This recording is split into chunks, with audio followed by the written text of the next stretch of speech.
manual mind was wishing I had a printer at home so that I could print the document, sign it, and then scan it. And my daughter said, no, Mama, it's a PDF. You can insert that image on. I'm sure there's an app somewhere online that is free and can do that.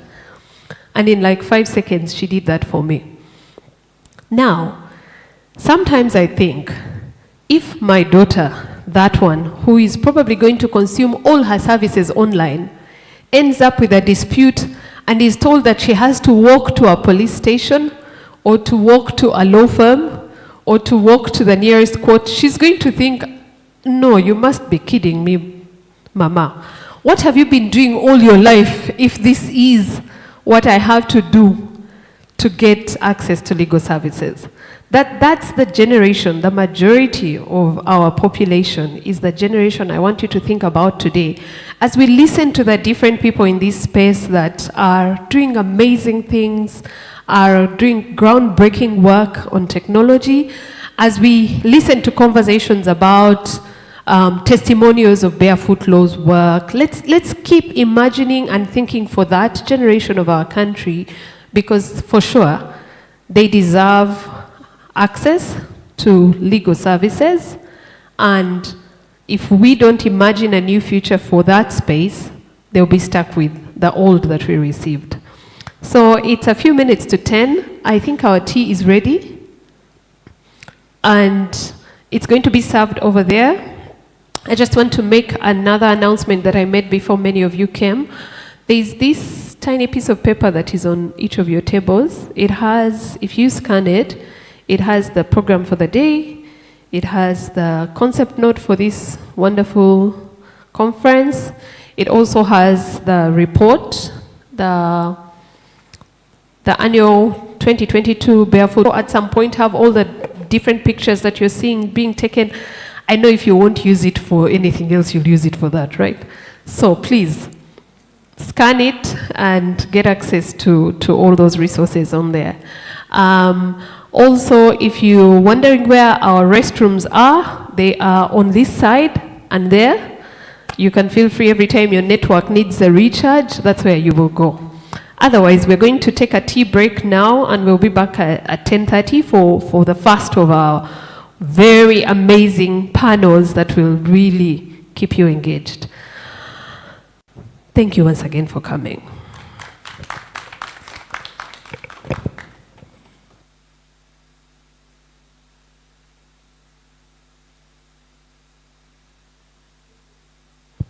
There's no particular order, so just feel free. You can first have a conversation, or you can go straight and pick your tea. Nobody's going to be coming to your table to ask you to go. So just feel free to move to the tea over there.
ladies and gentlemen, as you snack on some breakfast, I would just like to say hello. I'm over here.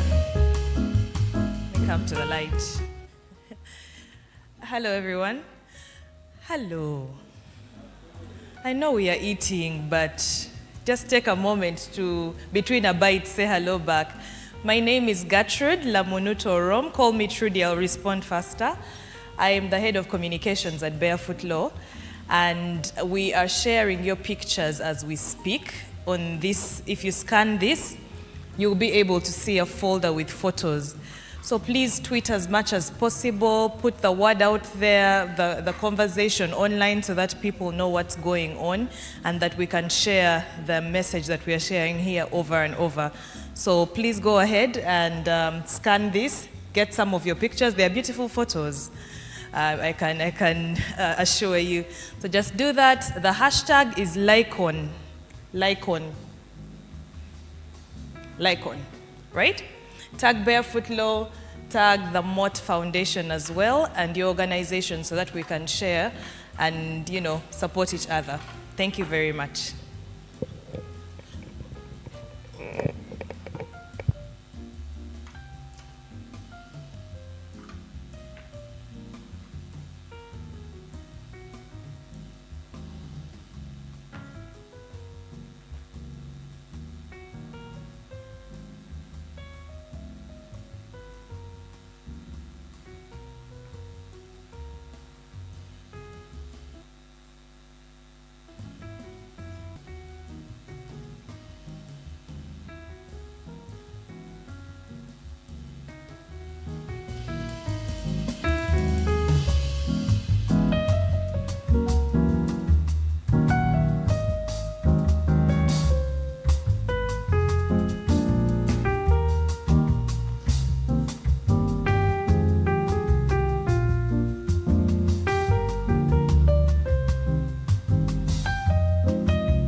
I think the celebration is now starting.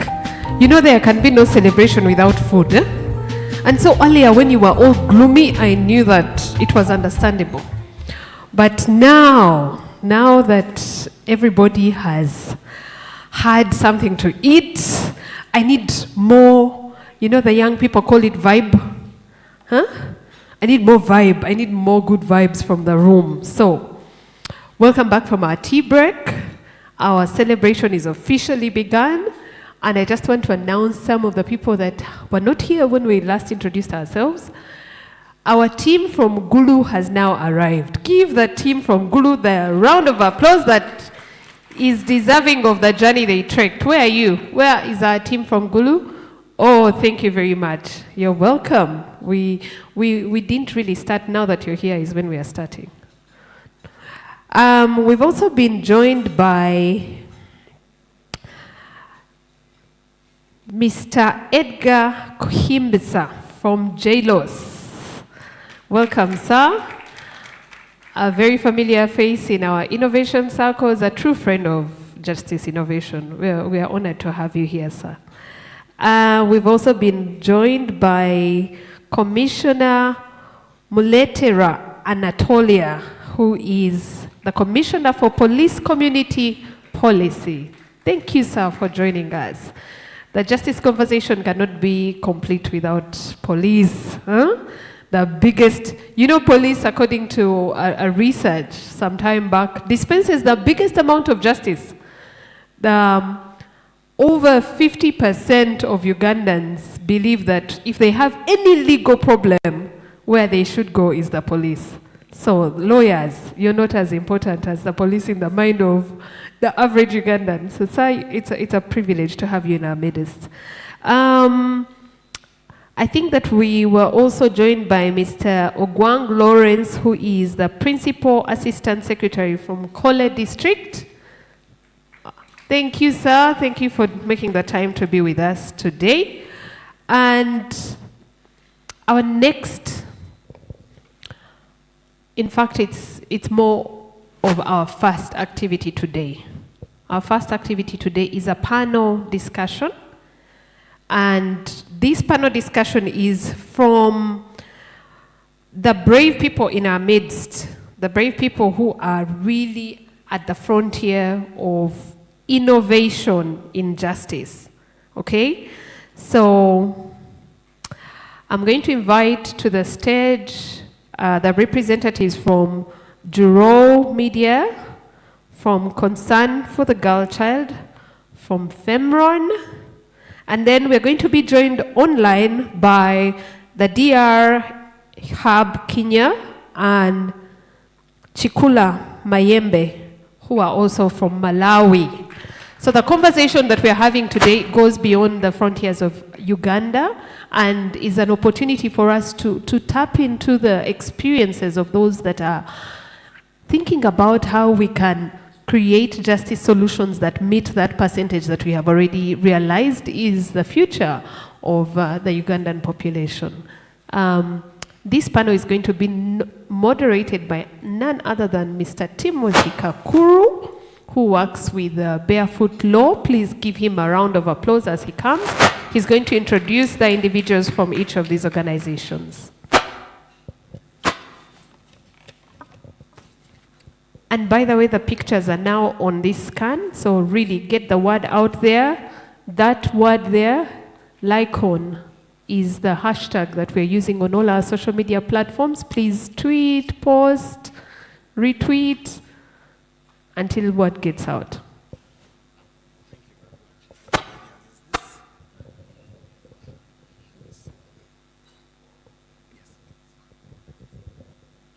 Hello? Hello?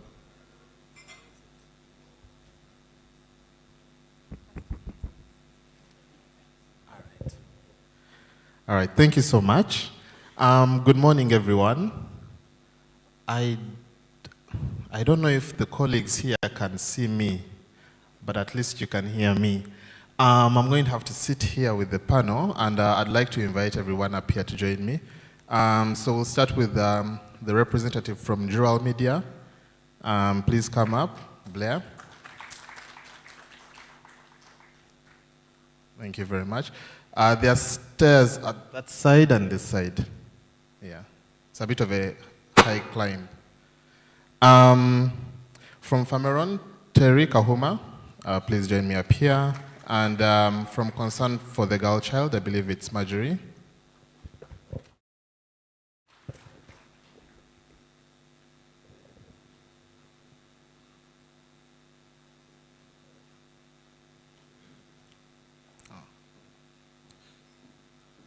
Maybe, can we move into the middle? I think we have enough space, and then I'm worried these guys won't see, but then they won't, I think, anywhere. I'll actually sit here, and then, all right. All right, thank you very much for joining us.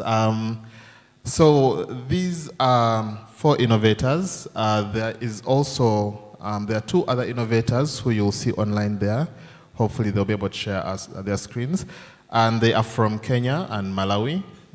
We run a research project, which you will hear more about later on today. And we thought it wise to share with you these innovators, because over the last 10 years of Barefoot Law's work, what we have been doing mostly is trying to innovate as much as possible. But we have also been trying to work with other innovators. We've been trying to engage with them, to partner with them, and to showcase the good work that they are doing. Now, we ran a competition earlier this year, and we had some very, very good, brilliant innovations that came out in Kenya, Uganda, and Malawi. And in Uganda, one of the winners was Concern for the Girl Child. Jural Media and Fameron were not part of that competition, but then because we've been doing some work with them and we really like what they're doing, we thought it would be nice to invite them and bring them up here to speak to you. So without further ado, I'll allow the colleagues to introduce themselves and what they do. We will start with you, Marjorie, to, in just 1 minute, tell us about Concern for the Girl Child and the innovative work that you're doing. And then after that, we'll go online to Chukula Maembe, their rep, Tiwonge, and she'll tell us about the work that they do. And then we'll come back and then we'll look at Jural Media. So over to you.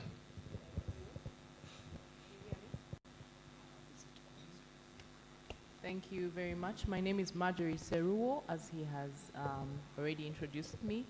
I'm from Concern for the Girl Child. I am the executive director there. We are an organization that empowers vulnerable girls through education, child protection, economic strengthening, reproductive health, and WASH. And we work in Uganda, Kampala, Nakawa Division, Luero, and Nakaseke District. Thank you very much. Thank you very much. That was quite concise and nice. And from Chukula Maembe, Tiwonge.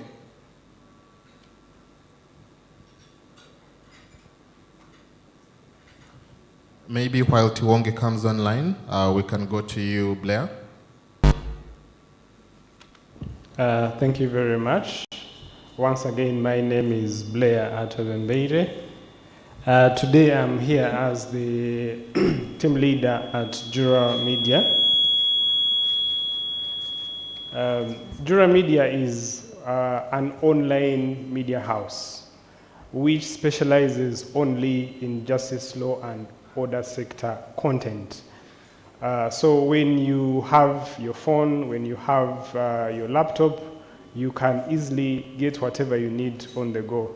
So if you're using a laptop, you can simply type in juramedia.net and you get everything, both in form of written content, in form of visual content, that is an online TV, or an online radio where you can get audio content.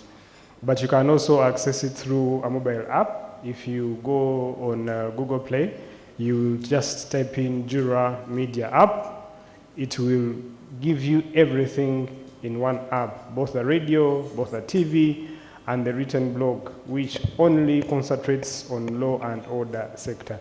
So Jural Media really provides a platform for different content creators who can share content with us. But these content creators are people who only write content or produce content that really affects law and the justice sector in general. All right, thank you so much. And as we wait for Terry to get on, maybe we'll ask Asunta from Kenya if you're able to hear us and if you're able to give us a brief introduction. Yes, I can, Timothy. I hope you can hear me as well. That's great. Yes, we can hear you. We would just like to hear from you a very brief introduction of what your organization does. Thank you very much. So my name is Asunta Ndami. I am the founder and team leader of the Dispute Resolution Hub in Kenya. Currently, the Dispute Resolution Hub began at the onset of COVID, and it began to serve the dispute resolution practitioners who were eager to serve the Kenyans during this period, but could not because they did not have a way in which they could connect with their clients.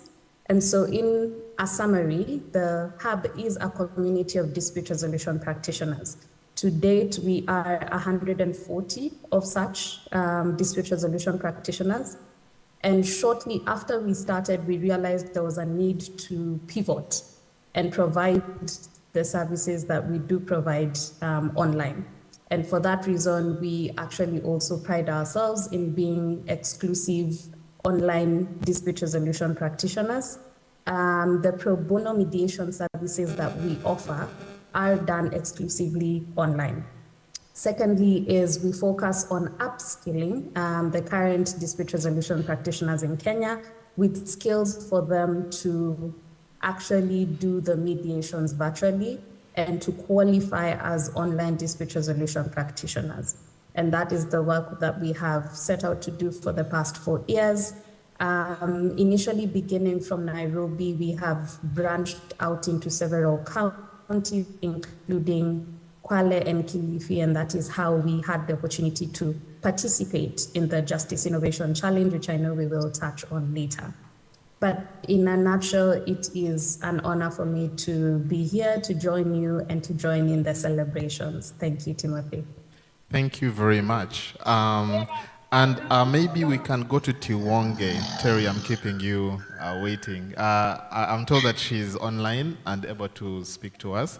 So Tiwonge from Chikula Mayembe, if you could let us know, yeah, there you are, how you started out and very briefly what you do. Thank you very much. Morning all. My name is Tiwonge. Coming from Chikula. I'm the executive director, and Chikula Mayembe Women Forum is a grassroots women organization which fights for equal rights. Most especially, we advance women and girls' rights in access to justice, economic justice, climate change, health, and land issues. We started in 2007.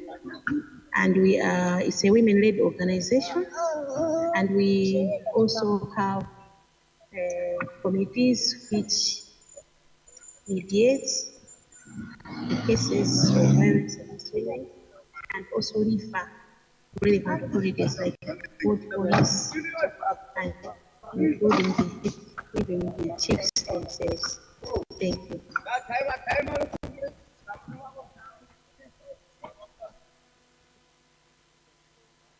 Tiwonge, that came in bright and clear. Over to you, Terry. Very quickly, could you let us know what you do, and yeah, then we'll move on to the next question. Good morning, everyone. My name is Counsel Terry Kahuma. I am the CEO of Farmeron Legal Mobile App, and also the host of Simply Legal by Terry Kahuma on YouTube. So in a nutshell, Simply Legal is a YouTube channel which simplifies the law for anyone to understand. I discuss complex legal topics and current events which have any legal aspect, which make everyone appreciate legal issues and legal content everywhere. And I do this on a weekly basis. Then Fameron is a mobile app which connects people and lawyers together, offering a multitude of other services which make access to justice and legal services much easier for the general public of Uganda and abroad. Yes. Thank you. That was quite concise. So, Marjorie, I'd like to come back to you. And Concern for the Girl Child does a lot. It does so much. So, if it's okay with you, I'd like to focus on the safe spaces, which is something that we featured in the competition that we ran and that everyone really liked. And I would just like you to take us back a bit to the history of it, why it came about, what challenges compelled this innovation to come about. Thank you once again. So Concern for the Girl Child, like I said, we focus on women, girls, vulnerable girls. And first of all, our very first intention was to target the marginalized ones.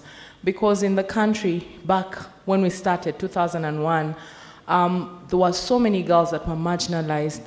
There were no opportunities for girls like there were for boys. So girls were left home to fend and do chores, while boys were sent to school. We also had girls being married off at a very early age, and it's still happening today. So we started off by lobbying for the rights of children and girls, especially at the community level, and also at the government and local government levels.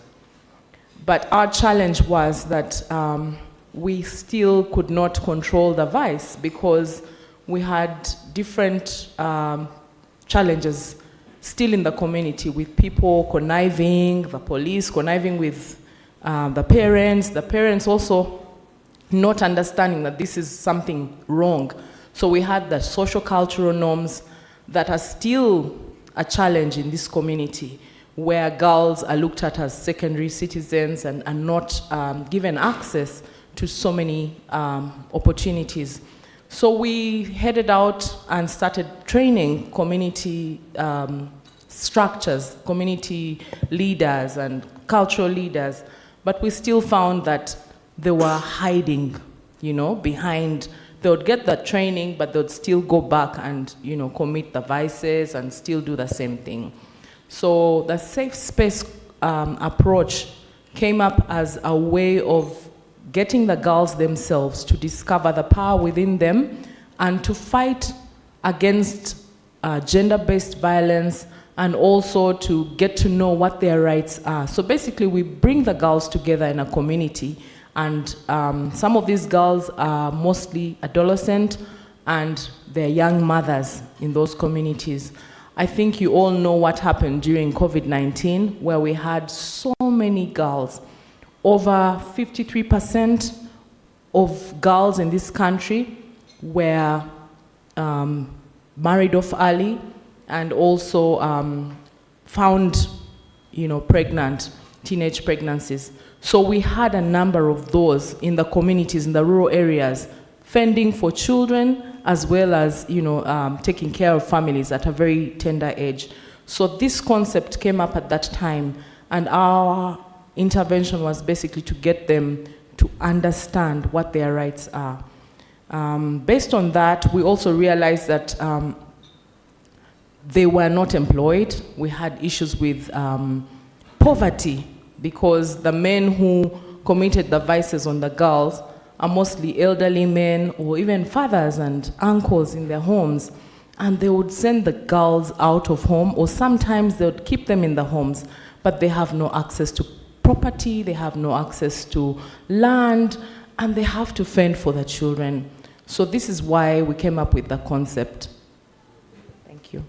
Thank you very much. And I would like to ask Tiwonge, because what you've mentioned actually very much connects to how Chikula Maembe started and the challenges they were facing. And Tiwonge, if you could just let us know what gaps in the justice system are you working to fill? And just because you gave us a background about how you are dealing with gender inequalities and violence against women, I think it very much connects to this. And then also, I would like to just have everyone ready that after my set of questions, if each of you have a question to ask to another person, just one question, we shall give you a chance to interact with each other. But yes, Tiwonge, do you see a connection with concern for the girl child? And what gaps are you trying to fill there in Malawi? Okay, welcome. Very true, as my colleague has said, there are more of similarities that made us also to create a safe space for women and girls.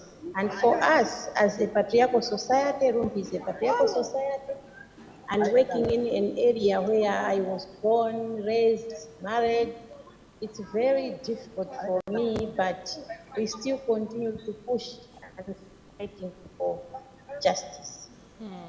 Just to add on, we have a safe space, which we call it a safe haven. This is a place where survivors of violence, women, girls, do report any instance of violence. And if they report, we have a mediation team, which is trained by legal practitioners. And when they see the case, if it is criminal, it's straight to the police. And we took this survivors together with us until we lodge a complaint at the police, we give the evidence, and if the case goes to court, we also go to court with the survivor. And we also provide accommodation for the survivors. Why do we provide accommodation for the survivors? Is that sometimes when the case is very criminal, that means the survivor finds very hard life to live in a place where the instance has happened. So we take that survivor for a safe space and provide a conducive environment where she can feel free, and also we provide counseling so that she should feel that it's not the end of the world, but she can make another world around. And on top of that, as we are providing the evidence and we are making sure that the survivor is safe, I think it's also a time where the survivors can think and rethink and re-strategize on how best they can hold their case, both at court, at police, and even after the case, she can make a way forward to say, how will I after this case? On top of that, there are a lot of challenges, and the most challenge is the corruption system. As my colleague has said, sometimes the chiefs can connive, the police can connive, even the court also can connive. You could find out the case when you have sent the case to police, and it takes long time for the case to go to court. And the reason why, that means there's another thing which is moving around so that the case should not find justice. Then another thing, another challenge is the social cultural practices, because some of the violences, like the chief, take them as cultural issues. And I can give an example of sexual harassment. The sexual harassment, if I complain to my chief, they will ask me to say, why are you complaining? Is this not the marriage you wanted? And when I go to the religious leaders, they say, why are you complaining? This is what we not call marriage. So those things, when we are dealing with them, the chiefs, the religious leaders, these are the institutions which have very much cultural and social operations. And the second challenge that we are being threatened by the chiefs to say, this is my nephew, this is my niece. So if there's a deferment case, both of them are my people, and I don't want anyone to be in jail. Yeah, so those are the challenges which we face when accessing justice. Thank you. Over. Thank you very much, and thank you for taking us through that process as well. It is very interesting that you have chiefs in Malawi. I know the other country that has chiefs is Kenya, so we'll go there. In Uganda, I mean, we have some level of chiefs, but we don't have them to the same extent that you have them there in Kenya. For Assunta, I have a question which is related somehow to what we've just heard from Tiwonge, and that is relating to alternative dispute resolution. And as she's mentioned, they do a lot of that with Chukula Mayembe. And that is one of the key things you do. In fact, it's actually in the name of the organization. And one of the questions I have from that is, when it comes to Kenya, what gap are you feeling in the formal justice system that exists? And we have some members here, and also from Uganda's justice system, but then also I know in Kenya we have some who are watching online. So what would you tell us is the gap you're working to fill in that regard? Thank you very much, Timothy. To begin with, I would confirm that yes, we do have chiefs, and they are actually very integral to the justice system. On the ground, these are the first aiders of justice, if I may call that, because they are deemed to be a very key support system. They are deemed to be the justice itself in many communities. If someone and their neighbor have a conflict, the first office they will visit is definitely a chief's office. And I will come back to that, but to the question that you have asked in terms of the gap that we feel, to begin with, we come from a background where in 2016, 2017, our judiciary launched the pilot program for the court-annexed mediation. And the idea of infusing court-annexed mediation was to reduce our backlog within our justice system. I had the first opportunity to work within that office and to see the impact of mediation on backlog of cases. As it started on and we realized as a country that this is very, very progressive and productive, it has gone out to be launched in over 20 of our 47 counties in the country. Now, that being said, this is a solution in which backlog is reduced that is already in the justice system. For us, we are working to support that work by preventing possible new cases that can be filed. As I mentioned, in 2020, as we were launching, the first influx of cases that we received at the DR Hub is family-related disputes. We imagined that this, of course, was contributed by the fact that individuals were locked down with their families, they were locked in, and that was a hotbed for disputes to occur. Of those cases, we realized many included children, some included violence, and so there was a real and actual need for us to address those matters in real time, therefore the need to be online.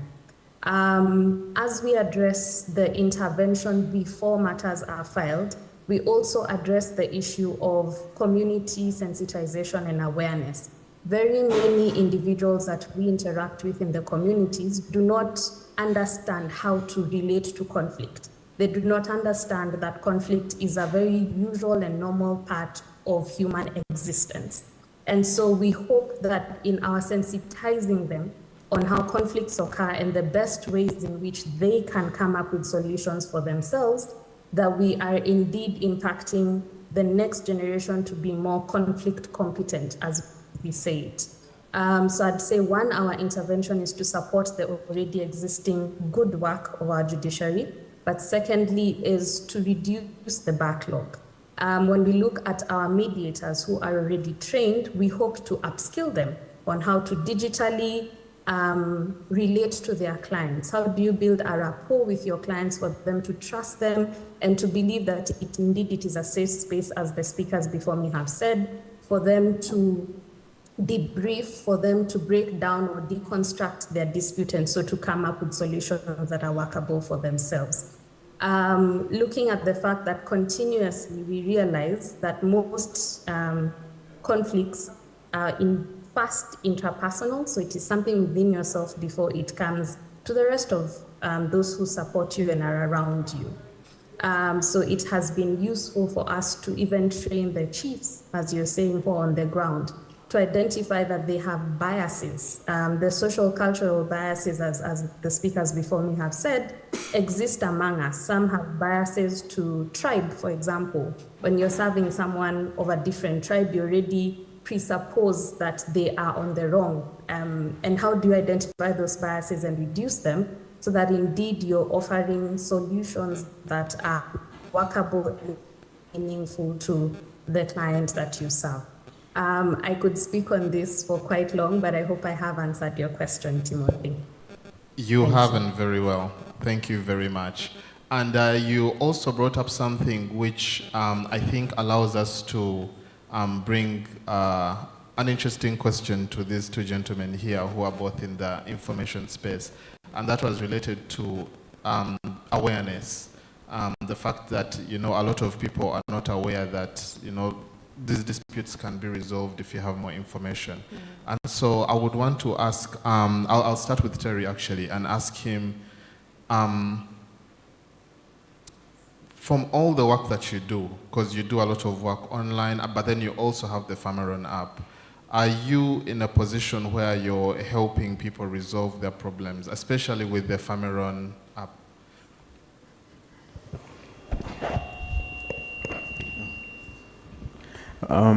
Yes, I don't know, should I start with Famaron or Simply Legal? Well, I think Simply Legal, because I've watched so many of the videos, I'm actually curious to see what kinds of issues come up there and how you're able to resolve them. And then the Famaron app, because it's very interesting and I think others would want to know about it. Okay, Simply Legal basically gives brief guidelines and helps people to understand basic concepts of the fact that there are laws in place to be able to solve their problems. All of us in the world, I think most solutions are innovative, and even the usual solutions we have are built on problems. So the premise of Simply Legal was to provide easy, like a one-stop center where someone can be able to get information that can help them with even the basic problems they have. Maybe they have an issue with their landlord, they have an issue with, let's say, a land issue, a dispute. So most of these disputes, I get basic problems that people have, and then I just address it in a 10-minute or 5-minute video.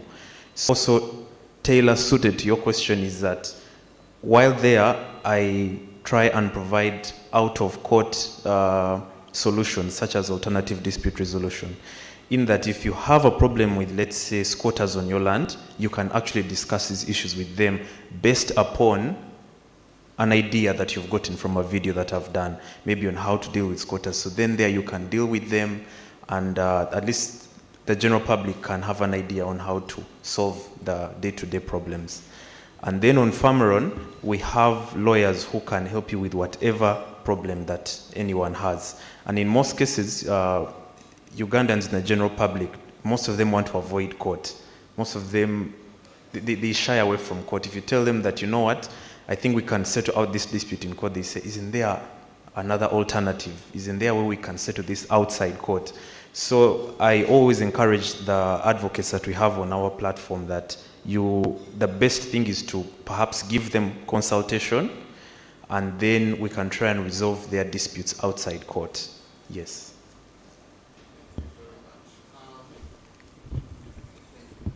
I think for Blair, actually, this allows me to directly jump in. And if anyone hasn't visited Jural Media, it has a very elaborate website. Interestingly, you're similar to what Terry does, but also quite different. And on your side, I see a big part of the media angle to legal information. And I see that you tend to also have guests on who come and talk about different things. And my curiosity there is, what are you, let me phrase it in a different way. What are you doing in order to if anything, in order to directly serve people who need resolutions with their legal problems? Are you taking questions? Are you getting recommendations of the kind of content people need to hear, things of that sort? Thank you very much. Like you said, what Simply Legal does, I would say, is a small aspect of what we do. My background being legal practice, one of the biggest challenges that we realized was lack of information. People are suffering because they don't know. They don't understand what is going on. Even understanding basic things like how do you actually get, let's say, police bond when you're at police. And so starting Dura Media was really to shine a light on the justice sector. There's a lot of information that is really being churned out in our sector, both by government institutions, but also non-profit organizations that are doing a lot of justice-related work. But we never get to know what they're doing. We never get to know the impact of their work. And so Dura Media was meant sort of to be a shining light of what happens in our sector. So partly, when we talk about stories that we run, news stories, these are not, I would say, insights, but news stories. They tend to shed light on the basic legal issues that are affecting our people in the public. And usually when you run a story that affects people's everyday life, you'll be surprised to see how many questions come back asking, okay, how do I get a solution? Who do I contact? And because in-house we are not providing, let's say, a legal aid clinic, right now we contact different players who can take on these people who are asking for help. Some of them just need legal advice, so some of our people can provide that, but mostly we give them to other legal aid clinics. I'll simply give you an example. Recently, we had an issue running in the media about His Royal Highness, the Chabazinga, and the marriage issues. I hope I'm not quoted. But when you run a story about how you can actually caveat a marriage, if you feel that a person is getting married and they're already married, how do you stop that marriage? So we wrote a story in that line. You can't imagine how many questions we received of people trying to understand, okay, if I know this is going to happen, how do I get help? So the different stories we run in terms of information that is going on, news stories, in terms of insights of educative stories about what you're supposed to do in different aspects, through the guests that come into the media house to come and talk about different topics, you get a lot of public feedback. And usually the public wants to know how they can solve their everyday challenges. And that's where we now look forward to continuously working with different legal aid clinics, with different civil society organizations who actually help these people to solve their problems. So that when we get these people asking for help, then we can direct them to a particular organization, a particular institution that can solve the problem effectively. All right, thank you very much. And yeah, that wedding gave a lot of people anxiety, even people who aren't involved in the thing. So I have one last question, and if any of you want to ask a question to another panelist, get ready with it. If not, that's also okay. And if we have any questions in the crowd, I'll take a few. But the last question I have for all of you, which I would want to go through quite quickly, and I think we'll start with Assunta, because I think I already know this answer, but everyone else as well, is we just want to get a sneak peek into what you're planning for the future, or into what you wish you could do in the future given the opportunity. Thank you very much. As you said, you have the answers, so we'll allow the rest on it. To begin with, it is our case management platform or system. We do receive about 300 requests. In the past year, for example, we received over 300 requests for mediation or for legal interventions. And we do think at this point it's key for us to have a case management system with which we can track our cases from start to end. Equally, the system now will allow us to also partner with more organizations that are on the ground serving communities beyond the counties that we already operate in. Secondly, it is looking at key and meaningful collaborations in the ecosystem again, and that will be quite interesting to develop over the next 5 or so years, because there are very, very many people in need who need justice to be accessible, they need justice to be affordable, and we constantly need to step in for them, even as we prepare for the future. I often mention this, and I think Linda, as she started, our MP for the day, made us reflect on our children. And I hope that, for example, mine, who's an 8-year-old, if she chooses this path, then she will have solutions for the future that are accessible, that are affordable, and that are continuously innovating. Thank you, Timothy. Thank you very much. Can we go to you, Marjorie? And then after that, we'll go to Malawi with Tiwange. Thank you once again. Concern for the Girl Child is looking at scaling up our interventions in access for girls through our education platform, but most especially of recent, we are looking at the entire ecosystem of the girl, where we are looking at expanding our interventions in the communities through giving them access to information, like you're saying, especially those girls that themselves need to go out and speak up in the different areas about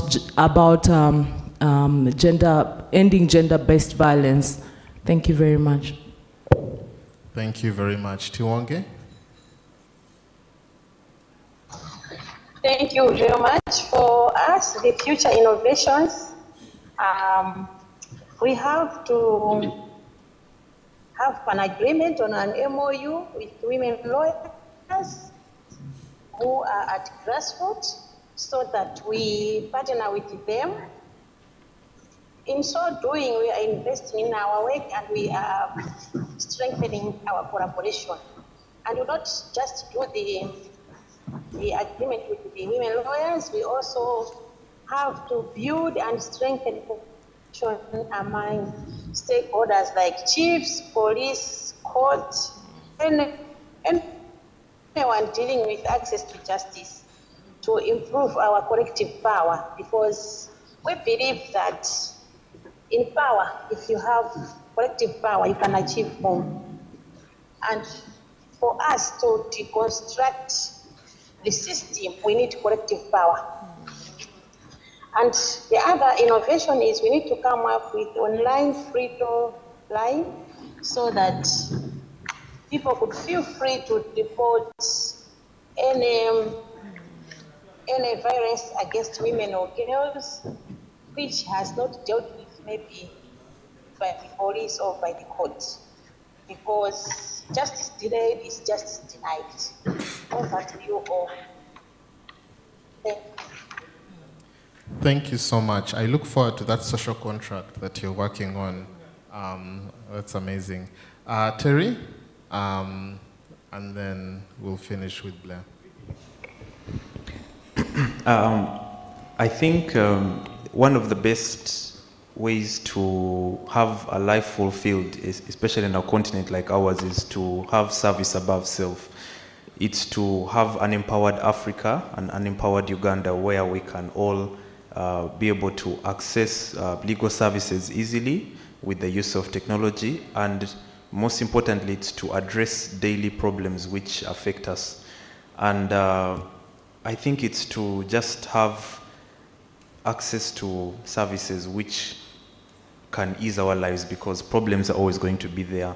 But how are we addressing things which affect us on a day-to-day basis? Yeah, that's all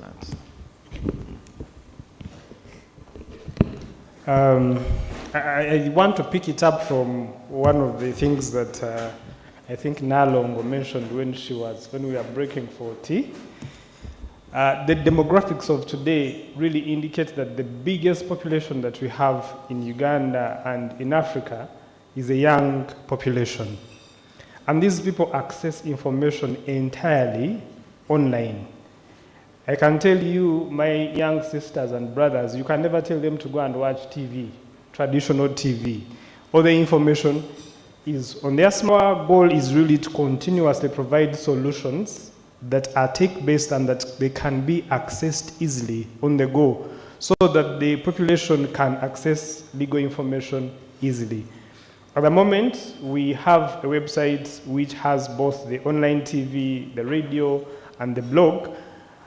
We have an Android app, but we are looking forward to get approvals for iOS so that people with smartphones can also easily access the service. But also we are looking forward to working with content creators because there are many people in our space that are creating content, particularly on YouTube, on TikTok, and other platforms. But people do not access that information sometimes because it's scattered all over.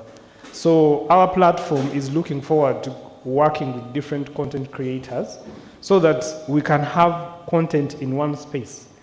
If you are looking for anything that has to do with law and justice, you can easily access it on your phone, on your laptop, and you never know, other solutions may be coming very soon and we'll be taking them on. And of course, the biggest challenge that we face is the sustainability of the work that we do. So we hope in the future we find ways of monetizing the work that we do so that we can get a way of sustaining the work. Because if you don't have funding, it becomes very hard for you to keep, paying from your pockets for the work that you're doing.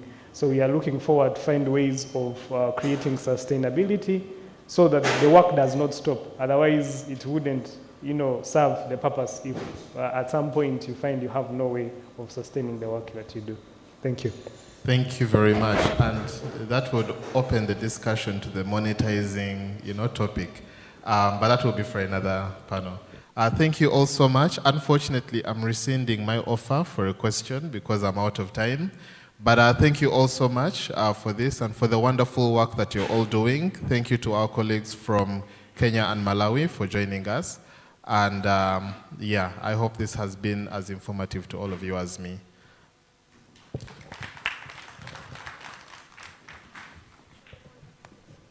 Thank you very much. Thank you as well. Oh, please give them another hand clap. Our brave warriors who are innovating for the future. Are you guys really, did you pay attention? How come you didn't have a question? I'm a teacher in my other life. Huh? And when the students don't have a question, I am really worried. Because either they have understood completely or they have understood nothing at all. So, are you sure you didn't have a question? I'm sure we can still take it. Any question from the panel? Anyone? Okay. Right? People who scratch their hair when the teacher is asking if there are questions. It's like that moment in church when they are saying anyone who wants to raise their hands and then you choose to. Those moments in church when nobody should raise their hands, otherwise they will be misunderstood. Please do not tire of welcoming some of our guests who are just joining us. Again, like I said at the beginning, you can't take your time to be with us today, and we treat your courtesy and your honor as something light. So allow me to recognize the following people who have joined us. From Uganda Law Society, the Chief Executive Officer, Mr. Okwalinga Moses, has joined us. Thank you, sir. Then from Justice Centers, Ms. Hawa Vilabwa has also joined us. Where is Hawa? Thank you. Then we've also been joined by Mr. Muhumza Ivan from Buyukwe District Local Government. Thank you for coming all the way from Buyukwe. And we've also been joined by Mr. Kennedy Mosera from the Law Development Center. Where are you? Thank you very much. Now, as I told you, today is a celebration. You know, the theme for our conference is celebrating 10 years of accelerating justice through legal innovation.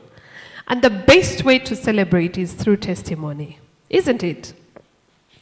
It would be strange if after 10 years we did not have people that can share with us how the work that Barefoot Law does has changed their lives. And I just want to share with you one of the statistics, even as Mr.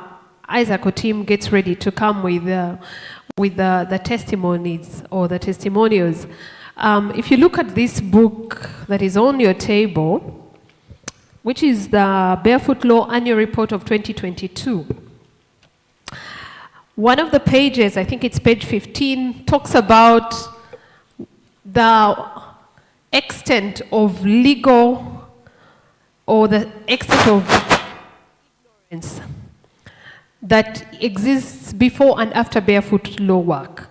And it shows that out of 449 users that were surveyed, 83% were in a state of ignorance before Barefoot Law work.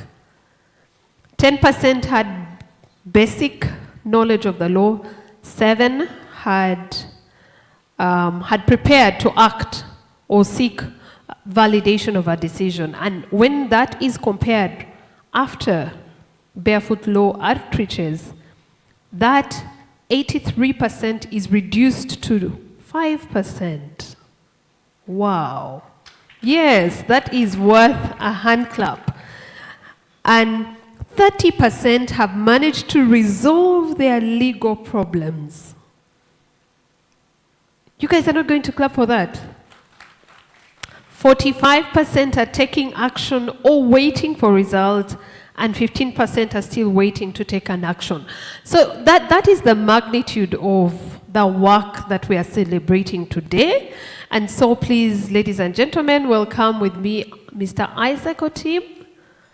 He is going to come and introduce to us the wonderful people that are going to tell us about how Barefoot Law has changed their legal problems.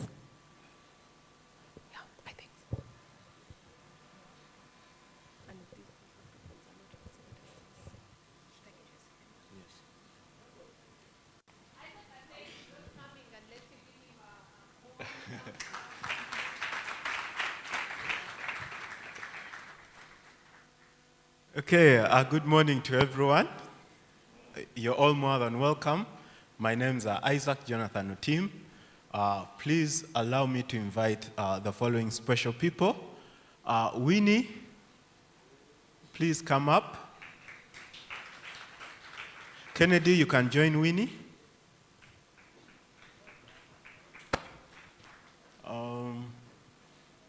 Okay, they're coming up. And then let me also invite Stephen and Madame Pascaline Oming.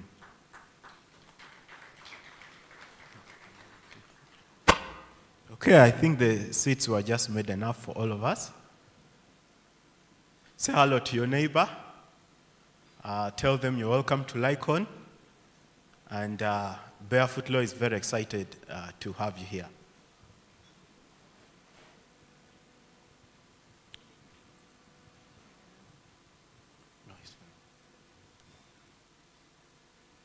Okay. Imagine bed can. Stephen, in bed can, no? Yes, we'll request for a second microphone.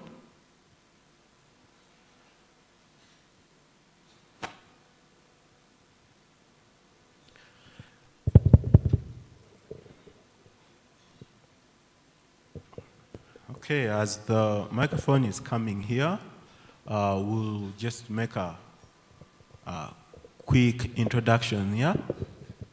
I've already said I'm Isaac Jonathan Otim. I work with Barefoot Law as the Director of Legal Services and the General Counsel.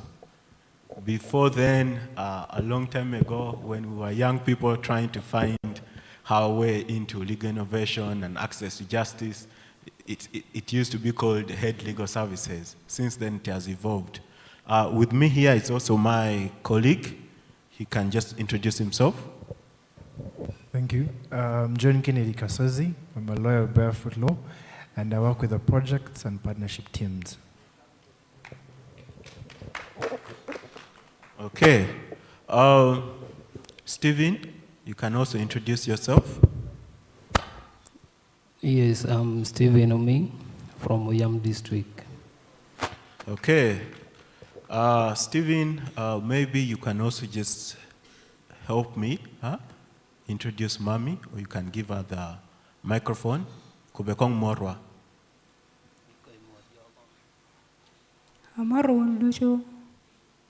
I greet you all.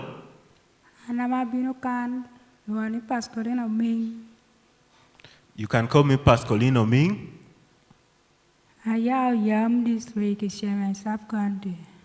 She's from Icheme, sub-country in Oyam district. Chalo no nyenga? Ikoninga? Aliegi? Ariebi village, Omolo, Parish. So this is Pascolina all the way from northern Uganda, Icheme. Let's clap for her. And then on the extreme right,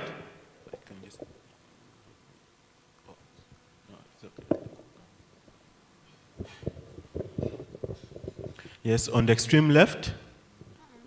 My name is Kobsinje Winnie. It's Masaja. Okay. Kobusinje Winnie from Masaja. Masaja is on Entebbe Road.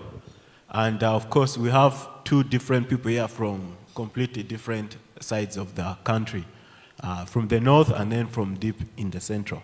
I'll start off first. So when we started BFL and when the Barefoot Law was growing, of course, the idea was to increase access to justice, reach out to as many people as possible, and try to make as much difference in lives using legal innovation. Of course, for all these are unique stories where from our interaction you'll get to know. I'll start with Winnie. Kennedy, you'll have, of course, to translate to Uganda. And yes, you've already, of course, Winnie has already introduced herself. Maybe can she just tell us more about herself? Nchayako obusinje ogenda tubulira ebitonotono ebikufaako naye ng'oyinza okuba nga obabuulira abagenyi baffe engeri gy'osobola okumanya Barefoot Law ne Masajja w'obeera. Ab'emikwano mwenna mbalamusizaako. Ndowooza naye mbasize mu kweyanjula. Bannange, nze wano wendi mpulira essanyu eringi ennyo kubanga kyendiko sikirabangako gwekusoose. Obuzibu bwange okujja okumanya Barefoot Law.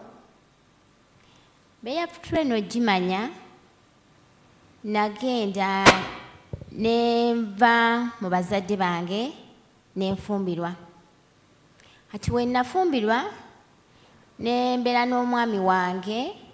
Mwami wange nafuna accident ne tubeera e Mulago ne mujjanjaba nentuuka ekiseera mu kumujjanjaba nalina olubuto nenzaala.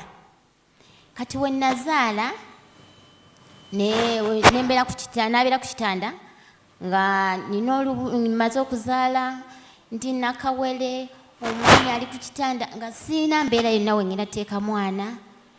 Omwana ne muwa neighbors. Neighbor ne mugamba nkumira omwana wange oyo nja kujjanga buli lwaggulo nga mulaba.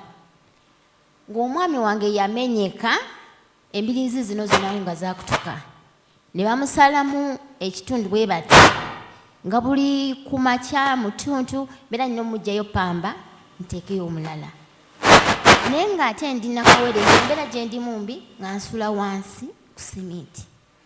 nga siina wa Luganda ajja kundaba ku kitanda naye nga mbeera wogu bw'omu n'omwami wange nga famire teri n'ogumu yali azzeeko ku kitanda. Mwami wange n'awona ne tuddayo ewaka. Bwe twadde ewaka n'atandika okuddamu okukola nga tewali buzibu bwonna nga ndaba mwami wange ali bulungi. Naye yatuuka ekiseera omwami wange natandika nga okugamba ekifuba kinnuma ne muga it's okay kijja kuwona tujja kugenda ng'emulago nga tukebera kiki ekikuluma. Twatuuka yali 2012 mwami wange waliwo neighbors eyali afudde naŋŋamba naye omanyi sigenda leero okukola kaŋŋende ensime entaana then njagenda nkolawo mu ttuntu koze kale nange ateekako kyayi naye mu kussaako kyayi omutima tegwambeeranga bulungi. Nabeera nga nfuluma bwe nnyingira ng'akutte akadomola ne bakiti n'akwata akasenya. Kati mu kusenya omuntu nga wonogira balansi ngenda okulama ng'alinga avaamu omusaayi naŋŋamba genda g'oteekeko kyayi ne muga okay kangende nteekeko kyayi ne nnyingira mu nnyumba. Ngenda okudda ng'akutamye wansi ne mubuuza kiki obadde ki naŋŋamba mukyala wange labirira abaana bange ne mubuuza kiki naŋŋamba gwe labirira abaana kwe kudduka mu nnyumba ne bwe natuuka mu nnyumba ne nkomawo ku speed ngenda omusanga era agudde wansi kwe kumugjawo ne tutuuka. For the benefit of those who are not fluent,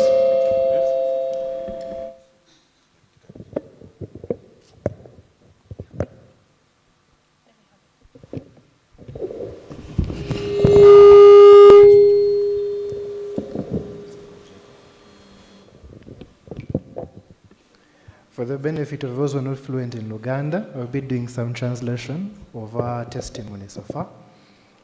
She mentioned that she was living with her father of her children, her husband at the time, and the gentleman had been ailing for a while. While she was treating him, there used to be transit between the visits to the hospital and the visits at home. While at home, there was an escapade which resulted into something very scary for her.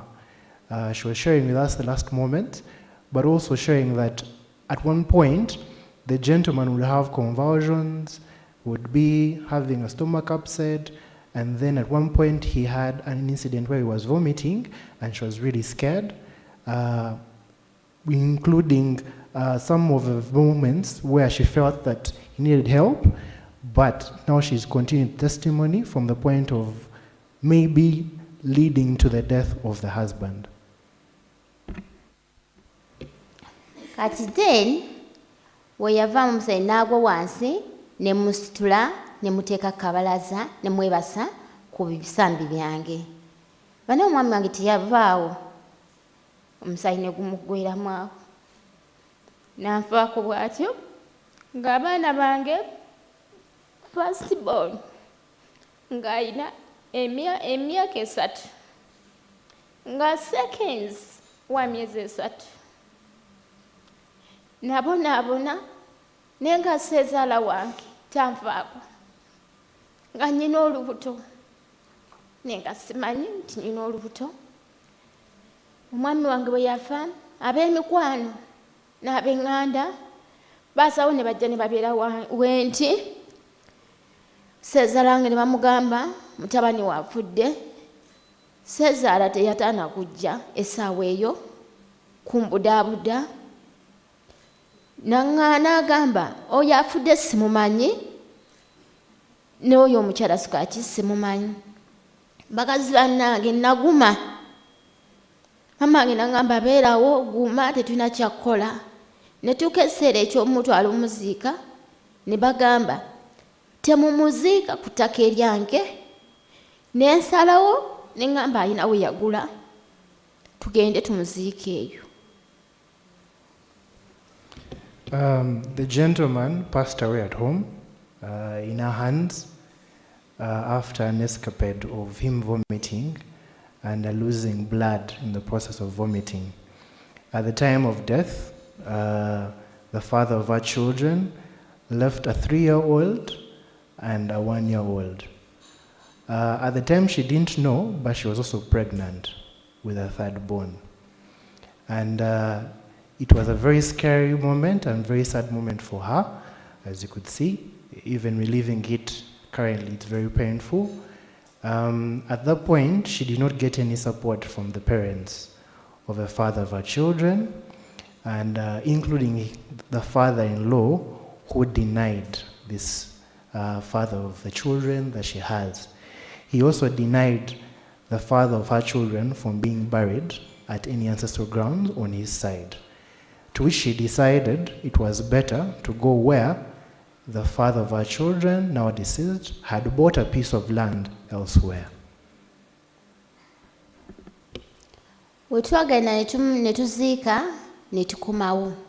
Wetwakomawo nengende wasezaala wange nemugamba, taata, omwami wange kaafudde, mbadde nsaba bw'abanga yakusobya musonyiwe byonna ebibaddewo.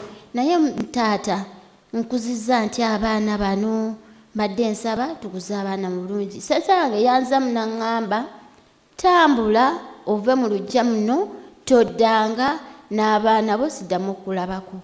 Natambula ne muviira. The burial was a very painful experience. They chose to bury where he had bought a piece of land separate from the ancestral grounds. But after the burial, she chose to go back and speak to her father-in-law, and specifically about any disputes or any challenges they might have had with the father of her children. She apologized on behalf of the deceased father of her children and sought to mend relations for the benefit of the children who had been left behind. He was not welcoming any efforts to apologize, and therefore he sent her away and told her, don't return to my home. When natambula ne muviira nenzayo ewaka netuula neŋŋamba kati ntandikiddewa. Waliwo omwami bamuyita Kasimu Mbuuga, chairman. Nentuuka waali ne munnyonnyolamu embeera gye ndimu. N'aŋŋamba, Wini teweeraliikira, ne waliwo ekitongole. Ne mubuuza kitongole kigenda kunnyamba. N'aŋŋamba, waliyo balooyi eyo nja kutwalayo. Ne mugamba sirina ssente. N'aŋŋamba, gwe totawaana gwe sirika, leeta ebikwogerako byonna, tujja gendayo bajja kuyamba. Era kwe kutambula nejja ne mwami Kasimu chairman nandeetera mu Barefoot. At the time when they chased her away from the home of her father-in-law, there were disputes in as regards to the land where she had been staying with the deceased, which had also been family land. But whether they were going to continue to use the family land or whether they were going to have a place to relocate to. She was confused about the security of herself and the children at the place they called a home, and she was puzzled as what to do in the event an imminent eviction actually happened and they chased her away. At that time, she came in touch with a local council Mr. Kasim, who is a friend of Barefoot Law and knows about Barefoot Law. And he told her, in the event there's an eviction or any challenge to the place where you're staying currently as a home, I'd like to introduce you to some lawyers who may intervene to assist you. And that is when Kasim and her came to Barefoot Law officers. Netujja ne mwami Kasimu, we twatuuka, Barefoot Law yali ebeera wa Bukoto, then nensangawo omwami mukulu Isaac, ne bannyaniriza, tebampisa bubi, bannyaniriza kuba nti abamu sikyabajjukira mannya, ne bambi nga balina emitima emirungi, ne bafaayo nnyo gye ndi, ne mbannyonnyola ebizibu byange, nga n'abaana bange okusoma. Nga tebasoma, nga sina we ngenda tandikira, nga sikola, nga simanyi we batandika na kukola. Kubanga omwami yali ye akola nga buli kimu akinkolera nga bwe nkyagala. We bannyamba ne mbannyonnyolamu ne baŋŋamba, tujja kujja ku ground tulabe kiki ekiriwo kubanga siza yange yali atandise okungobaganya nga sina we ngenda kudda. Mukulu Isaac yasitula gurupu ye ne tujja ku ground n'alaba wembeera n'agamba Winnie buli ekinaalemanga ojja kujjanga gye nti tulabe ekyokukola. When they came to Barefoot Law, Mr. Kasim and her, Barefoot Law's offices were based in Bukoto, close by this venue here. And when she came to Barefoot Law, she met a number of people, but key to them was Isaac Otim, who is available here, leading the session on the testimonials. And Isaac Otim and the team at Barefoot Law welcomed her warmly. She felt comfortable sharing about her issues and her perspectives, including the imminent problems she was facing. At the time, the most pressing issue was the safety of her and her children, being in a home which was on family land, and the father-in-law was threatening to evict her. Isaac expressed to her that it was indeed sad that a father-in-law would resort to doing that, but the best thing would be to also come to the ground, to the actual place of the home where they were staying, to speak to any people who may be available, but also to understand the context as to which the father-in-law may want to evict her or chase them away. Indeed, Isaac Otim and a few members of Barefoot Law went to the actual home in Masaja to see where she was staying, interacted with a few relatives, and then decided that indeed she needed the help of Barefoot Law concerning the issue of staying in the home, securing her interest as a mother of children who had been born to her by the deceased, staying in the home in Masaja. From that moment on, he emphasized to her that in the event there's a moment of eviction chasing her away, he would be available and the members of Barefoot Law would be available to assist, to emphasize what she's entitled to, what her children are entitled to, and how to assist her going forward. Buli ekyankyankalanyanga bannange naddukanga wa Isaac. Buli ekyanyiganga naddukanga wa Isaac. Nga Isaac nga wentuuka muga Isaac. Leero nno sirina kyakulya Isaac nga yafuuka mama yafuuka taata. Bannange nga lwentuuka waali nga ngamba Awini nedda gurupu yange yiino gye ndi nayo. Nga bannaye buli omu akwata kyayina. Agamba Winnie genda owa abaana basobole okulya. Winnie genda oweerera abaana. Isaac simanyi kyamukolera. Isaac anyambye ebintu bingi nnyo nnyo nnyo. The moment the family saw that Winnie came with lawyers to the ground, they paused any avenues of trying to evict her from the land or the home where she was staying with the children. But on top of the presence of legal representation from Barefoot Law or people coming to the home, Isaac, in his own volition, chose to support the family and the children that Winnie had at the time. And that constituted also any other support in as far as the basic needs of the children and the home. These were supported by him, but also the members of Barefoot Law, to which he feels grateful that one, she was not evicted from the home because they saw someone who was concerned about her plight, but also the continuous basic support to the children in her home. Okay, Kennedy, we'll stop there for now. Maybe you'll just switch off your mic. Okay, of course, this is Winnie's story is a long one, which can go on. But for us as Barefoot Law, Winnie is Barefoot Law person number one, or the person that we first have a hands-on experience in terms of really trying to increase access to justice and using technology. Her story is unique because, one, Winnie had no idea about Barefoot Law. And that time, most of our work was actually online. So how she got access to Barefoot Law was through a youth counselor called Kasim in her village who was following Barefoot Law on Facebook. So how she got to us was Kasim sent a message on Facebook. And then we were able to retrieve that message. We were able to make a follow-up call to him. And then, of course, they were able to schedule in an appointment. And then, of course, since then, we've been able to help her. Winnie's children are here. Nathan, Paddy, and Luis, maybe they can just stand up for recognition. They're at the extreme end there. Those are Barefoot Law children and the Barefoot Law team in all ways. Yes, of course, she has said Isaac, but it's always been a whole team in terms of reaching out to her. Her in-laws wanted to take her house. There was property for rent. We managed to save that, and she's staying in it. Another land they tried to grab even this year. Again, BFL had to intervene. So for us, she's family, and we continue to engage that. At this point, I will go right to my left-hand side. Of course, just adding, for me, what is more unique about Winnie's case is that who would think that a Facebook message by a proxy would change one's life or would help them increase access to justice? So digital tech innovations to the challenges we have are within us.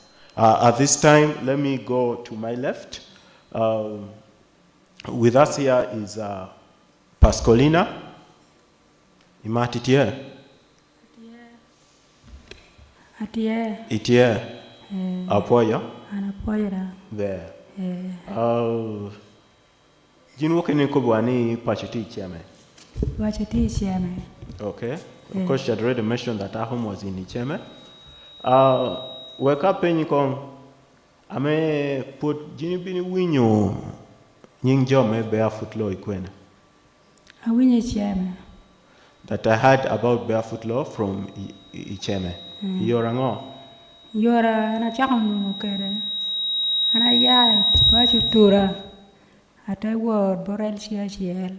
Nishoya waraga what kede sub county. El chiel jate koni en penyo shoya waraga ile mono. Ana me yate na moro shoya. Tenu ngoni ate na ni no giri purunu tia kwana sini abisiel.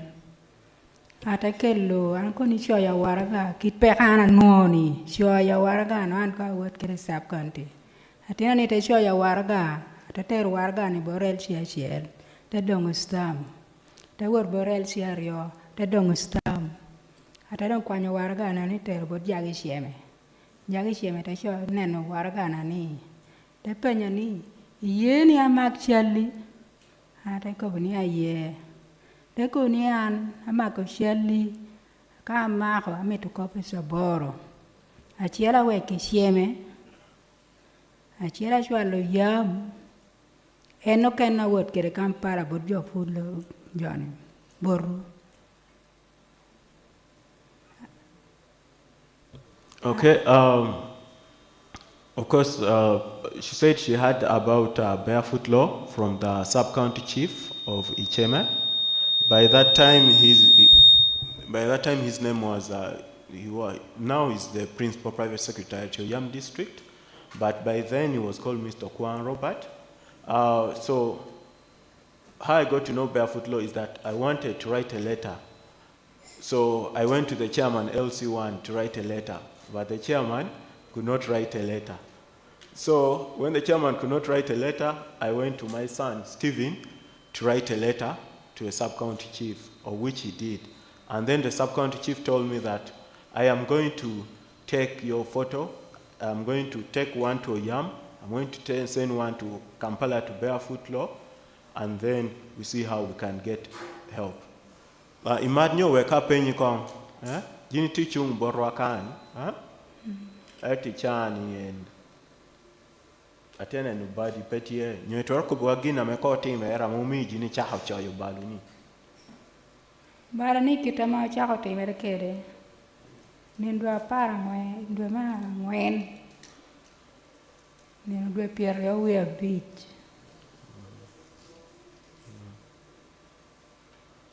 Chachi ele nucho.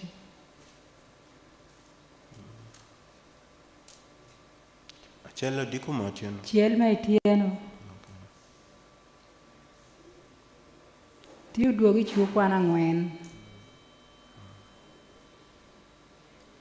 In get a lohe. Cha do chu wana ngwen. Ngata talo yo bera dul juan. Namario bera polisi chan. Nama dek an pas kolino mi. Nama ngwen debora chuko mara tabo. Heka a polisi chan teko bani pachi ngata tia ringi panga. Donyi yilum. Ngata kuni ngata ringi panga niye. Ente kuno ngwechu a dul juan te chako ngwech. A dul te reto ko ibur ping. Pien kanunu tiu go break. Ya ando te ko bachung. Te dong wero kapo ni aman. Chia te beriwi, chia te poriwi kapo malo. Te tongu tungi kere gupo, tungi te por ko ping. Pedange ni por ping.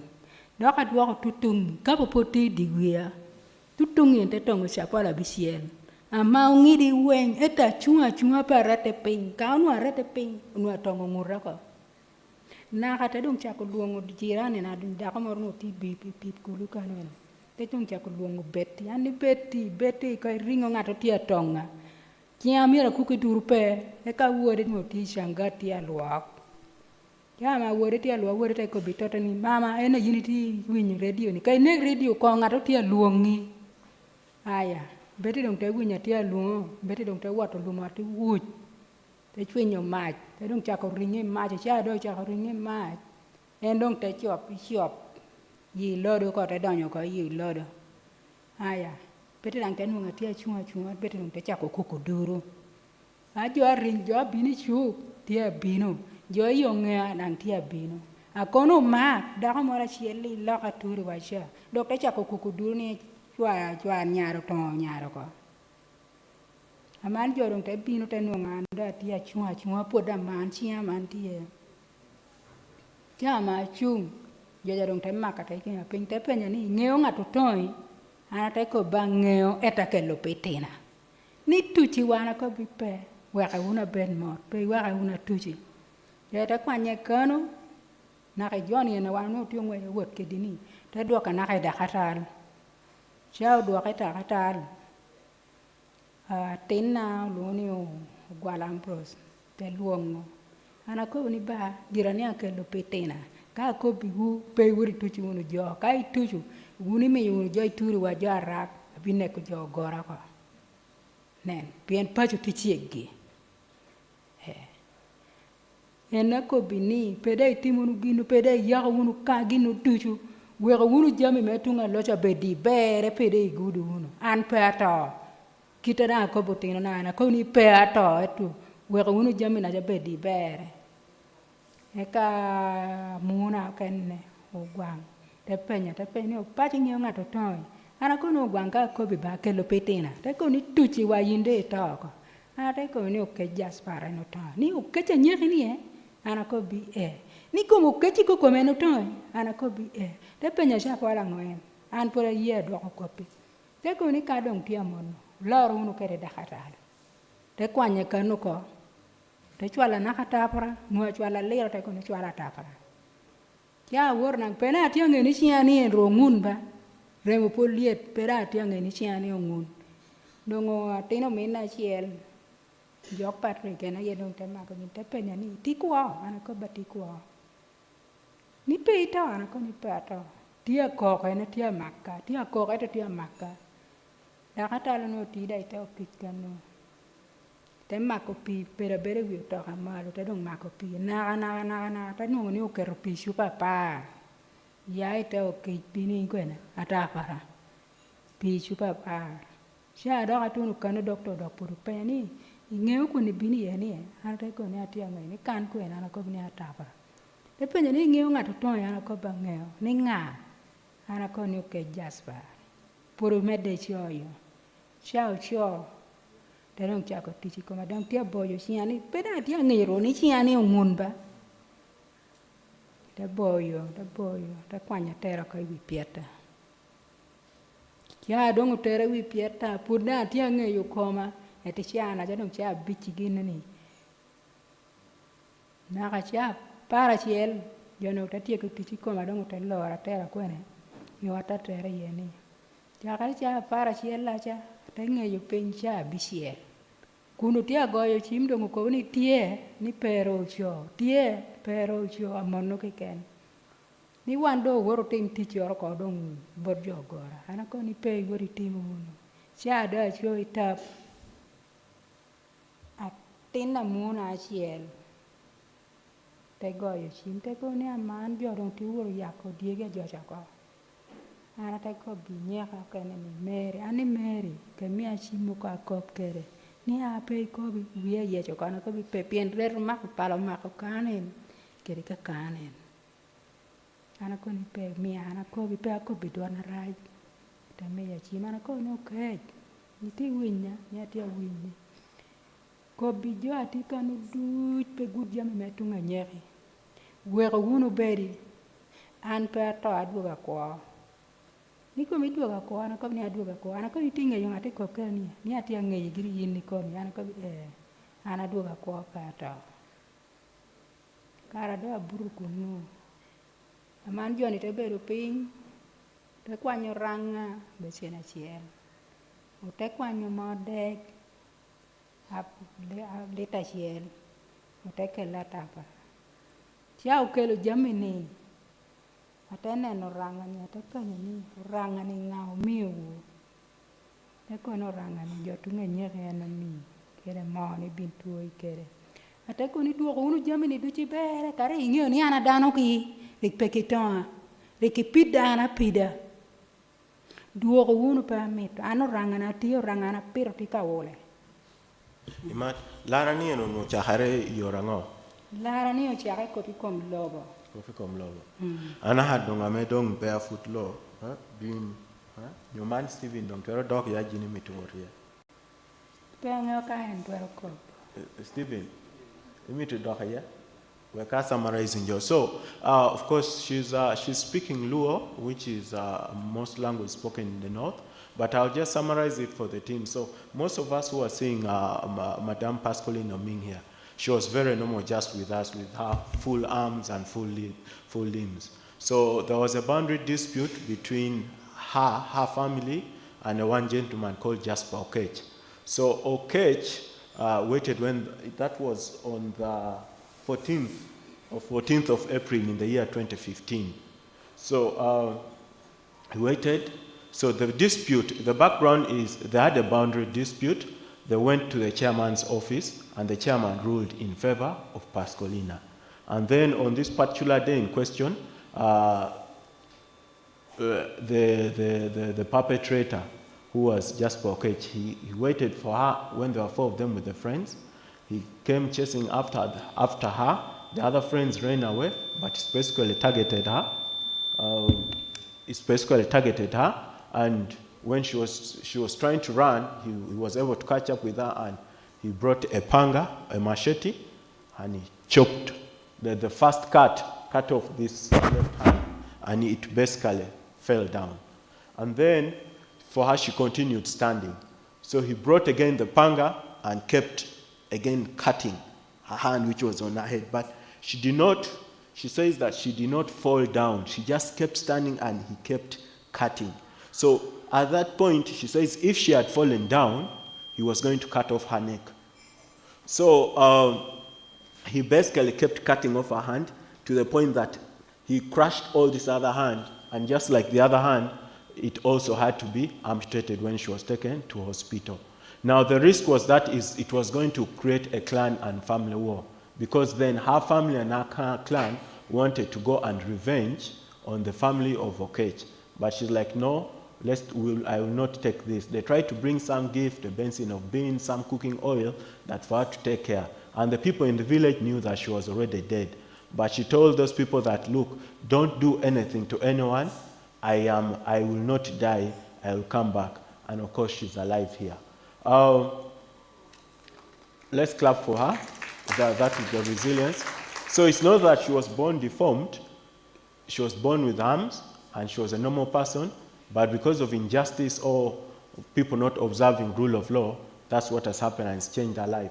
So most times when she's moving, she has to move with someone. Even those who will have seen when she has to take breakfast, they have to feed her. If she's drinking water, the closest you can do is give her a straw. And of course, that's how it has been. But let me come in respect to, just to summarize, because it's a very long story. Now, at that time, we were doing work actually with Women of Uganda Network, WUGNET. They're in a patch.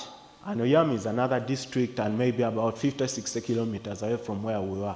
So the chairman, LC5, who she called, reached out to us and said, Barefoot Law, there's this woman that really needs help. So we were supposed to go back to Kampala. But based on what the pictures which were shared with us on our platforms and what we were seeing, we were like, we cannot ignore this story. So what we did is, as Barefoot Law, we drove all the way from Apache Cross to Icheme, abandoning our key project area, and we reached out to our home just to inquire. And then, of course, with other details now came, which are also challenges or bottlenecks in access to justice. One, we found that from the time after the incident, they had appeared in court 21 times, and the hearing had never taken place. 21 times. And then, because at that time, at least now, the judiciary has opened up more court structures, and courts are more accessible. But by that time, the trial had to happen all the way from Oyam to Lira. So the team would then have to travel all the way from Oyam. They leave very early in the morning and come back late at night. The witnesses had also now refused to go to court because they were tired. They'd gone to court 21 times, and then they said, for us, when we go to court, one, there is no food to eat. Two, the transport fare, the money is very expensive, and even the family which is supposed to help there would not step in. So then, of course, cut the long story short, Barefoot Law then intervened. We've since then managed to, and then also the suspect had got bail and he was out enjoying life, and of course he was threatening family, saying, this time I will finish you, which is among the things. So the suspect got bail and then he disappeared. But when we stepped in, the hearing actually was able to move, was able to proceed. And I can say that Okech was convicted and sentenced to 10 years. We were able to transport the witnesses, make sure that the officers, Mr. Chaya, if I'm right, from the Uganda Police, want to thank your officers, because even when this case went to court 21 times, your officers never gave up on this old lady. They were persistent and they said, no, we must get this man. And again, when he was granted bail, he disappeared.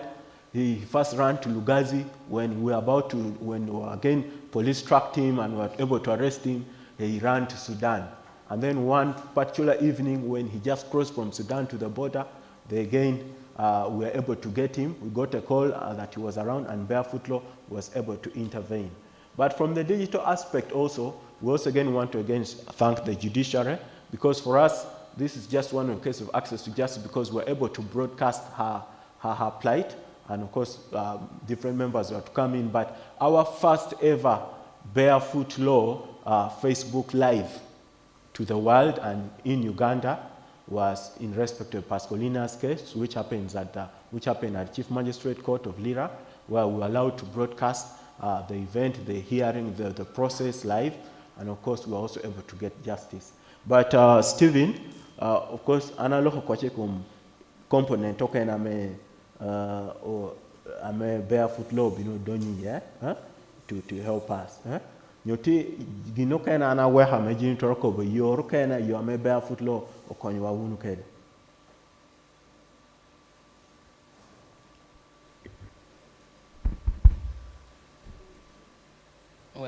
Wakati ile pasha yedo. Iborwa pashu Barefoot Law okonywa yora pola. Anana kopi Barefoot Law okonywa timu bal, mia pa timu bali kom tota. Pemeno yo gina yinu ikoba do enoka wanoko. Barefoot Law kara dong case wano dong peko te winyi nyim court I area parabisiel Barefoot Law te do nyiborwa karo donyo te chako mewa kony me woro nyim court chahe na ya dong korwa ta ero winyo Utatik kede Uganda police, utatik kede utoka me police me chako kwanyo siadene pashu. Tayri nyimu piro, karo kwanyo tayri nyimu piro, tay winyu kop kani na chela ken adong te koro ka ngolo kop. So ikano karo ngolo kop, karo dong kono ngolo kop, ngato temu bal teng wa shuko. Ota moyo mwakario kunbero kai wingwai. So ateni barefoot law tek chung kedwa temeyo kopo tengolo kum atir. Kopo tengolo kop mano tengolo ni dwe abong wen me de ma boro ria para boro. So iyunge kop dong ngol le taswalo dan ibuit pi mwaka para beach. Inge kano barefoot law poto wako pashu. Pudu chung kedwa taneno gini mati ni goro meritie. Utamiyo gini kony, utagere mati ot rooms adek. Ameno ugero tiyo duchu pukore, unakolenyo dushu, utamiyo kiri jama me ot tacha me buri ye dushu ya ber. Atamu gina nenu dong kare no. Okay. I think he has partly emphasized what I was saying. We are almost winding up. Of course, you said, for me, I'm very grateful to the Barefoot Law team, of course, the Uganda police, and everyone that stood with us. Me personally, I'm very grateful for Barefoot Law because at the time of their intervention, they also saved me from creating a crime because we were so bitter and we were so angry about what had been done to our mother to a point that we also wanted to kill the people that had done this. We wanted to destroy them. But because of Barefoot Law's intervention, we understand that there's the law and there are people that we can work with. And then, of course, also, he said, of course, we helped to, when the suspect was on the run for over 2 years, we worked with Barefoot Law, working with our officers, working with the different members to track, and we got him and he was convicted and he was sentenced in jail. But then most importantly, of which I want everyone here to clap for the Barefoot Law team, yes, he has gone further. I don't know if I don't know if the digital team has a picture, of the house. Basically, because you see, access to justice is not only getting a perpetrator locked. It is a comprehensive process, and that's why we talk of legal innovations, finding solutions for the problems that people face. The most important thing, and whether you're Barefoot Law or not, whether you, whatever organization is, my theory or our philosophy is that our work is the same, it is just the different ways of doing it. For example, if you are, let's say, an NGO like Concern for the Girl Child, yours is reaching out to the girls, but the main aim is making a difference. Whether you're Women of Uganda Network, whether you're trying to use an app to access people, you're just trying to make sure that we reach out to people. So the Barefoot Law team, after Pascaulina's case came to an end, one, they continue to provide support. We've also done a number of community trainings, virtual trainings in OYAM, and sensitizations to ensure that this kind of incidents does not happen. We harness technology, we go to radio stations, we do a lot of teachings, and of course we broadcast material through our SMS platforms. We have our online number, but most importantly, the team at Barefoot Law built a 3-bedroom permanent house for Madame Pascaulina Oming. And this is not because it is part of the organization's objectives. No, it is because after now the case is over, what next? She was living in a hut which was leaking, and of course with that kind of condition, it was not, we found that is just kind of justice not fair enough. So the team, out of their pocket, each and everyone, not even from the Barefoot Law as an organization, the Barefoot Law team members, from whatever little that they have, they were able to put funds together. I really hope the picture of the house could be shared, if it is possible, or it can be shared within once we have access to it. But the team was able to put a house, a 3-bedroom house, cemented properly, a permanent house, paint it, and that's where they're living. And of course, we continue to work to them. I can tell you, in summary, whether it is Winnie or whether it is Pascaline, if anyone goes after them, Barefoot Law will know. If anyone threatens them, Barefoot Law will know. And for us as an organization, we will come after you always with the full force of the law. God bless you all, and thank you for your time. Imat, wanopoyo, nyotigi norime tumedo, nyopod? Okay, dwakira pod. An Pascaline min, adwoko puoj ng'ama timere tuju koma. Nang doka adwoko puoj daka timo ng'ata ma kero bali koma timo kisha. Nying pa ko me award na tikasi. Amen. So she said, for me, as Pascaline, I want to thank everyone who has stood with me, thank Barefoot Law, and even the person who did this to me, I have forgiven them in the name of the Father, the Son, and the Holy Spirit. Winnie, do you have any final remarks? Bannange kyenneebaza ku Barefoot Law.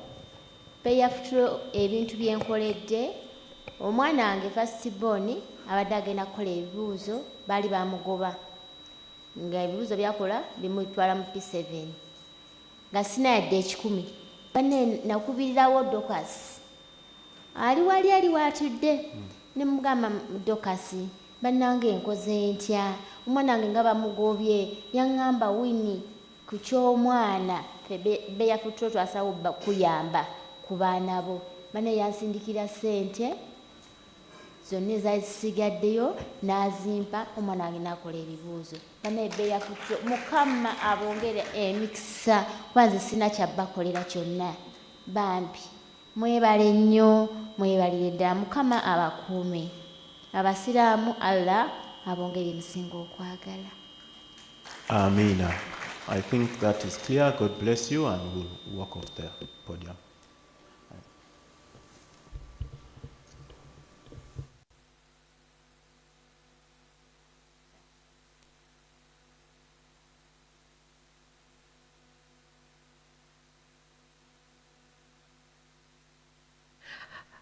Wow, how do you guys just respond to that in such silence? I know it requires a minute for everything to just, for you to absorb it all. That's the powerful work that the last 10 years have been. And I just wanted to correct something. That's not the house Barefoot Law built him. Some of you might think that that's the house. The purpose of that picture was to show you the phone in his hands. That phone is how he used to contact them back in 2014. When Facebook still had those messages, that's how he used to send word about the trial, about Pascalina's trial. Can you imagine? That's just the power of technology. I mean, what's the chance that someone there would have reached hotshot lawyers like the Barefoot Law ones in order for them to get involved in that trial? But that's the power of technology and how much it connects and links people that would never have met physically. And then just to mention that Winnie is the inspiration for the Barefoot Law AI lawyer. That lawyer is called Winnie, after Winnie's testimony.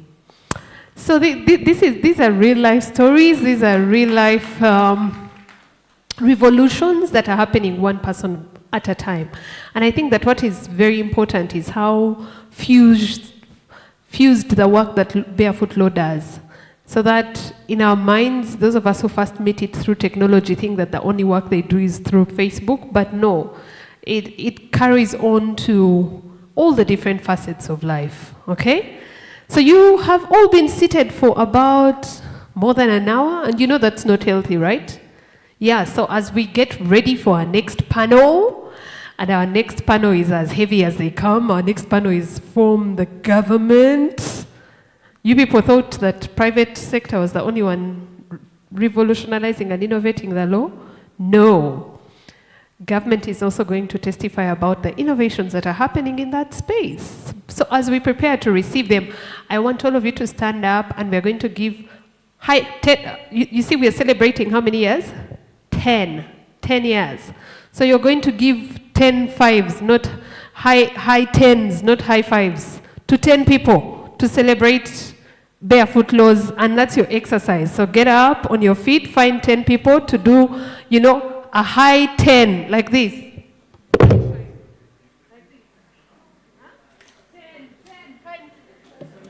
Find 10 people, and we are counting together.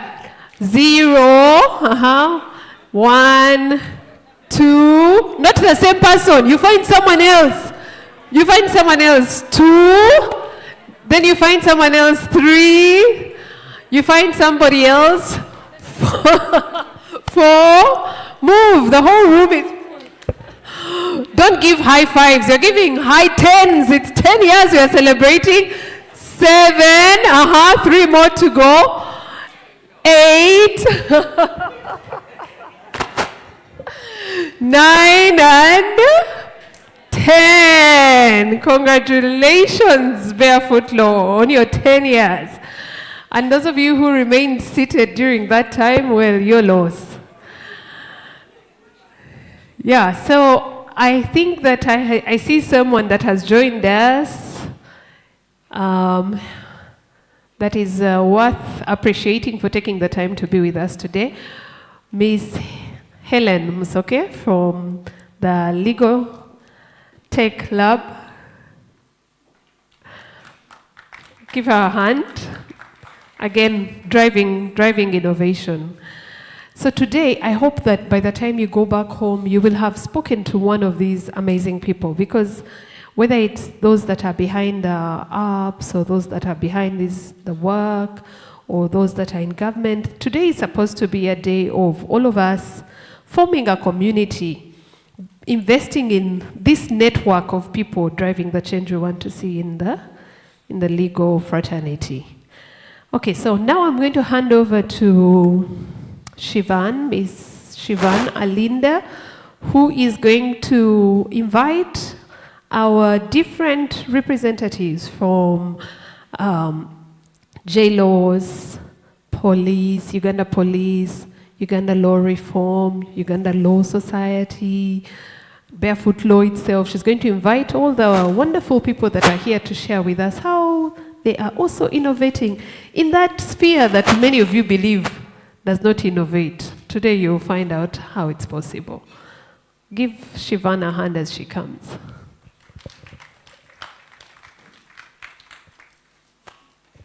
Thank you very much. Miss Ikanza lectured me, we share a name, so it's a very serious privilege being under school. So it's a very big privilege for me to be here. Good morning, everyone. Oh, it is already afternoon. Good afternoon, everyone. That exercise has woken a lot of us up. I'm very privileged to welcome our panelists today.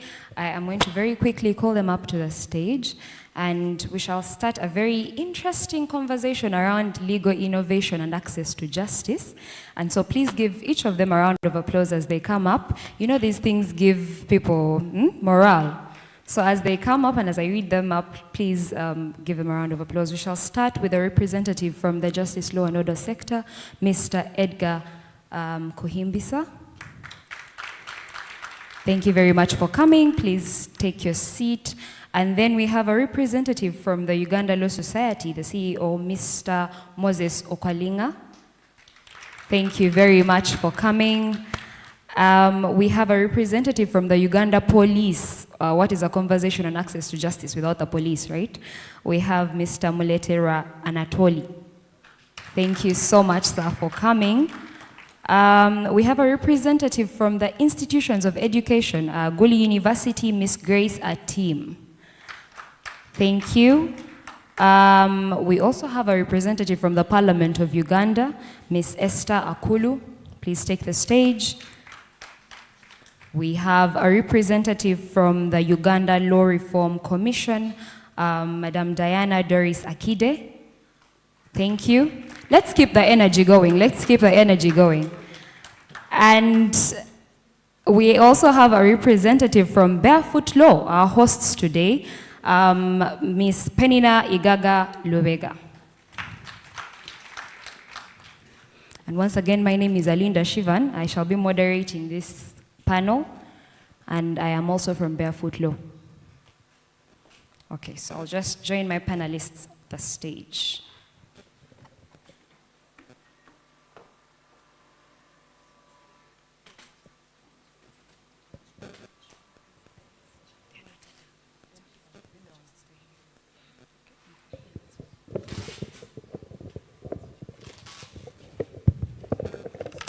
Let us have our panelists sit. Let me have the last one.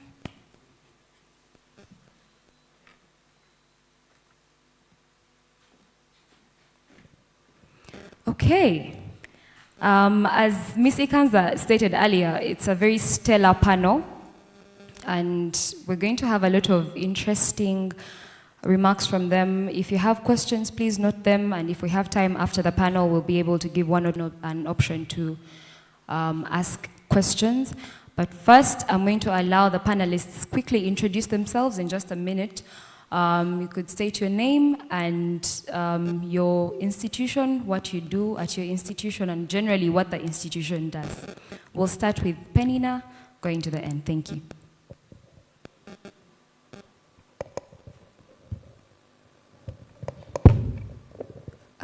Good morning. Thank you for being here. My name is Penina Susan Igaga, and as Shivan insisted, Mrs. Lubega. Yes, so I work at Barefoot Law as head of caucus. Head of caucus, how can I explain that? People relations. I'm in charge of ensuring that the people who reach out to Barefoot Law are those that get the best suited legal guidance and information. So we have a great team of lawyers whom we work with to ensure that all the people who reach out to us are able to leave Barefoot Law with a great answer to their legal need. Thank you.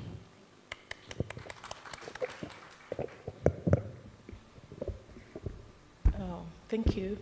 Once again, good morning, everybody. And my name is Diana Doris Akidin Bingham, and I work with the Uganda Law Reform Commission.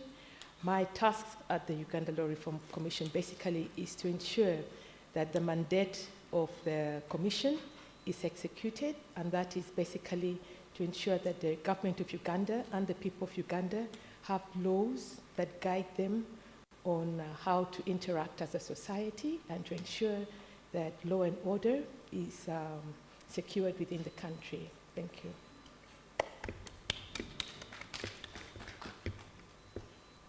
Good afternoon, everyone. My name is Atim Grace. I'm a lecturer at School University, Faculty of Law. We all know what the Faculty of Law does, right? We teach law, prepare the young lawyers, we walk them through the 4 years of law school, and just ensure that when they get out there, they're able to provide good, efficient, and adequate legal services to those who are in need of it, yes. But just as a faculty, our mandate also is to ensure that we contribute sound intellectual life through professional legal research, through outreach activities, which like those which we partner with Barefoot Law. Thank you.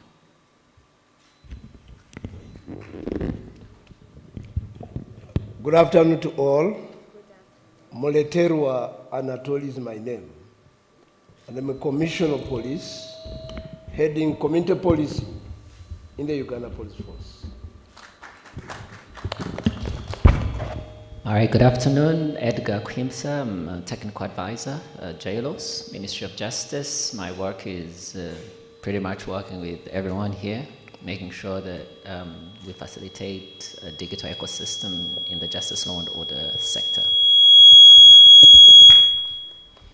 Morning, everyone. My name is Moses Okwalinga. I serve the Uganda Law Society as the Chief Executive Officer. I'm glad to be here today. Thank you. Good afternoon.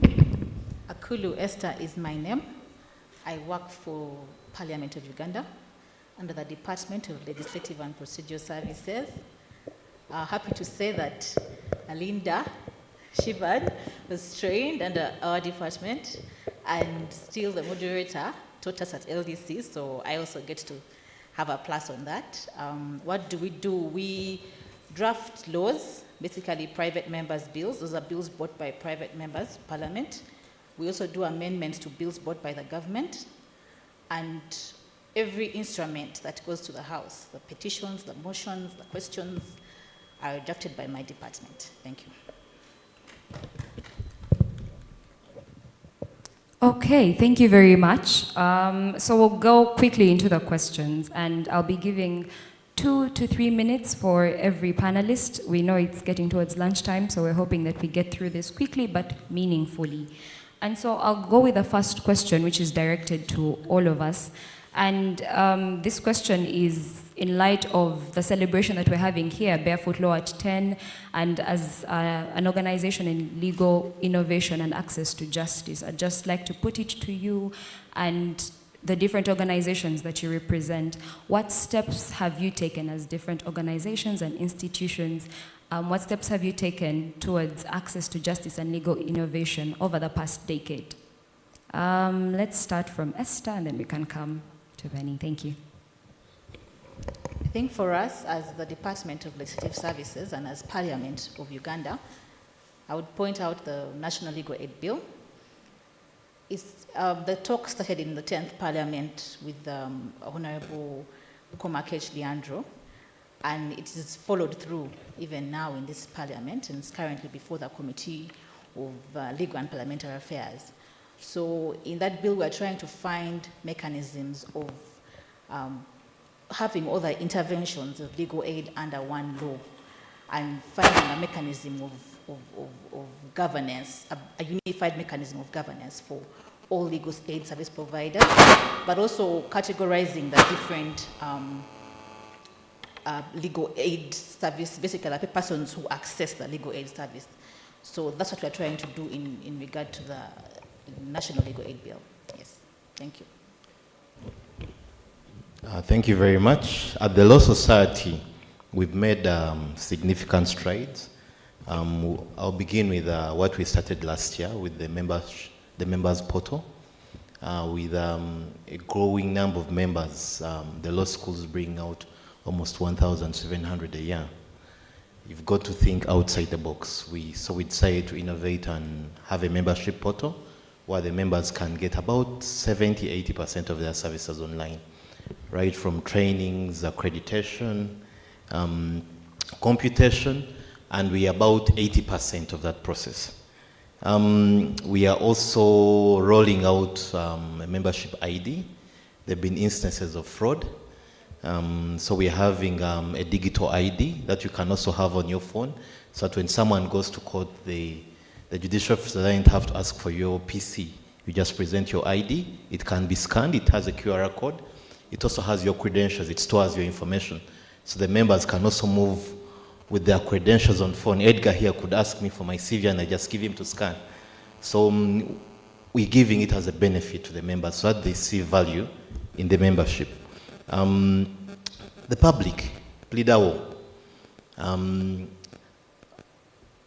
On a year we have about 7,000 users, but it's basically an Uber for lawyers, an Uber, which gives you access. We have about 150 lawyers enrolled who can speak about 7 languages. So what happens is if a client enrolls onto the app, it gives you access to the nearest lawyer, but it's legal advice. Then thereafter, they can refer you for many of our services. Then finally, under GBV, with the support of UN Women, my development partner, Jelos, supports PLIDA also. I must acknowledge that. With the support of Jelos and UN Women, they've helped us set up PLIDA. UN Women has also supported us in setting up what we call the Call Blast. It's basically recorded messages on legal services. On criminal, how to apply for bail, press 1. On how to contract a marriage, press 2. So we've been able to do that, but mainly in the Karamoja sub-region. We got messages suited for that region to be able to give them key information once they call. As you're waiting to be attended to, you have the option of listening to any other information. Thank you. I think JLO's being in existence for about 23 years, I think has this bird's eye view of the justice system in this country. And I think our contribution to this innovation space, I would say, has really been in facilitating communication, collaboration, and cooperation across all the players. And I'm super proud of everybody on this panel, because in one or the other, somehow we've worked with them, you know, to be able to push the agenda forward. And I think across the civil and criminal justice system, but also reaching out to the ordinary Ugandan out there, you know, listening to Pasqualina and Winnie. I mean, our impact really is focused on such people. And we take it further and we work with those in government and non-state actors to be able to create a pro-people justice system, you know, that everybody can relate to. And how do we do that? By thinking out of the box, you know, coming up with new mechanisms, new approaches, new models. I think JLOS doesn't only provide financial resources, but we provide a platform where you can express yourselves. And I'm happy to see many of the young people we've worked with in the room. And, you know, I'm hoping that in the next 10 years we can have 20 barefoot laws, you know, that will be able to change the game. And I think that is JLOS's legacy, that we can create an environment where we set you up to go out there, innovate, and change the world and change this country. And so for me, I think that is where our core contribution lies. Yes. You want to use this? Shiva, the story of the police is written on the faces of those who have come to participate here. Because each and everyone could have a relationship, either directly or indirectly. But thank you for bringing me on board.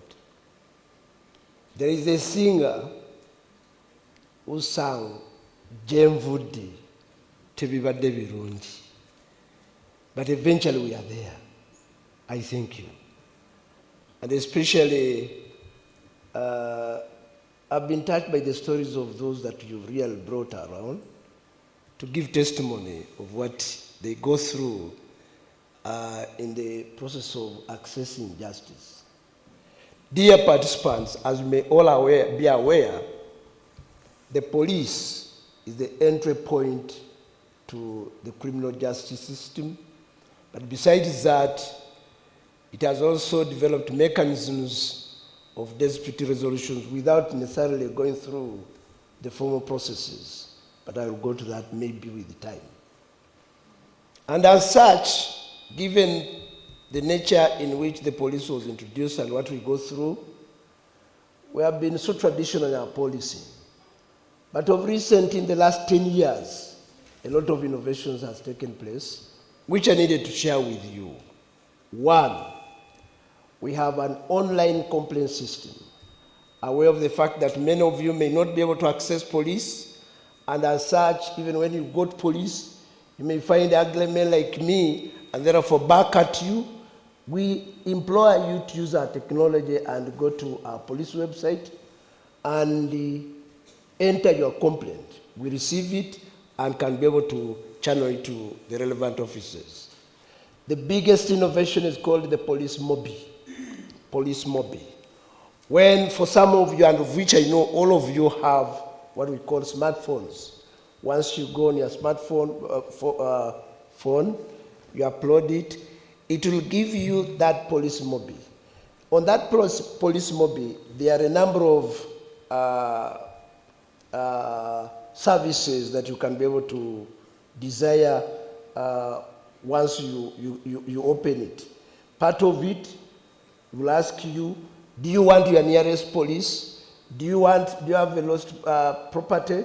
Do you want to have a complaint registered? Do you want to have maybe access to EPA, access to knowing whether your car was ever penalized or whatever? Once you get or open up on that police mobi, you can have all that information at your fingertips. But most importantly, right now, the traffic section has also designed an internal mechanism which we call the number plate reader. those ones that may be, so those of you who move on major roads, we have our number plate reader, NPR system. That NPR records instant number plates of all vehicles and motorcycles. Unfortunately, does not record motorcycles with number plates which are behind.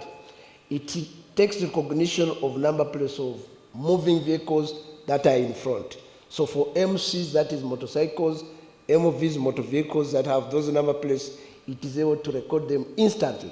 So if there is any kind of offense or of traffic, whatever that you could have committed on the road, we are able to go through, because we have our internal systems at all major regions in Uganda. We have 28 policing regions, 29.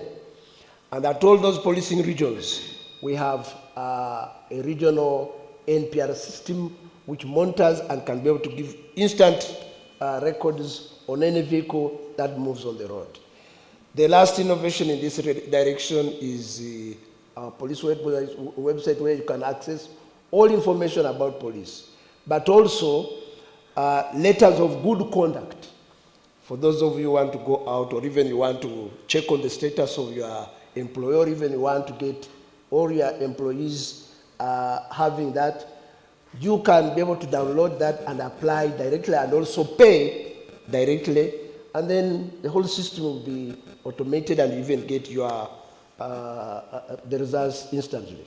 However, I want to imply that it may take a bit of time because of overcrowdedness. On a daily basis, we receive tens of thousands of people who are applying for the same. For the meantime, thank you. Thank you very much, Commissioner.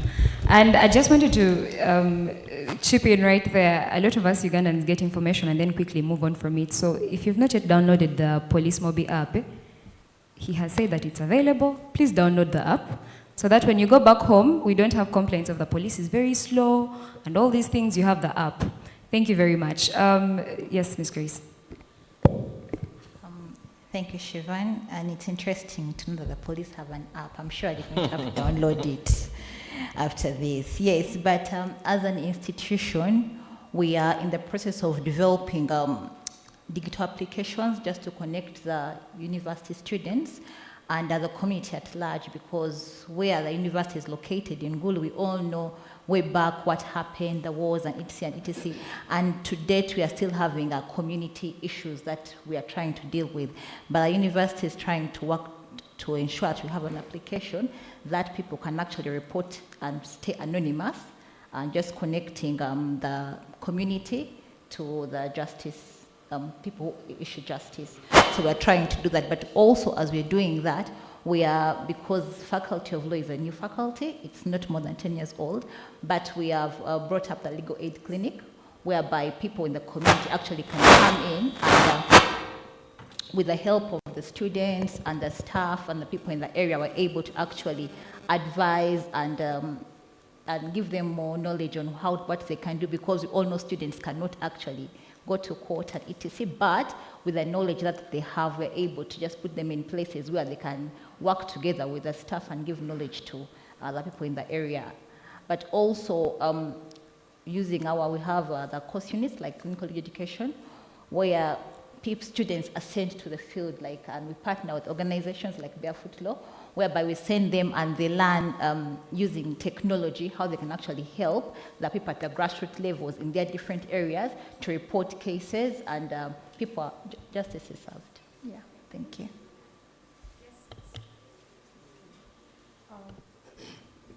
Thank you.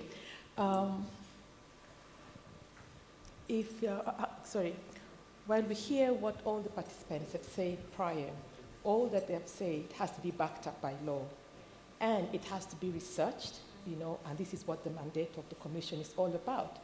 We research legislation or new areas for law, and thereafter we share our recommendations with the relevant body, which is the Attorney General's Chambers, and the Attorney General's Chambers passes those recommendations to Parliament to be passed into law, and various institutions, MDAs, then take them up and let them operationalize as laws that can run particular areas of government service delivery to the people of Uganda. So I don't want to take credit per se for everything, but we work together as government entities to do what we do. And in terms of innovation, what has the Commission done? First and foremost, I'd like to say in terms of legal innovation, the Law Reform Commission has come up with what we call Braille. Braille is law for people who are blind. We have so far transcribed the Constitution of Uganda into Braille for persons who have disability in terms of eyesight. I think this is something that is good. It's very costly, and I think private sector who can come in and help should really come in and help government do this, so that all laws that are relevant, especially to people with disabilities of that nature, are able to be done to reach them. And then in addition, what Uganda Law Reform Commission also has done, this financial year especially, while we're trying to revise the red volumes, which is the volume of all the laws of Uganda, we have also decided to come up with a mobile app upon which all the laws of Uganda will be uploaded. So once you have that app, you then have access to all the laws of Uganda. This, I think, is also a positive because it's going to help, it's going to help access to justice, for all Ugandans. For all Ugandans, that is one. And then secondly, what Uganda Law Reform Commission has also done this financial year is we have come up with an international database for all the laws, international treaties that Uganda has ratified. This is supposed to enable Ugandans, understand their obligations internationally, and also help our judiciary and our legal practitioners know exactly what laws Uganda has ratified, and all this will be as well on the mobile app, and it will link you directly to what laws have been domesticated thereafter in Uganda because of this legislation, so you'll know if it's legislative reform or it is institutional reform, for example, the Uganda Human Rights Commission, or the IGG office, so all these legislations and all these institutions will be at a touch of a button, on your phone. You'll be able to know all this. So this is some of what Uganda Law Reform Commission has done. But also, we have also reformed legislation. For example, we have made proposals for review and reform of the Evidence Act to ensure that, electronic evidence is admissible in court, because previously we used to talk about documents, and electronic evidence was not so admissible, it was not provided for in law. So these are some of the innovations that Uganda Law Reform Commission has come up with. And also, perhaps in the next coming year, what we have really discussed this financial year is to look at the role of AI, artificial intelligence, in coming up with information that informs what government is doing or what private sector is doing. How how are they legally acquiring this information, and how is it being used? All these have to be, skewered through the eyes of the law to make sure that it's fair and it's relevant for the people of Uganda. So these are some of the legal reforms that Uganda Law Reform Commission is looking into and or has already done. Thank you very, very much. In just 1 minute, we'll have Penina, and then we'll go to the individual questions for the institutions. Yes, Penny. Thank you very much, Sivan. When it comes to barefoot law, and when you talk about the barefoot law story, if you look deep into our story is innovation. We are always failing forward. One of our themes is that we are failing forward and building resilience through innovation. So we try out all sorts of innovations to make sure that we are able to ensure that everyone has access to justice. Whoever reaches us at Barefoot Law, we try as much as possible to curate. We understand that the way I will deal with a legal concern with you, Sivan, is not the same way that I will deal with anyone else on this panel. And therefore, in our curation of this, we are able to come up with all sorts of innovations to suit. Is it the last person in Namutumba, in Busoga? Is it the last person in Kole? Is it the last person in Gulu? Is it somebody in Bale? We will try as much as possible to make sure that we curate assist him in such a way that the person is able to get access to justice. It goes on to the simplest of things, like even giving guidance and information in a local language. You see, everyone, when we go to law school, we learn the law in English. But it has reached a point where, as Barefoot Law, even in its simplest form, we try as much as possible to go beyond the tech. Because we understand that, you know, so many of us will look at a smartphone as a basic, but it's not for a lot of people.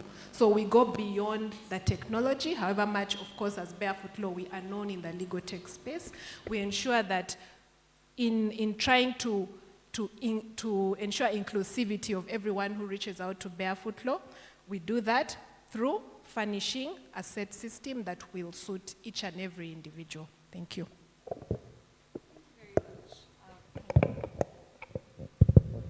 Thank you very much, Penny. And I like what you said at the end, and we're having a conversation over at Barefoot Law about access to justice not being a one-size-fits-all kind of conversation. You can't talk about access to justice and say, oh, this is access to justice for everyone.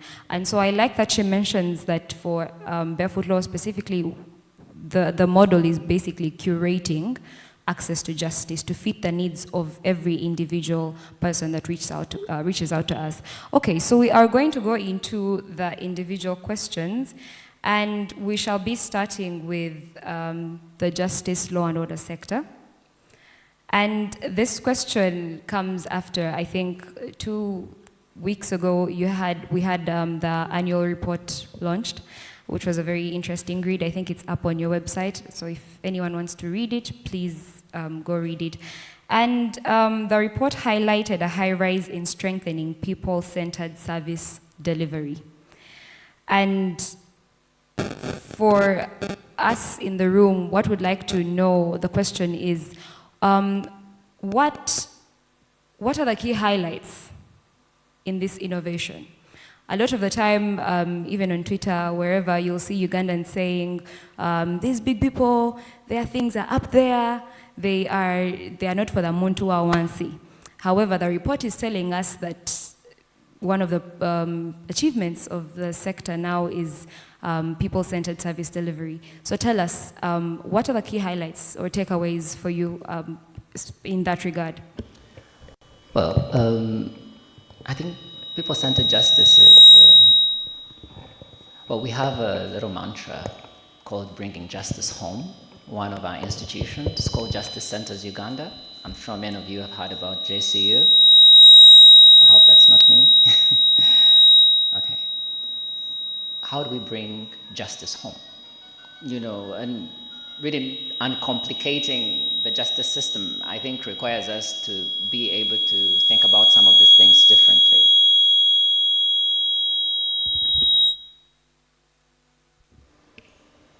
Maybe it could be this.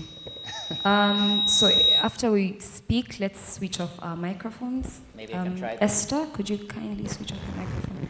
Can I try this? Yes, you could try that. Okay.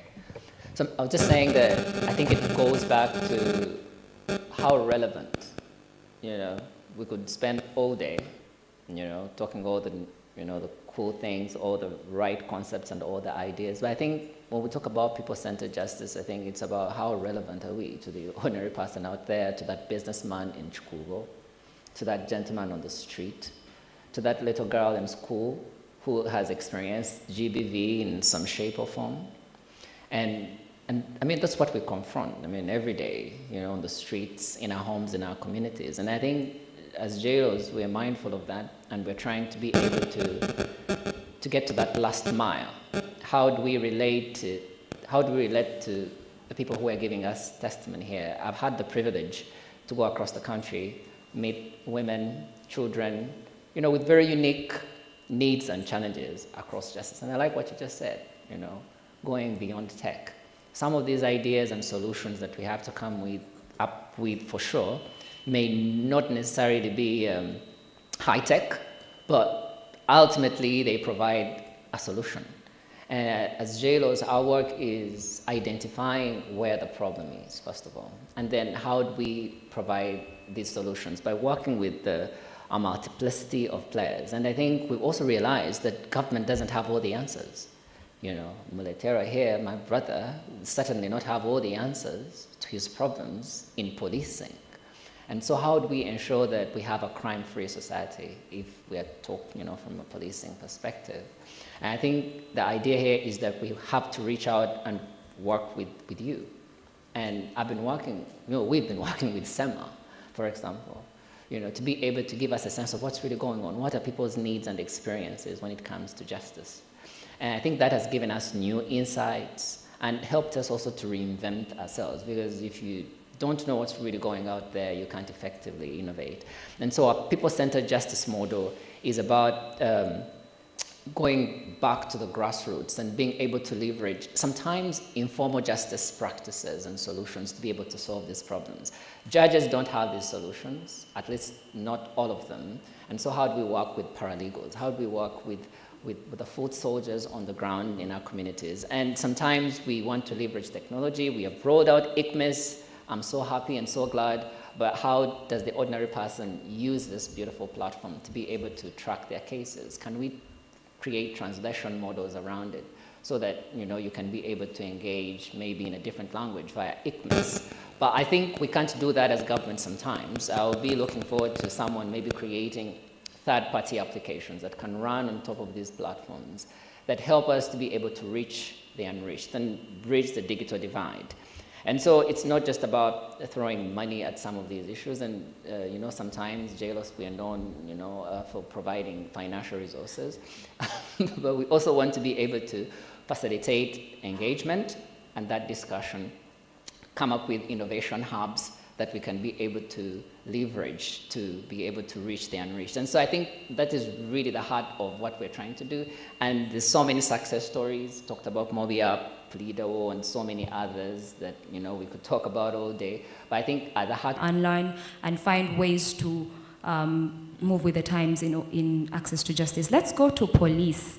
And our question is on our representative today, luckily heads the community policing department. And the first time we heard about this, usually when you say community policing to a Ugandan, what they're going to think is if someone attacks me. Interestingly, I had a training at a point with some members of the community, and one of the questions a lady asked was, if someone comes to my garden and tries to steal from me, can I get a panga and cut them because they are trying to steal from me and I'm acting in protection of my property?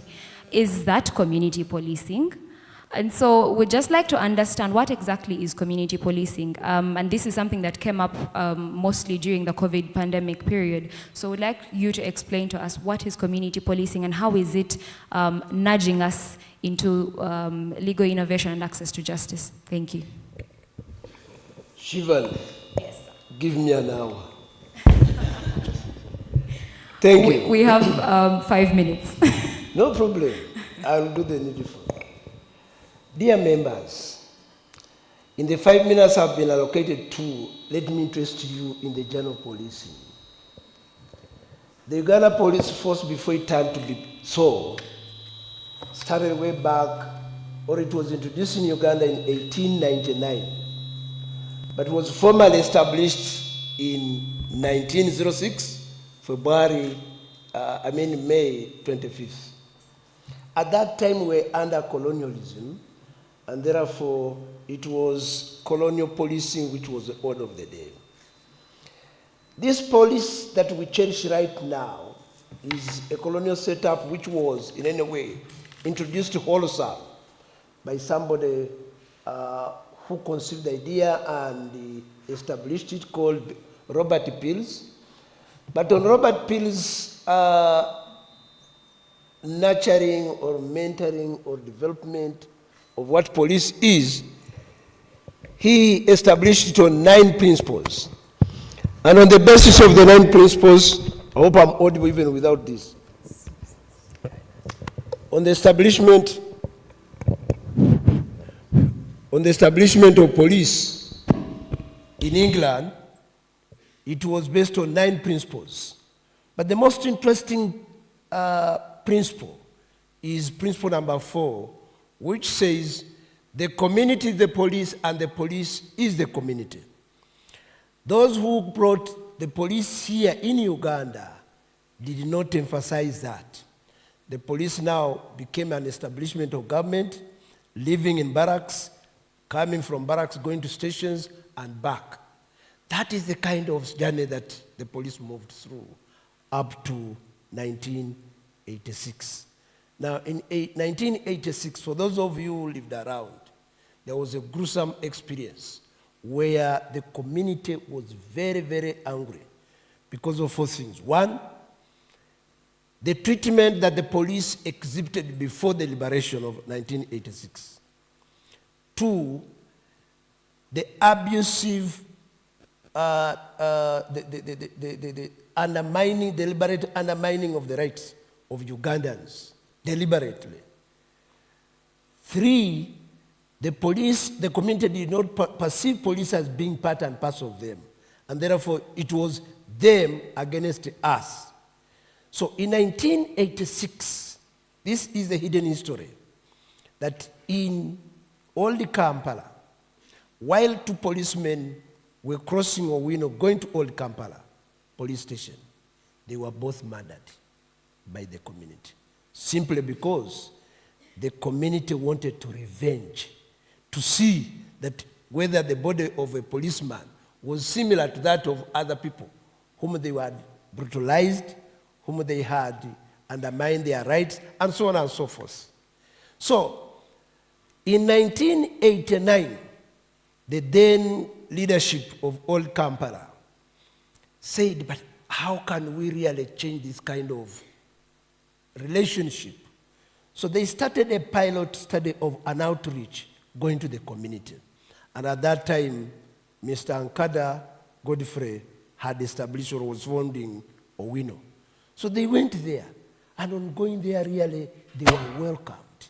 They were really regarded as brothers and sisters. So this now became our entry point to adapting community policing in the Uganda Police Force, and also acceptability of the community to realize that the police is part and parcel of them. But nonetheless, that journey is quite a bitter one. Even amongst ourselves, in our mind, some of us still breed on that colonial hangover, imagining that the police is not part and parcel of them. But the emphasis on community policing is based on 3 principles. 1, the principle of partnership, that at all levels, the police cannot work alone. We all need to work together. We need to identify the partners. We need to identify who plays what. And I'm very happy, extremely happy, especially in filling the gap by barefoot lawyers. That story by the 2 ladies that you have really brought to us is a milestone in showing to us how people are yearning for justice, but at the same time are not getting it. So as police, we may not really be able to reach everywhere, but we can reach everywhere through partners like you, which really has shown that this is the way to go. The second principle is problem identification. How can we as partners sit and identify problems that affect each other and solve them together, amicably? Let me tell you, fellow participants, all solutions to problems that affect us are not in our offices, are not by the office bearers, but can be able to, can be steered by the office bearers, especially when we reach out to the community. Because at the end of the day, the problems that we tend to undermine are the ones that come out as crimes. Then you'll be able to rush forward and begin asking us the annual crime reports. But these crimes we're talking about came out of problems. 100% of the crimes that we get are manifested from 2 or 3 problems. Look at mistreatment of women. If you can be able to look at dissect on that, you'll get a myriad of crimes. Land-related issues, like now this lady from Ichembe. The good thing I know Ichembe, and there is still a very big problem of a communal land in Ichembe.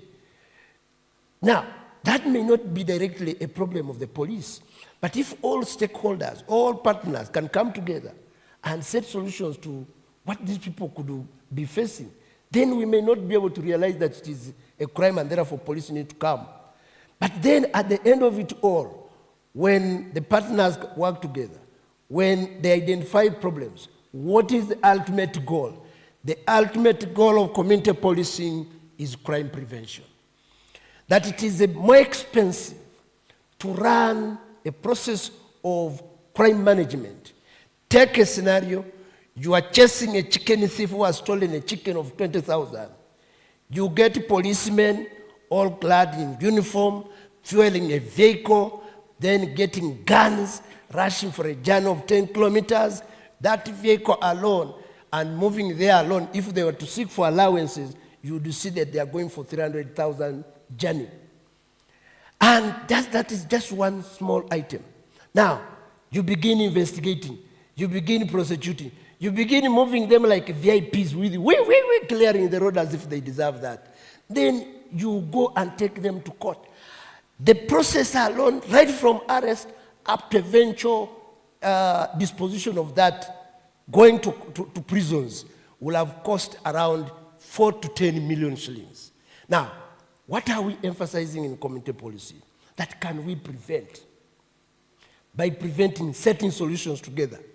Now, one of the issues that we have raised, the issue of somebody getting a panga and doing that, it is sheer lack of information, it is sheer lack of knowledge, it's sheer lack of knowing how he or she can be defended in the course of doing that. Maybe, to a smaller extent, it could be an issue of personal security. But again, at the same time, if it is personal security, you don't take the law in your hand and then begin again committing a worse crime. Because the issue of stealing a banana is a lesser crime compared to murder. And that one will again be able to precipitate everything. So, dear partners, and of which, by the way, I need here to thank Jalos, because it has really fostered and steered all this journey. What you are asking him, he has enabled us to connect, interact. And by the way, when he talks of taking services near to the community, we are saying we want to decentralize, we want to demystify the police.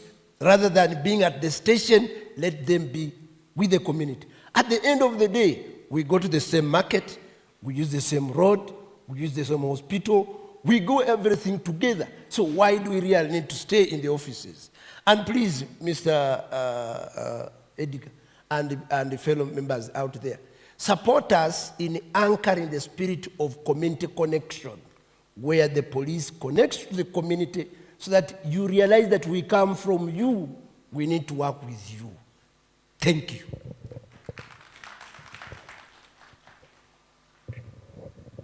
Thank you very much, Commissioner. What do we say after that? I think after this, if you have, usually when you tell a Ugandan, go to police, or they've called you to police, the feeling is usually hesitant. Why is the police calling me? What am I supposed to do at the police? But you have availed our fears. The police is for us. It is for the people. And so we have more trust in the police. Let's go quickly to the next panelist. And time is fast spent. I see it's 1 p.m. Let's go to Gulu University.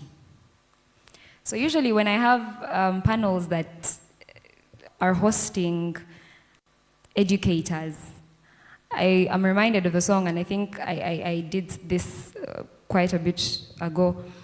Do we remember the National Schools Anthem? We do? Can we sing the first stanza? We can't. We can. Let's start. Start. Any key, that doesn't matter. Let's start. 1, 2, 3, we go.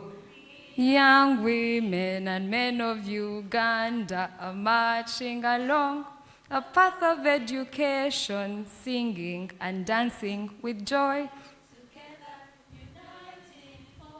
A better Uganda.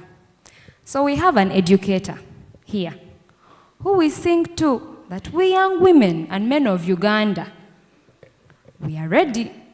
So my question to you, Ms. Grace, is as a university, as an educator, how are you making sure that the people that you're training, the people that are going through the hands of Gulu University, are being trained to be relevant in a world that's fast-paced in legal innovation, access to justice. We're seeing digital platforms popping up. Almost everyone here has mentioned there's a digital platform that they are rolling out. How are we making sure that the people that are being trained to enter this system are equipped enough to be relevant?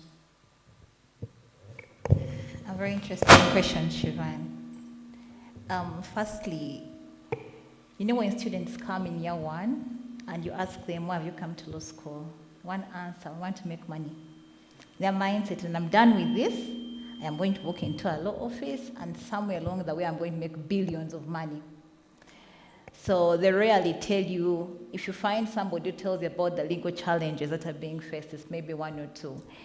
And so we have to work with them from year one to year four just to try to change their minds from the concept of making money to realize there are actually real challenges that are being faced by people. And it's important that after you're done with law school, you're able to go out there in the field and help people actually sort these challenges.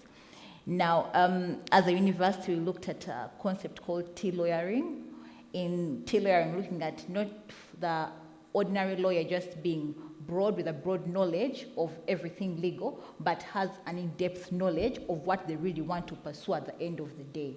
So that by the time they're getting out there, we don't just send people who don't know what they want to do, but by year four, we're able to shape them, teach them, and impact in them what they really want. For instance, the last time we were here, we had a student who wanted to major in AI.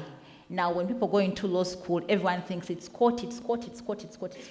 But just moving their minds from there's actually more to law than running to court. As a lawyer, you can do more. By the time you take a matter to court, that should be your final resort. There are so many ways you can resolve that.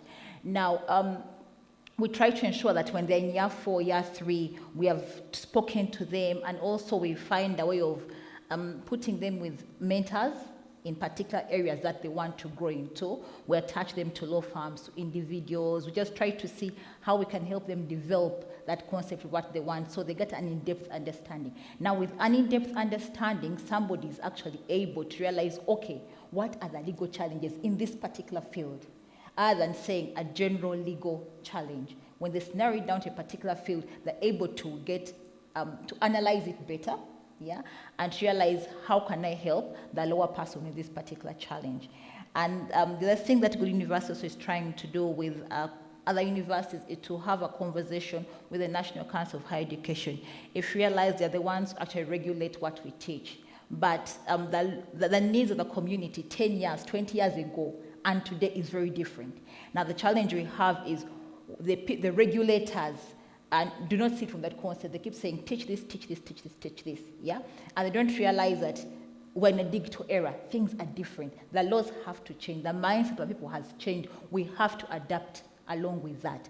And so we're just trying to have discussions and saying, you know what, how can we actually change the teaching styles to embrace what is going in the world today. And after COVID, most universities had a blended form of teaching whereby we incorporated actually online and the physical classes. Now with that, the students are able to think outside the box. They realize, okay, if we can have this online, how about in our legal practice, we take this a notch higher and say, okay, you know what, if our lecturers taught us online, isn't there a way? And if you realize the first question that you had asked earlier, we talked about how the university is trying to develop platforms and applications where the community can come and actually report and stay anonymous. But these are coming in ideas from the students themselves and saying, what can we do as students to actually help the community, to help our people back home?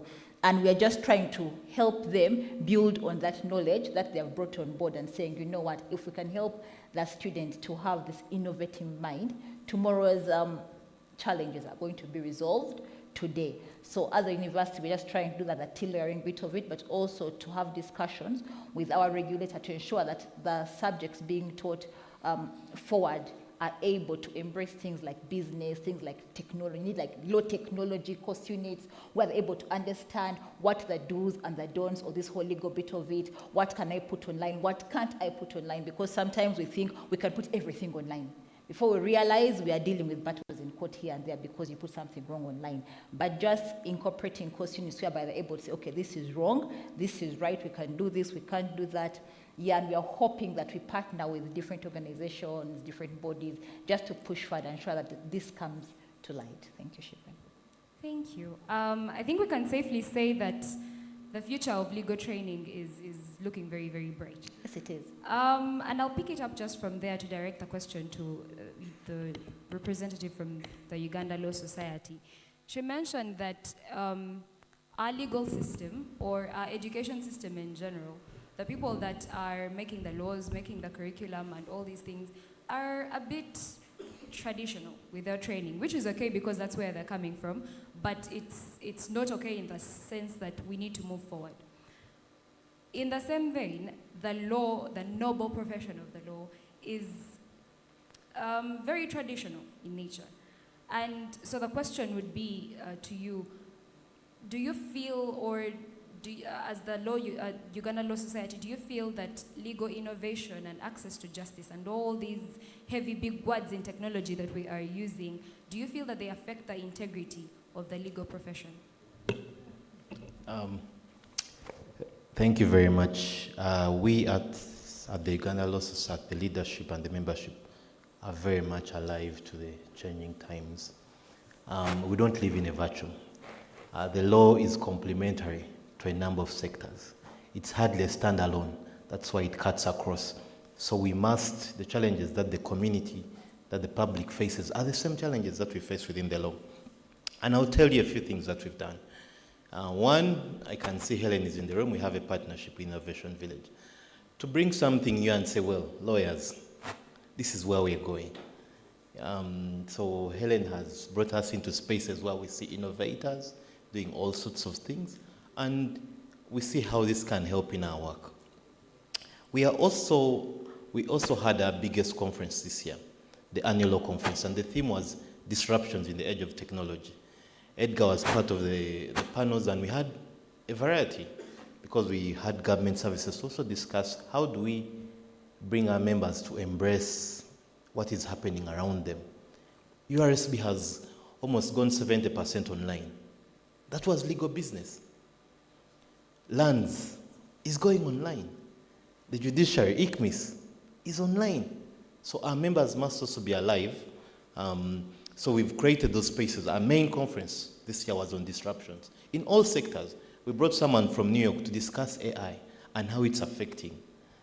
She teaches tech at the University of New York on what are the Americans doing? What can we learn? And very interesting discussions so that our lawyers are alive and not living in a vacuum. We've also joined various, we're part of the Law Tech Festival in Kenya, so that our lawyers get to know. We even provide free transport for lawyers to go and see. We could say several partnerships that we've deliberately to try and go in that space so that our lawyers are not just providing the law, but also relevant to clients. Then also as a society, with a growing membership of close to 5,000 active, we have pushed about 85% of our trainings online. We've also introduced our specialized courses through learning portals. So you no longer have to sit in a room to attain your CLE. We have partnerships with other programs, management programs, UNICAF University and other people, where you just log on to a portal during your own timing, study, accumulate your hours, so that you give the members a variety, but also the flexibility of using technology to improve themselves. Thank you. Okay, thank you very much. So for the lawyers, especially the young lawyers, we can see that there is space for us to grow and to get into these spaces of legal innovation and tech. So we are going to go to Barefoot Law. We are discussing technology and the law, legal innovation and all these things. But there's my grandmother deep in Kepson, Garvu and Darkunjri, who doesn't have a smartphone, will probably not be able to get you, and I'm seeing they're putting up the platforms on X, on Instagram, on LinkedIn, and she's not going to bother with that. How are you making sure that you are getting even to that person who does not have access to digital platforms? Thank you so much, Shivan, for that. Our approach, thank you so much, Shivan, for that. So our approach at Barefoot Law is more of a multifaceted approach. I'll expound on that. An approach where, as we embrace technology, we acknowledge that there are some people who haven't yet appreciated the recent trends that people are enjoying right now to get legal guidance and information. And I like that question is a very good one and very close to heart, because it kind of goes on to even tell the Barefoot Law story. And in 2 minutes, I will answer the question while going through the Barefoot Law story. So Barefoot Law started off on a social media platform by, of course, our executive director, Mr. Gerald Abila, seeing the justice need that was required, and thereon went on to start it off on social media like a young man that he was at that time. So Barefoot Law goes on, and then we realize that, wait, Barefoot Law is supposed to be for the underserved who may not have a basic smartphone. Yes? So in comes SMS portals. We have the SMS platform where right now someone can send in a message and get, like I mentioned again, curation of our content, a message that would have easily been put on our social media platform, very elaborate, but now we also had to rethink how simple we were going to make this message and have it put into the SMS platforms. So we have the SMS platforms. We went now to low-level technology, yes? Now, even people who reached us on SMS, we had that for a while, but still we were not reaching your grandmother, who may not even know how to use a button phone. And that is where we had to now move beyond the tech. We had to go beyond the smartphone and move into the communities. We had to get off our, I like saying, we needed to get off our high pedestal of technology. Exactly, get barefoot, as you said that you were. And indeed, we got barefoot, and we are in the communities. In the communities, we are working with our community partners, and alongside all the partners that you see on this panel, alongside others, both international, national, community-based, we are able to reach those people who need our guidance. So we have community engagements. We realize that something as simple as a radio can be used to dispense legal guidance and information. So we collaborate with lots of radio stations within a particular region, and like I mentioned, a lawyer will go there and speak in the mother tongue, one that people will be able to understand. Now, we have even gone beyond and had community outreaches. We have mobile outreaches. We understood that there are instances where grandma may still not be able to travel to a destination that is maybe within Gulu town. So what we will do is that we will now move into the sub-counties and have smaller outreaches. And where does the innovation come in? We have what we call the virtual outreaches, where we will organize and have the people there and have a lawyer in Kampala who speaks the language over a laptop setting, whether it's a small, sometimes we don't even have the PowerPoint, but we'll have a small laptop where these people are able to get legal guidance and information. Now, the excitement in me is building, yes? In the communities, we realize that human interaction is very key. And that is where the Barefoot Law boxes come in. We have what we call the Barefoot Law box. I don't know if it will be shown eventually. But yes, the Barefoot Law boxes are points or offices within the communities where the people can come to us at Barefoot Law to receive this curated guidance and information. I don't know if you'd be more comfortable with, you're more comfortable going to see a doctor physically and talking to them and telling them, you know what, this is what's ailing me. Even him just adding that personal touch of, oh, over here, you feel healed of psychologically. That's the same thing. We are trying to be the legal doctors in this way by going beyond the tech and offering some kind of counseling through even mediation. We realize that it shouldn't always be conflict, because at the end of the day, we believe that access to justice should come with also a lot of resolution. There shouldn't be breaking up of communities in any way. So because of that, through all these examples, I believe I have shown how Barefoot Law has gone beyond the tech. We started off tech, but we realized that we needed to come up with a solution to every single person who reaches out to Barefoot Law. Thank you.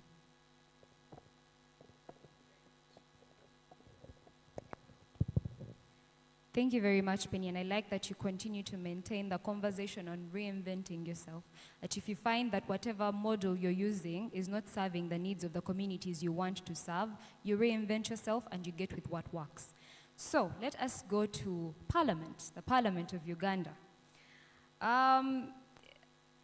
You mentioned when you were starting that there's the legal aid bill that's been in Parliament for a bit now. The question is directed to how the private sector partners like non-governmental organizations and other acting partners, how are they being able to inform policies and laws like the legal aid bill? Are there stakeholder conferences that are being held for them to have an input? A lot of us, I think they mentioned that if you scan the little cards on your desks, on your tables, you'll find an annual report. Is Parliament incorporating findings from reports like that? How exactly is Parliament making sure that the work that is being done by the private sector is reflected in the laws that are being put out? Thank you, Shivan. For this one, the best answer I can give is public participation.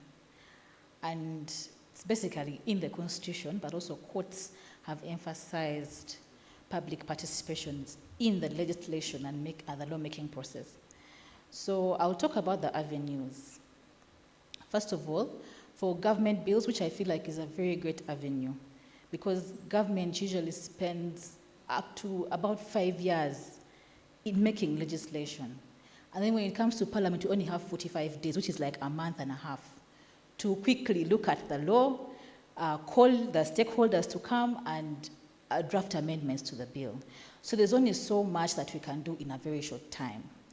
So how do you involve at that point? Now, for government bills, I would implore us to keep our ears on the ground, okay? So that, basically, if you have interest in ICT, keep checking the Ministry of ICT website. If you're interested in gender, keep checking their websites, because they will put out information about how they are reaching out to people and also which areas they want to reform in the law. So that would give you an edge, because government at that point will definitely invite stakeholders to come and interact with them at that point. And remember, they have more time. They have 4 years, they have 5 years for this. So I would implore you at that stage to access in that manner. But also when the bills come to Parliament and they're read for the first time, they're referred to committees of Parliament. So I think you're always seeing us on TV, you know, the members of Parliament are sitting in committee rooms. So at that point, there's interaction with stakeholders. So what happens is that the clerk to Parliament will publish in a newspaper of wide circulation, usually it's New Vision or Monitor, and they will indicate that memoranda is required from the public on, let's say, the National Legal Aid Bill. So the public would definitely be allowed. They will actually, you can actually send a memoranda which is written, or you could write to the clerk and say you want to appear in person and submit comments on the bill. So that, again, as I said, we only have 45 days for that. So usually we get stakeholders, and we actually manage, because we ensure that in that time we meet as many as possible and we exhaust the lists. But most of us and the Ugandan citizens basically look at MPs and you say, we sent them to Parliament to represent us. So you do not even bother to access in that way. So again, I think we have issues of access to Parliament, because somebody says, I have my views, but how will I even be allowed, 500 meters to the gate of Parliament? As long as you have written and you have your letter and you have your invite, at the gate, of course, they would require you to do the usual security checks, which even I as staff go through every single day. I raise my hands, I get checked. So you go through the security points, and as long as you are very clear about where you're going, I'm going to the Committee of Legal and Parliamentary Affairs, and I'm submitting on National Legal Aid Bill, you'll be allowed access. Nobody will stop you. And you'll move direct to the committee room and submit to the to the members of parliament. That is for government bills and also for private members' bills when they get to parliament. But also, as a private member, basically private members have the right under the Constitution to move bills on their own accord, as was done with the National Legal Aid Bill. Right now it's being handled by Honorable Algon Silas as a private member. So even at that stage, as a department, we still interact with stakeholders. We have meetings within Parliament usually, but even out of Parliament, if you have a place of convenience, basically your offices, we can sit down and have a meeting about proposals for the bill, because we draft from scratch. We only go with ideas and from the members, and then we draft from scratch. So we still involve stakeholders in pre-legislative scrutiny of the law. So that is how, in brief, I can say we, as the public, can participate. Another thing maybe I can add is about the mode of memoranda. So many of us you may come with elaborate presentations about the bill. Okay, I'm trying to be as practical as possible. So the best thing, and even it also helps us, it also helps MPs understand better, is for you to break it down. So you say, I have an issue with clause 25 of the bill, and indicate, may I like it actually in tabular form, indicate what issue exactly is. So you say this is not workable because in practice, we have interacted with legal aid, persons who come for legal aid, and this doesn't work in our realm. This is what works. So that gives us a clear pointing, instead of, getting lost in a multitude of words. So that's what I can say about public participation and how the private sector can get involved. Thank you. Thank you. And that's very interesting. Let me just take a very quick poll. How many people here knew that you can walk into Parliament and tell them, I don't like this thing that you've written on this bill? Show of hands. None. Lawyers. Okay. I'm particularly hitting at the lawyers because what? But thank you very much for opening our eyes to that. And I think moving forward, you're going to see a lot of us venturing into trying to help legislate and form legislative opinions. Okay. Yes. Lastly, as we break off for lunch, because I see people are starting to, lunch is here. Let's have the final question directed to the Law Reform Commission. In terms of steps, what do you think is being done, or what steps are being taken to make sure that the legal regime that we're operating under facilitates legal innovation?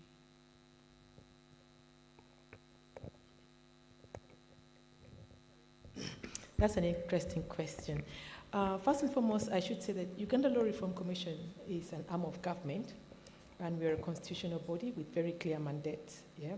And like I earlier on alluded to, our mandate is to ensure that Ugandans have legislation that govern them and guide them on how to behave as a society, to create minimum conflict in society.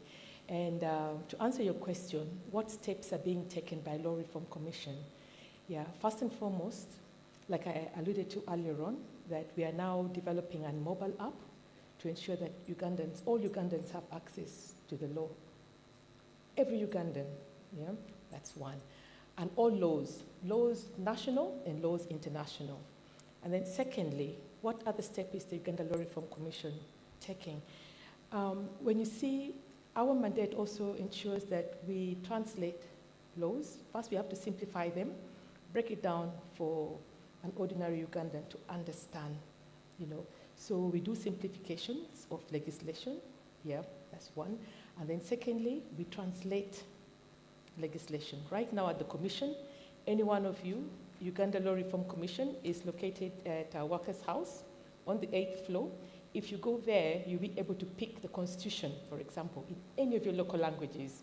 We have got 32 translations so far, and as time goes by, we are still translating into different languages. Yeah. So these are some of the steps that the Commission is taking to ensure that we enable Ugandans, as a country, first of all, appreciate and understand the law and know exactly how to act within the ambit of the restriction of the law, Yeah, so by and large, Uganda Law Reform Commission, we are not an implementing body per se, so we don't implement. What we do, we try to make sure that we research the laws, yeah. We recite the gaps in the law. We work with the courts of Uganda to ensure what court precedents are being set and how should we translate those precedents into legislation, you know. And then when we translate them into legislation, we do review or reform of the law. Review means you look at an existing law, look at the gap in that law, look at areas where the law, maybe the court has said that this law is unconstitutional, and then we reform it. In other words, we remove the anomalies in that particular provisions, you see, to make this law attuned to the needs of the society as the society revolves, you see. And like we're saying, we're discussing right now, we're saying that society has revolved into digital platform. So what is the Commission doing? You know, we have to be awake to all this, you know, yeah, and make sure that whatever we are doing as a Commission, it's speaking to the needs of the modern day Ugandan, you know. You earlier on mentioned here, it wasn't you, it was the previous speaker, a moderator, where she said, if you look at the population, you know, 7 million people are between the age of 0 to 4, then it goes to 6.5, then it goes to 4 point this, you know, yeah. Basically, our age, I don't know how many of us are our age, my age that is, those who are above the age of 40, you know, yeah, we are dinosaurs, we're dying off slowly, you know. So what are we doing, you know, to ensure that the population that we are currently nurturing into society will be law-abiding or will be able to actually use the law? Ugandans read less. Ugandans are now more onto digital phones and all that, yeah? So if you put things on the phone, then you're actually accessing them and you're making them also accessible to what you have, yeah? So basically that's what the Commission is trying to do. We're trying to adopt our laws in a system, in a mode, in a version that the ordinary Ugandan is able to digest and follow the law and be an obedient member of the society. Thank you very much. Let's give them all a round of applause. It's been a stellar panel. They've shared very many insights. I hope all of us have been taking notes. I have been taking notes. If you have questions, okay, so it's lunchtime. We won't be able to take questions. Shivan, just one more thing, Shivan. Yes. You know, I think it would be unfair if we leave the stage without celebrating Barefoot Law. I just want to say thank you, Barefoot Law, for holding the torch. Thank you. I mean, you know, I have seen Barefoot Law evolve and grow to where you are right now. Thank you for representing this country locally, regionally, internationally. Thank you, Jared, for holding the Uganda flag up high. Thank you, Shivan. Thank you, everybody. You know, I celebrate you personally, but also as JLOS, we're proud of you, super proud of you. That you go out there and you represent us, you know, with a lot of determination to change the narrative. I just want to assure you that we're going to be with you every step of the way. Everyone right here on this panel, in government, we're going to be cheering you on. We're going to be working with you to make this happen. Thank you very much.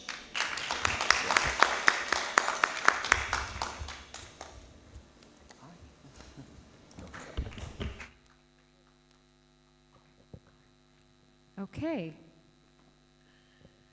And we need to thank our moderator, don't we? I'm afraid the clap will not be enough because today also happens to be her birthday. So we must sing. And the ordinary happy birthday to you is boring, isn't it? Yeah, it sounds like a funeral song and yet it's a birthday. So the Ugandans spiced it up with happy birthday, dear Shiva. Happy birthday, dear Shiva. Happy birthday to you. Happy birthday to you. Happy birthday, dear Shiva. You mean the majority of you don't know the song? There was only one person singing. We have to do this again and everybody must sing. This time we are doing the other part that I'm sure Shiva will be happy about. May the good Lord bless you. May the tables that are not singing, I'm going to come to you specifically. May the good Lord bless you. May the good Lord bless you. May the good Lord bless you. Happy birthday, Shivan. And thank you for moderating a really wonderful panel. Another round of applause for everybody. And for you, maybe the panelists need to clap for you who had no questions again. Huh. I really hope this is working as I suspect it is, that your answers are all being delivered, that you have no questions. Huh? It's lunchtime, again, in celebratory mode. Our lunch is going to be across the pool. So you can go out through here, or you can go out the way you came in, but it's across the pool. And please don't leave your coupon behind, because you need a coupon to access your lunch. We'll be back here at 2:30 for the last part of this party, and in the afternoon we are really going to switch it up, so I hope that you all come back in higher gears than you leave for lunch. Thank you.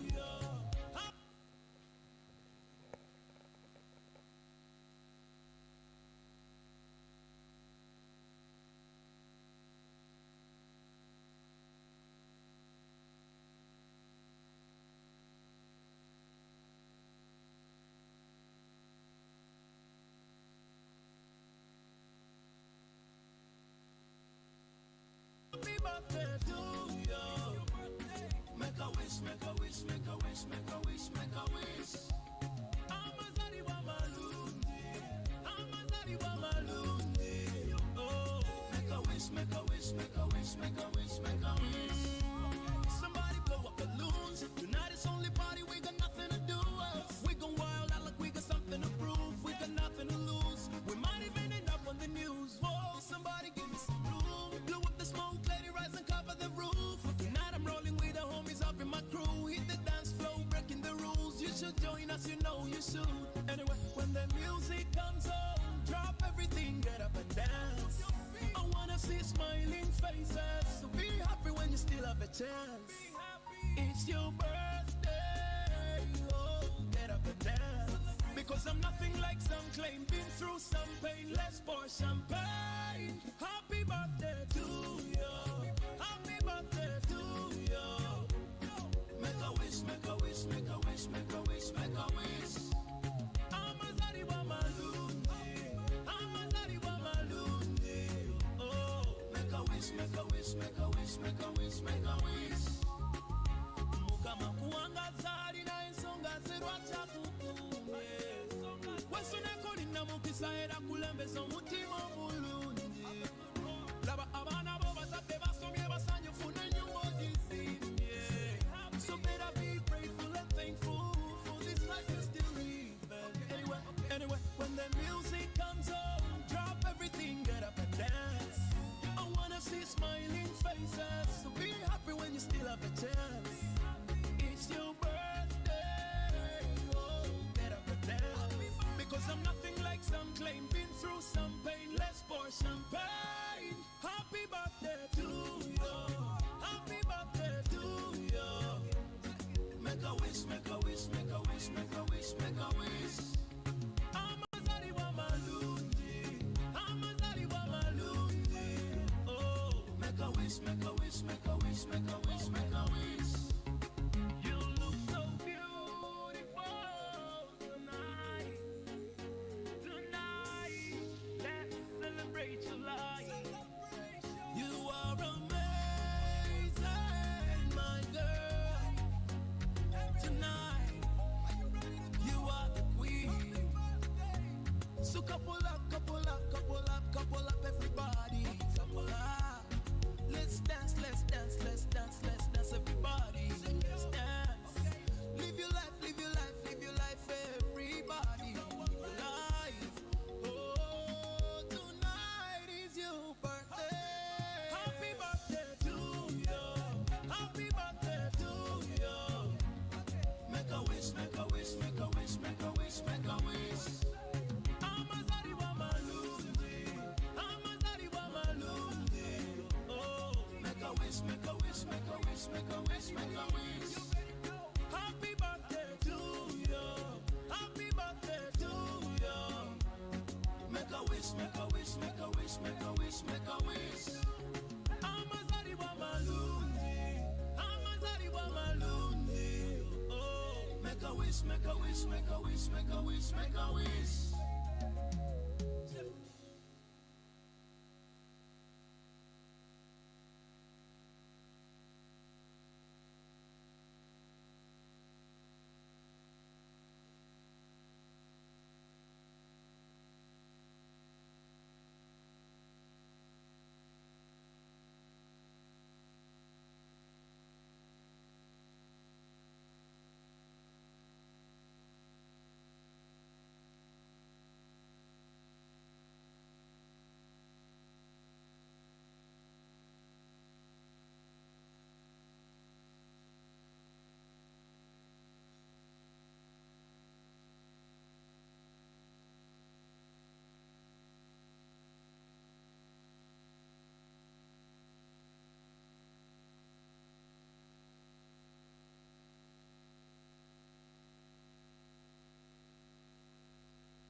Ladies and gentlemen, I'd like to remind you to just be cautious with your valuables.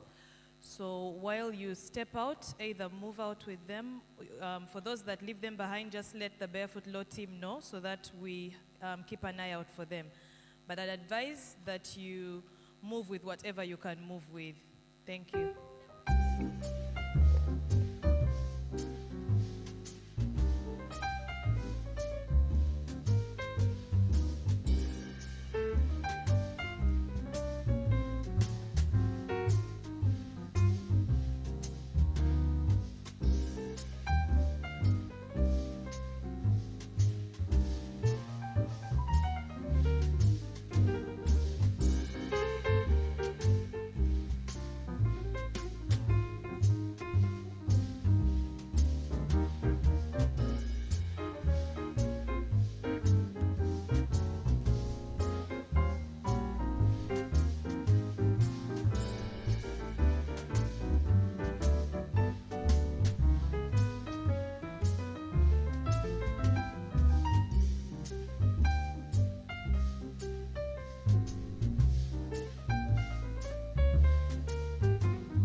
Access to justice remains a challenge to many Ugandans.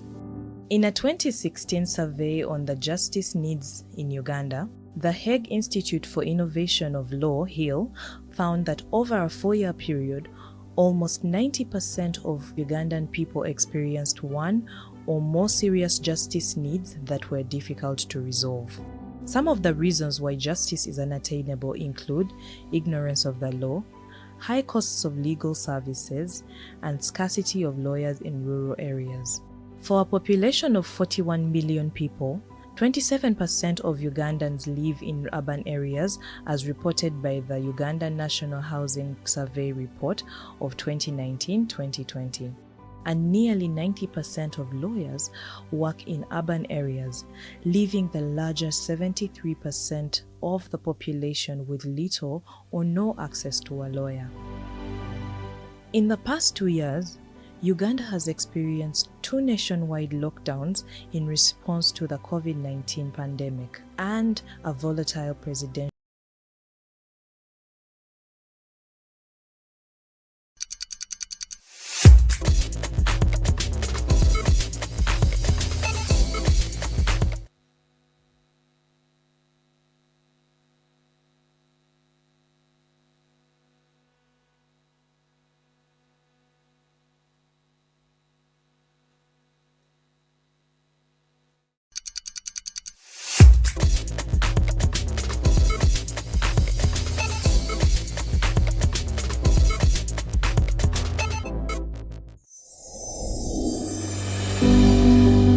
Access to justice remains a challenge to many Ugandans. In a 2016 survey on the justice needs in Uganda, the Hague Institute for Innovation of Law, HIL, found that over a 4-year period, almost 90% of Ugandan people experienced one or more serious justice needs that were difficult to resolve. Some of the reasons why justice is unattainable include ignorance of the law, high costs of legal services, and scarcity of lawyers in rural areas. For a population of 41 million people, 27% of Ugandans live in urban areas, as reported by the Uganda National Housing Survey report of 2019-2020. And nearly 90% of lawyers work in urban areas, leaving the larger 73% of the population with little or no access to a lawyer. In the past 2 years, Uganda has experienced 2 nationwide lockdowns in response to the COVID-19 pandemic and a volatile presidential election season. Even with existing mechanisms by other justice actors to ensure people have access to the law, these lockdowns meant that the public had limited access to ordinary methods of information acquisition. Physical appearances at institutions of justice such as courts, police, government administration offices, and many others were halted. I have always been faced with the challenge of women coming to me about their spouses being, behind bars. It is not very easy for them to go and check on those people in the prison simply because of COVID-19. Our mission is to get the law to serve the vulnerable across Africa. And at Barefoot Law, we do this using technology primarily. What started out as a health crisis very quickly became a crisis of rule and law. Barefoot Law data shows that in the years 2020 and 2021, the most prevalent issues reported included domestic violence at 25.6%, land at 18.2%, criminal at 17%, employment and administrative law issues at 8%, among others. Through the innovative use of digital technology, Barefoot Law empowers people with free legal information so that they can use it to develop legal solutions for their justice needs. We do this by broadcasting the law and legal guidance to our users through multiple channels, including mobile phones, free SMS, and toll-free calling lines, the website and social media platforms, radio talk shows, and community outreach programs. Working with partners like Barefoot Law, we've seen the need to address such issues regarding property ownership, and then maybe you have issues to do with access to justice, because many of our people in this part of the country are not aware of their rights. Opio is one of the over 35,000 people who have reached Barefoot Law with legal inquiries in 2021.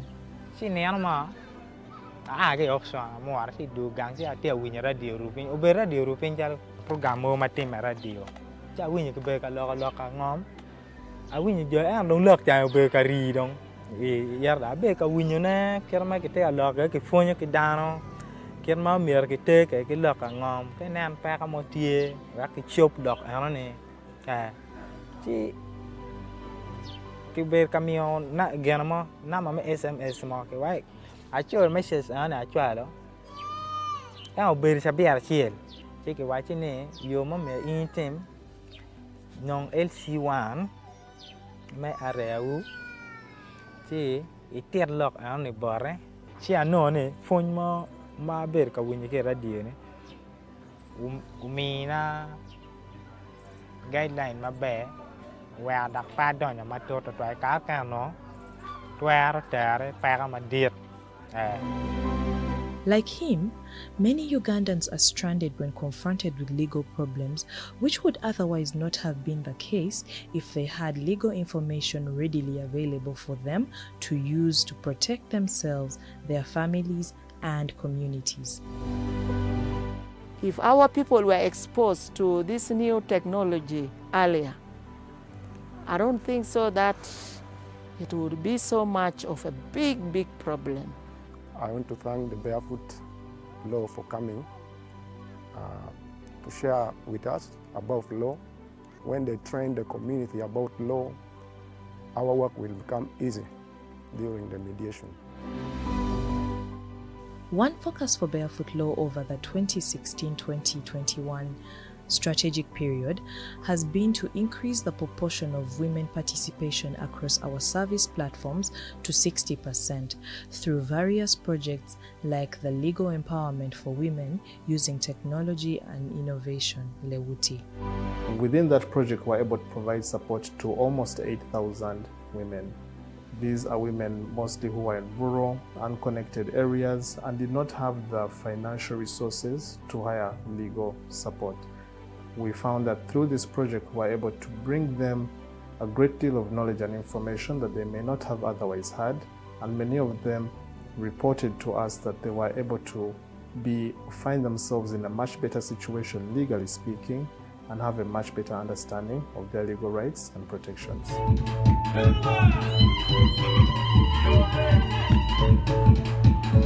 I want to thank very much the Barefoot Law for the project called LEWUTI, which was here in Gulu, and it helped a lot to open the eyes of many people.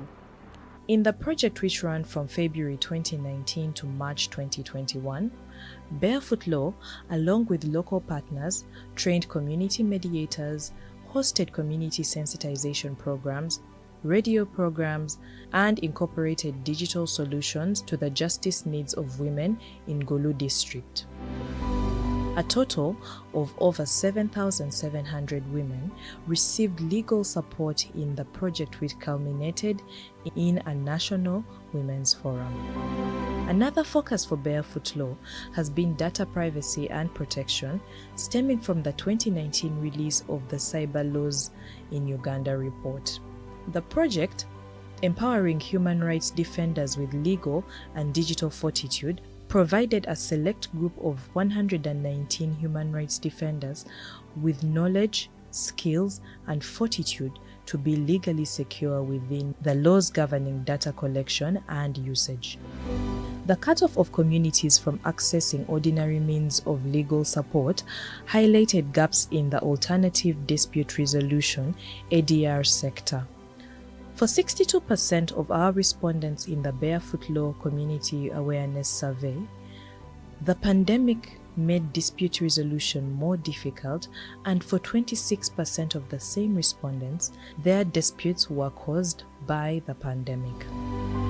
Despite being the nearest and most accessible to communities, ADR actors such as community mediators and community-level LCs remain uninformed in legal matters. These play a role in our day-to-day lives, ranging from implementing community health programs, security, judicial functions, among others. Local council courts are also among the top systems where people living within communities in Uganda go to get legal redress, according to our Community Awareness Survey.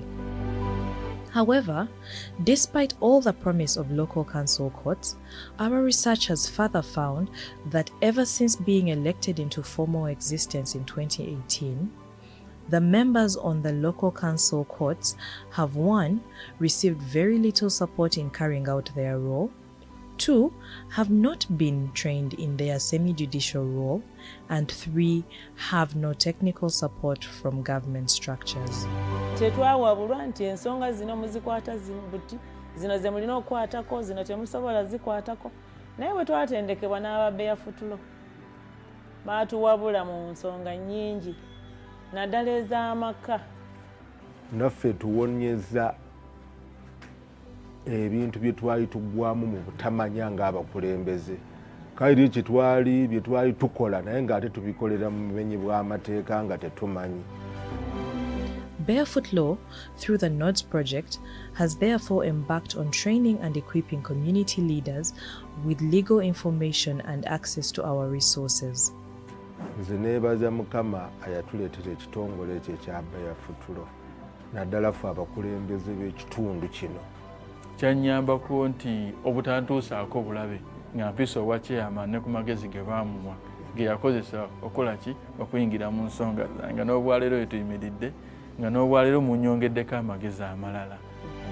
This is to extend legal support to community members by connecting them to our platforms, persons, and materials, or provide direct frontline responses and support to serve the last-mile communities that do not have access to existing legal support mechanisms or digital technologies. Okuva lwe twatendekebwa n'aba Barefoot Law, waliwo ekikyuseemu, twayambibwa nnyo mu by'amateeka kubanga baatuwa ebikozesebwa ng'amasimu ne batuwa n'ennamba ze tukubako ez'obwereere ne batuwa n'ebipande bye twateeka mu community. Abantu abalala nabo ne tubayigiriza okukozesa ennamba ezo. Wabaddewo okwanguya mu mirimu gino kubanga nabo bangu, buli we tuweereza oba bibuuzo batwanukula mu bwangu ne batugaidinga. With our support, we have helped over 900,000 people more willing to take on these legal problems that they have in their lives in order to resolve them. We have managed to help a lot of people who were previously either not going to deal with their legal problem or who had given up on it entirely. So we have helped mothers who have been evicted from land to reclaim it. We have been able to help people whose land has been grabbed by greedy relatives through succession quarrels to be able to lay a claim and work towards reclaiming it. We have also been able to help people who did not know about will writing to make proper wills so that their family could be protected. Barefoot Law is working with the LCs. The LCs are now conversant with the NODS application, and they are using it. But now it is limiting other stakeholders who don't have it. In the future, we are looking at more grassroots interactions. We are looking at working with leaders at the community level, representatives, and we are also building up robust partnerships with organizations at the grassroots. We look at improving our technological capacity so that we can handle even more cases and we can help people resolve the disputes that they have. So we are looking at a broader and more in-depth application of our services so that we can help everyone that needs help, especially if they are underserved and in a rural community, whether or not they directly have access to the internet or technology. We are looking to reaching out and serving them. I thank the Barefoot Law staff for their resilience through these times. We were forced to go to the gutters, to the trenches, and yet here we are. But most importantly, I thank the Barefoot Law beneficiaries and users for all the resilience they've shown and the trust they've had in the law as a tool to resolve their problems, even when all hope seemed to be lost. We look to extending this service beyond Uganda, across the region, across Africa, to meet our goal, which is to have this service available to 50 million people across Africa by 2030, because that's when the current development cycle comes to an end. Every day we remind ourselves about the service we are providing to people. I don't want to forget that, to people. And this would have not been possible without the support of our partners that have been with us on this journey, that learned with us during the lockdown, and will continue supporting and learning with us as we move towards our big, hairy, audacious goal. I thank you.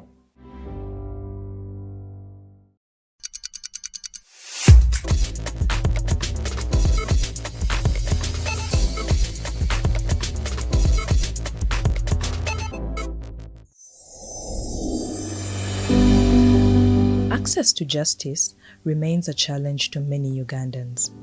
In a 2016 survey on the justice needs in Uganda, the Hague Institute for Innovation of Law, HIL, found that over a 4-year period, almost 90% of Ugandan people experienced one or more serious justice needs that were difficult to resolve. Some of the reasons why justice is unattainable include ignorance of the law, high costs of legal services, and scarcity of lawyers in rural areas. For a population of 41 million people, 27% of Ugandans live in urban areas, as reported by the Uganda National Housing Survey report of 2019-2020. And nearly 90% of lawyers work in urban areas, leaving the larger 73% of the population with little or no access to a lawyer. In the past 2 years, Uganda has experienced 2 nationwide lockdowns in response to the COVID-19 pandemic and a volatile presidential election season. Even with existing mechanisms by other justice actors to ensure people have access to the law, these lockdowns meant that the public had limited access to ordinary methods of information acquisition.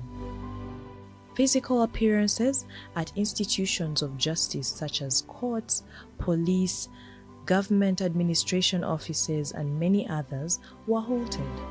I have always been faced with the challenge of women coming to me about their spouses being, behind bars. It is not very easy for them to go and check on those people in the prison simply because of COVID-19. Our mission is to get the law to serve the vulnerable across Africa. And at Barefoot Law, we do this using technology primarily. What started out as a health crisis very quickly became a crisis of rule and law. Barefoot Law data shows that in the years 2020 and 2021, the most prevalent issues reported included domestic violence at 25.6%, land at 18.2%, criminal at 17%, employment and administrative law issues at 8%, among others. Through the innovative use of digital technology, Barefoot Law empowers people with free legal information so that they can use it to develop legal solutions for their justice needs. We do this by broadcasting the law and legal guidance to our users through multiple channels, including mobile phones, free SMS and toll-free calling lines, the website and social media platforms, radio talk shows, and community outreach programs. Working with partners like Barefoot Law, we've seen the need to address such issues regarding property ownership, and then maybe you have issues to do with access to justice, because many of our people in this part of the country are not aware of their rights. Opio is one of the over 35,000 people who have reached Barefoot Law with legal inquiries in 2021.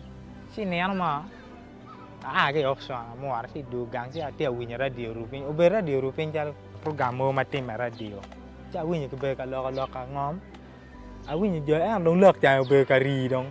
E yar da be ka winyo na ker ma ke te a lo ke fonyo ke dano. Ker ma mier ke te ke lo ka ngom. Ke nan pa ka mo tie ra ke chop dok an ne. Ka chi ke be camion na gen mo na ma SMS mo ke wai. A chol message an a chwa lo. Ya be sa biar chiel. Cái quá trình này vô mà mẹ in tem non LC1 mẹ areu chỉ ít tiệt lọc anh này bỏ đấy chỉ anh nói này phone mà bể cả win cái radio này umi na guideline mà bể và đặc ba đó nhà mà tôi tôi cá cả nó tôi ra trời phải mà điệt. Like him, many Ugandans are stranded when confronted with legal problems, which would otherwise not have been the case if they had legal information readily available for them to use to protect themselves, their families, and communities. If our people were exposed to this new technology earlier, I don't think so that it would be so much of a big problem. I want to thank the Barefoot Law for coming to share with us about law. When they train the community about law, our work will become easy during the mediation. One focus for Barefoot Law over the 2016-2021 strategic period has been to increase the proportion of women participation across our service platforms to 60% through various projects like the Legal Empowerment for Women using Technology and Innovation, LAICON. Within that project, we're able to provide support to almost 8,000 women. These are women mostly who are in rural, unconnected areas and did not have the financial resources to hire legal support. We found that through this project, we're able to bring them a great deal of knowledge and information that they may not have otherwise had, and many of them reported to us that they were able to find themselves in a much better situation, legally speaking, and have a much better understanding of their legal rights and protections.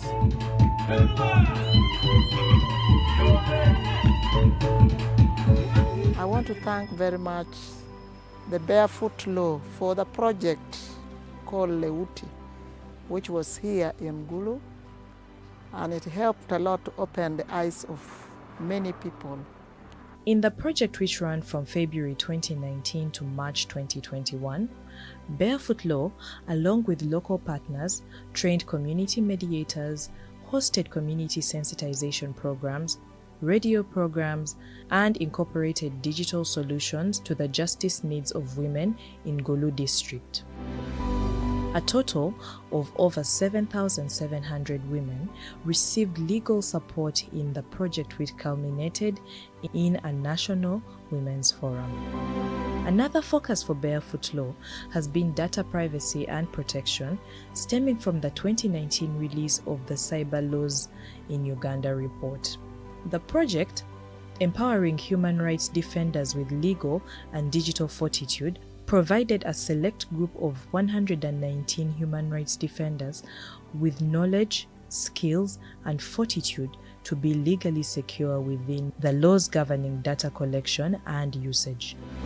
The cutoff of communities from accessing ordinary means of legal support highlighted gaps in the alternative dispute resolution (ADR) sector. For 62% of our respondents in the Barefoot Law Community Awareness Survey, the pandemic made dispute resolution more difficult, and for 26% of the same respondents, their disputes were caused by the pandemic. Despite being the nearest and most accessible to communities, ADR actors such as community mediators and community-level LCs remain uninformed in legal matters. These play a role in our day-to-day lives, ranging from implementing community health programs, security, judicial functions, among others. Local council courts are also among the top systems where people living within communities in Uganda go to get legal redress, according to our Community Awareness Survey. However, despite all the promise of local council courts, our research has further found that ever since being elected into formal existence in 2018, the members on the local council courts have 1. Received very little support in carrying out their role, 2. Have not been trained in their semi-judicial role, and 3. Have no technical support from government structures. Tetwawabulwa nti ensonga zino muzikwata buti, zino ze mulina okukwatako, zino temusobola zikwatako. Naye bwe twatendekebwa n'aba Barefoot Law, baatuwabula mu nsonga nnyingi, naddala ez'amaka. Naffe tuwonyeza ebintu bye twali tuggwamu mu butamanya ng'abakulembeze. Kale bye twali tukola naye ng'ate tubikolera mu bumenyi bw'amateeka nga tetumanyi. Barefoot Law, through the NODS project, has therefore embarked on training and equipping community leaders with legal information and access to our resources. Nze neebaza Mukama ayatuleetera ekitongole ekyo ekya Barefoot Law naddala ffe abakulembeze b'ekitundu kino. Kyannyambako nti obutantuusaako bulabe nga mpisa owa chairman ne ku magezi ge baamuwa ge yakozesa okola ki okuyingira mu nsonga zange nga n'obwaleero we tuyimiridde nga n'obwaleero munnyongeddeko amagezi amalala. This is to extend legal support to community members by connecting them to our platforms, persons, and materials, or provide direct frontline responses and support to serve the last mile communities that do not have access to existing legal support mechanisms or digital technologies. Okuva lwe twatendekebwa n'ababeeyafutulo waliwo ekikyuseemu, twayambibwa nnyo mu by'amateeka kubanga baatuwa ebikozesebwa ng'amasimu ne batuwa n'ennamba ze tukubako ez'obwereere ne batuwa n'ebipande bye twateeka mu community. Abantu abalala nabo ne tubayigiriza okukozesa ennamba ezo. Wabaddewo okwanguya mu mirimu gino kubanga nabo bangu, buli we tuweereza oba bibuuzo batwanukula mu bwangu ne batugayidinga. With our support, we have helped over 900,000 people more willing to take on these legal problems that they have in their lives in order to resolve them. We have managed to help a lot of people who were previously either not going to deal with their legal problem or who had given up on it entirely. So we have helped mothers who have been evicted from land to reclaim it. We have been able to help people whose land has been grabbed by greedy relatives through succession quarrels to be able to lay a claim and work towards reclaiming it. We have also been able to help people who did not know about will writing to make proper wills so that their family could be protected. Barefoot Law is working with the LCs. The LCs are now conversant with the nodes application, and they are using it. But now it is limiting other stakeholders who don't have it.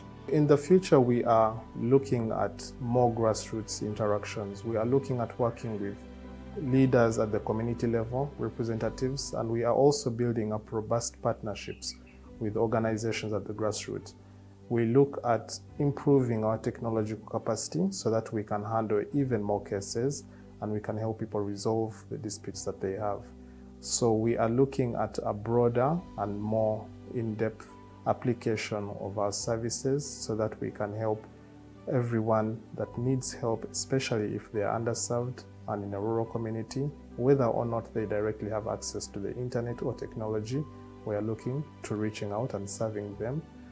I thank the Barefoot Law staff for their resilience through these times. We were forced to go to the gutters, to the trenches, and yet here we are.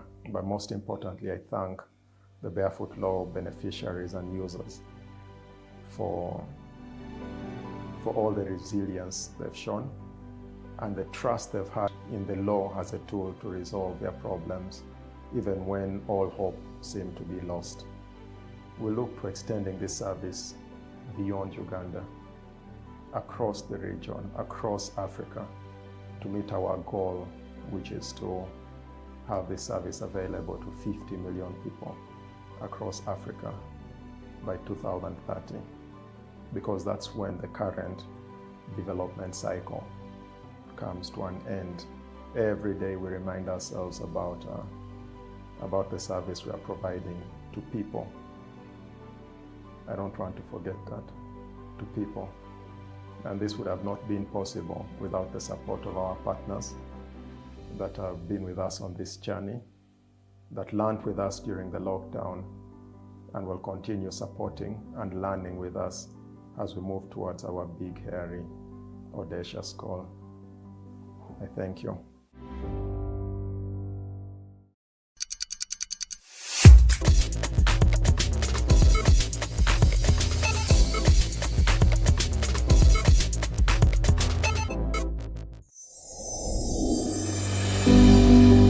Access to justice remains a challenge to many Ugandans. In a 2016 survey on the justice needs in Uganda, the Hague Institute for Innovation of Law, HIL, found that over a 4-year period, almost 90% of Ugandan people experienced one or more serious justice needs that were difficult to resolve. Some of the reasons why justice is unattainable include ignorance of the law, high costs of legal services, and scarcity of lawyers in rural areas. For a population of 41 million people, 27% of Ugandans live in urban areas, as reported by the Uganda National Housing Survey report of 2019-2020. And nearly 90% of lawyers work in urban areas, leaving the larger 73% of the population with little or no access to a lawyer. In the past 2 years, Uganda has experienced 2 nationwide lockdowns in response to the COVID-19 pandemic and a volatile presidential election season. Even with existing mechanisms by other justice actors to ensure people have access to the law, these lockdowns meant that the public had limited access to ordinary methods of information acquisition. Physical appearances at institutions of justice such as courts, police, government administration offices, and many others were halted. I have always been faced with the challenge of women coming to me about their spouses being, behind bars. It is not very easy for them to go and check on those people in the prison simply because of COVID-19. Our mission is to get the law to serve the vulnerable across Africa. And at Barefoot Law, we do this using technology primarily. What started out as a health crisis very quickly became a crisis of rule and law.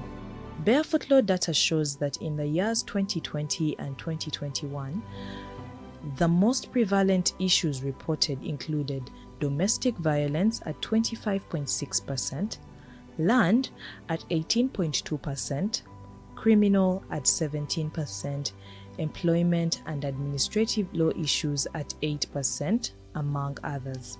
Through the innovative use of digital technology, Barefoot Law empowers people with free legal if they can use it to develop legal solutions for their justice needs. We do this by broadcasting the law and legal guidance to our users through multiple channels, including mobile phones, free SMS and toll-free calling lines, the website and social media platforms, radio talk shows, and community outreach programs. Working with partners like Barefoot Law, we've seen the need to address such issues regarding property ownership, and then maybe you have issues to do with access to justice, because many of our people in this part of the country are not aware of their rights. Opio is one of the over 35,000 people who have reached Barefoot Law with legal inquiries in 2021.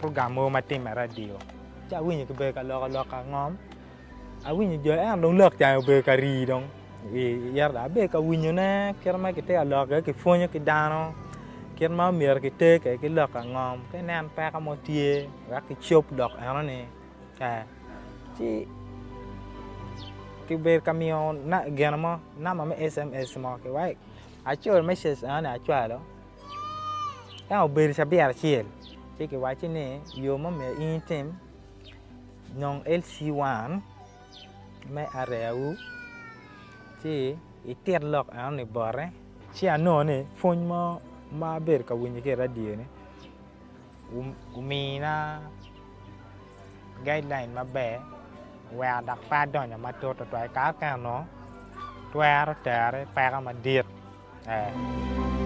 Like him, many Ugandans are stranded when confronted with legal problems, which would otherwise not have been the case if they had legal information readily available for them to use to protect themselves, their families, and communities. If our people were exposed to this new technology earlier, I don't think so that it would be so much of a big problem. I want to thank the Barefoot Law for coming to share with us about law. When they train the community about law, our work will become easy during the mediation.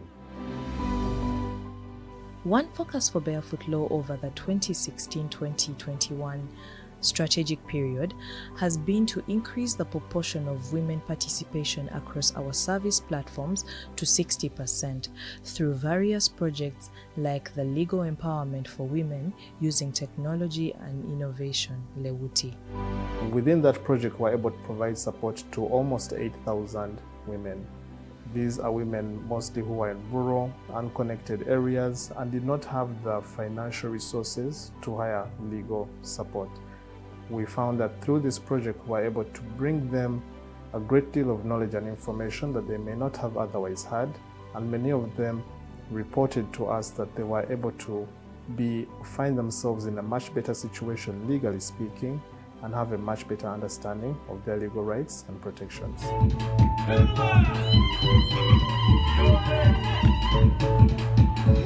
I want to thank very much the Barefoot Law for the project called LEWUTI, which was here in Gulu, and it helped a lot to open the eyes of many people. In the project, which ran from February 2019 to March 2021, Barefoot Law, along with local partners, trained community mediators, hosted community sensitization programs, radio programs, and incorporated digital solutions to the justice needs of women in Gulu district. A total of over 7,700 women received legal support in the project, which culminated in a national women's forum. Another focus for Barefoot Law has been data privacy and protection, stemming from the 2019 release of the Cyber Laws in Uganda report. The project, empowering human rights defenders with legal and digital fortitude, provided a select group of 119 human rights defenders with knowledge, skills, and fortitude to be legally secure within the laws governing data collection and usage. The cutoff of communities from accessing ordinary means of legal support highlighted gaps in the alternative dispute resolution (ADR) sector. For 62% of our respondents in the Barefoot Law Community Awareness Survey, the pandemic made dispute resolution more difficult, and for 26% of the same respondents, their disputes were caused by the pandemic. Despite being the nearest and most accessible to communities, ADR actors such as community mediators and community-level LCs remain uninformed in legal matters. These play a role in our day-to-day lives, ranging from implementing community health programs, security, judicial functions, among others. Local council courts are also among the top systems where people living within communities in Uganda go to get legal redress, according to our Community Awareness Survey. However, despite all the promise of local council courts, our research has further found that ever since being elected into formal existence in 2018, the members on the local council courts have 1. Received very little support in carrying out their role, 2. Have not been trained in their semi-judicial role, and 3. Have no technical support from government structures. Tetwawabulwa nti ensonga zino muzikwata buti, zino ze mulina okukwatako, zino temusobola zikwatako. Naye bwe twatendekebwa n'aba Barefoot Law, baatuwabula mu nsonga nnyingi, naddala ez'amaka. Naffe tuwonyeza ebintu bye twali tuggwamu mu butamanya ng'abakulembeze. Kale bye twali tukola naye ng'ate tubikolera mu bumenyi bw'amateeka nga tetumanyi. Barefoot Law, through the NODS project, has therefore embarked on training and equipping community leaders with legal information and access to our resources. Nze neebaza Mukama ayatuleetera ekitongole ekyo ekya Barefoot Law, naddala ffe abakulembeze b'ekitundu kino. Kyannyambako nti obutantuusaako bulabe nga mpisa owa chairman ne ku magezi ge baamuwa ge yakozesa okola ki okuyingira mu nsonga zange, nga n'obwaleero etuyimiridde nga n'obwaleero munnyongeddeko amagezi amalala. This is to extend legal support to community members by connecting them to our platforms, persons, and materials. or provide direct frontline responses and support to serve the last mile communities that do not have access to existing legal support mechanisms or digital technologies. Okuva lwe twatendekebwa n'ababeeyafutulo waliwo ekikyuseemu, twayambibwa nnyo mu by'amateeka kubanga baatuwa ebikozesebwa ng'amasimu ne batuwa n'ennamba ze tukubako ez'obwereere ne batuwa n'ebipande bye twateeka mu community. Abantu abalala nabo ne tubayigiriza okukozesa ennamba ezo. Wabaddewo okwanguya mu mirimu gino kubanga nabo bangu, buli we tuweereza oba bibuuzo batwanukula mu bwangu ne batugayidinga. With our support, we have helped over 900,000 people more willing to take on these legal problems that they have in their lives in order to resolve them. We have managed to help a lot of people who were previously either not going to deal with their legal problem or who had given up on it entirely. So we have helped mothers who have been evicted from land to reclaim it. We have been able to help people whose land has been grabbed by greedy relatives through succession quarrels to be able to lay a claim and work towards reclaiming it. We have also been able to help people who did not know about will writing to make proper wills so that their family could be protected. Barefoot Law is working with the LCs. The LCs are now conversant with the what? The nodes application, and they are using it.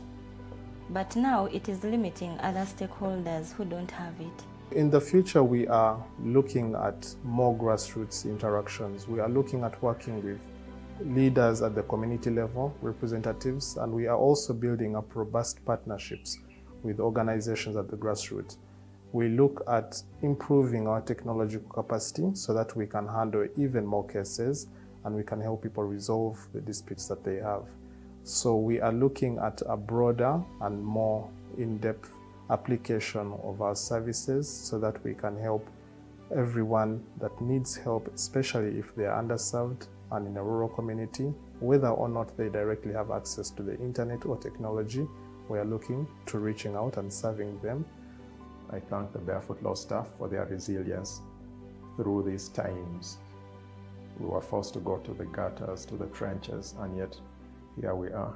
But most importantly, I thank the Barefoot Law beneficiaries and users for all the resilience they've shown and the trust they've had in the law as a tool to resolve their problems, even when all hope seemed to be lost.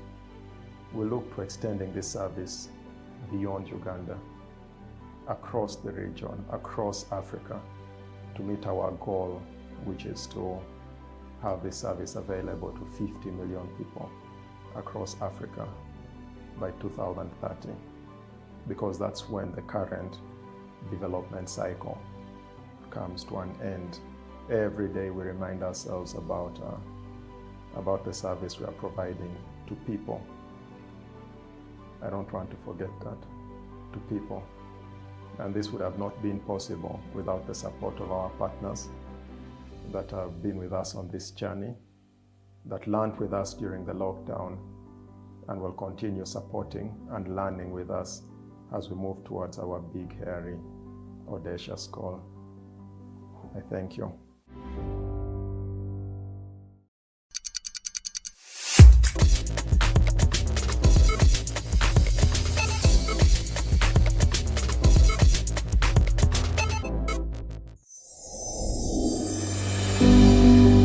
Access to justice remains a challenge to many Ugandans. In a 2016 survey on the justice needs in Uganda, the Hague Institute for Innovation of Law, HIL, found that over a 4-year period, almost 90% of Ugandan people experienced one or more serious justice needs that were difficult to resolve. Some of the reasons why justice is unattainable include ignorance of the law, high costs of legal services, and scarcity of lawyers in rural areas. For a population of 41 million people, 27% of Ugandans live in urban areas, as reported by the Uganda National Housing Survey report of 2019-2020. and nearly 90% of lawyers work in urban areas, leaving the larger 73% of the population with little or no access to a lawyer. In the past 2 years, Uganda has experienced 2 nationwide lockdowns in response to the COVID-19 pandemic and a volatile presidential election season. Even with existing mechanisms by other justice actors to ensure people have access to the law, these lockdowns meant that the public had limited access to ordinary methods of information acquisition. Physical appearances at institutions of justice such as courts, police, government administration offices, and many others were halted. I have always been faced with the challenge of women coming to me about their spouses being, behind bars. It is not very easy for them to go and check on those people in the prison simply because of COVID-19. Our mission is to get the law to serve the vulnerable across Africa. And at Barefoot Law, we do this using technology primarily. What started out as a health crisis very quickly became a crisis of rule and law. Barefoot Law data shows that in the years 2020 and 2021, the most prevalent issues reported included domestic violence at 25.6%, land at 18.2%, criminal at 17%, employment and administrative law issues at 8%, among others. Through the innovative use of digital technology, Barefoot Law empowers people with free legal information so that they can use it to develop legal solutions for their justice needs. We do this by broadcasting the law and legal guidance to our users through multiple channels, including mobile phones, free SMS and toll-free calling lines, the website and social media platforms, radio talk shows, and community outreach programs. Working with partners like Barefoot Law, we've seen the need to address such issues regarding property ownership, and then maybe you have issues to do with access to justice, because many of our people in this part of the country are not aware of their rights. Opio is one of the over 35,000 people who have reached Barefoot Law with legal inquiries in 2021.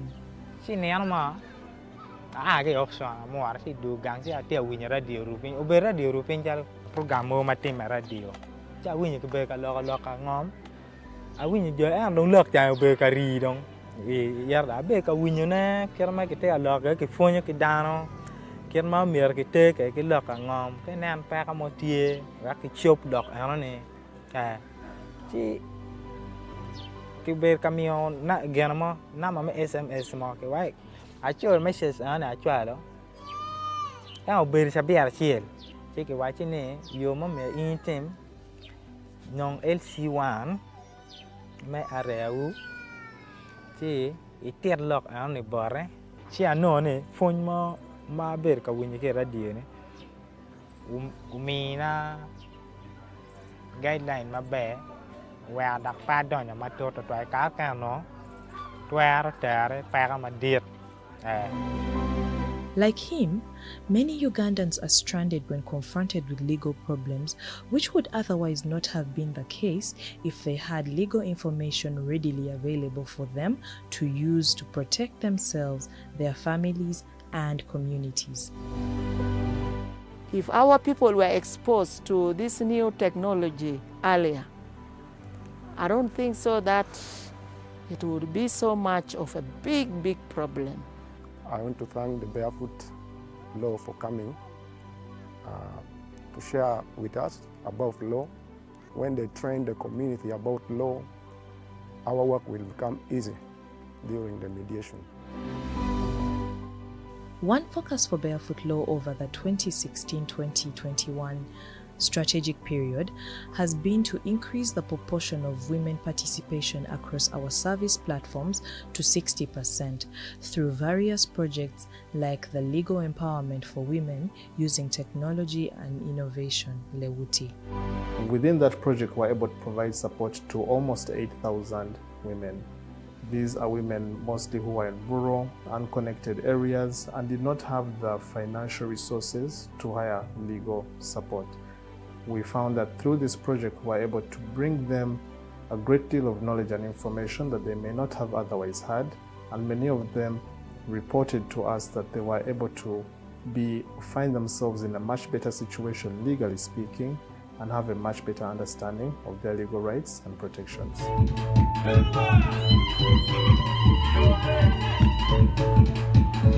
I want to thank very much the Barefoot Law for the project called LAICON, which was here in Gulu, and it helped a lot to open the eyes of many people. In the project, which ran from February 2019 to March 2021, Barefoot Law, along with local partners, trained community mediators, hosted community sensitization programs, radio programs, and incorporated digital solutions to the justice needs of women in Gulu district. A total of over 7,700 women received legal support in the project, which culminated in a national women's forum. Another focus for Barefoot Law has been data privacy and protection, stemming from the 2019 release of the Cyber Laws in Uganda report. The project, empowering human rights defenders with legal and digital fortitude, provided a select group of 119 human rights defenders with knowledge, skills, and fortitude to be legally secure within the laws governing data collection and usage. The cutoff of communities from accessing ordinary means of legal support highlighted gaps in the alternative dispute resolution (ADR) sector. For 62% of our respondents in the Barefoot Law Community Awareness Survey, the pandemic made dispute resolution more difficult, and for 26% of the same respondents, their disputes were caused by the pandemic. Despite being the nearest and most accessible to communities, ADR actors such as community mediators and community-level LCs remain uninformed in legal matters. These play a role in our day-to-day lives, ranging from implementing community health programs, security, judicial functions, among others. Local council courts are also among the top systems where people living within communities in Uganda go to get legal redress, according to our Community Awareness Survey. However, despite all the promise of local council courts, our research has further found that ever since being elected into formal existence in 2018, the members on the local council courts have 1. Received very little support in carrying out their role, 2. Have not been trained in their semi-judicial role, and 3. Have no technical support from government structures. Tetwawabulwa nti ensonga zino muzikwata buti, zino ze mulina okukwatako, zino temusobola zikwatako, naye bwe twatendekebwa n'aba Barefoot Law baatuwabula mu nsonga nnyingi naddala ez'amaka. Naffe tuwonyeza ebintu bye twali tuggwamu mu butamanya ng'abakulembeze. Kale bye twali tukola naye ng'ate tubikolera mu bumenyi bw'amateeka nga tetumanyi.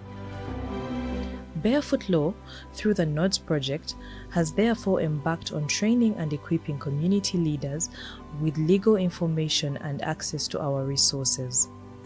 Nze neebaza Mukama ayatuleetera ekitongole ekyo ekya Barefoot Law, naddala ffe abakulembeze b'ekitundu kino. Kyannyambako nti obutantuusaako bulabe nga mpisa owa chairman ne ku magezi ge baamuwa ge yakozesa okola ki okuyingira mu nsonga zange, nga n'obwaleero we tuyimiridde nga n'obwaleero munnyongeddeko amagezi amalala.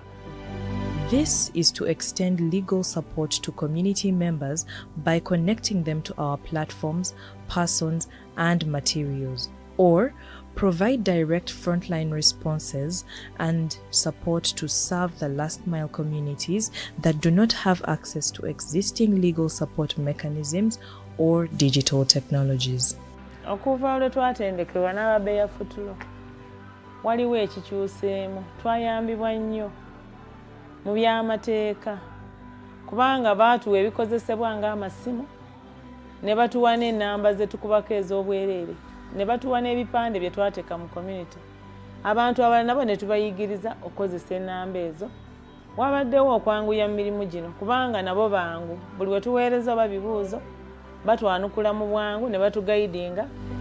With our support, we have helped over 900,000 people more willing to take on these legal problems that they have in their lives in order to resolve them. We have managed to help a lot of people who were previously either not going to deal with their legal problem or who had given up on it entirely. So we have helped mothers who have been evicted from land to reclaim it. We have been able to help people whose land has been grabbed by greedy relatives through succession quarrels to be able to lay a claim and work towards reclaiming it. We have also been able to help people who did not know about will writing to make proper wills so that their family could be protected. Barefoot Law is working with the LCs. The LCs are now conversant with the nodes application, and they are using it. But now it is limiting other stakeholders who don't have it. In the future, we are looking at more grassroots interactions. We are looking at working with leaders at the community level, representatives, and we are also building up robust partnerships with organizations at the grassroots. We look at improving our technological capacity so that we can handle even more cases and we can help people resolve the disputes that they have. So we are looking at a broader and more in-depth application of our services so that we can help everyone that needs help, especially if they are underserved and in a rural community, whether or not they directly have access to the internet or technology. We are looking to reaching out and serving them. I thank the Barefoot Law staff for their resilience through these times. We were forced to go to the gutters, to the trenches, and yet... Alert.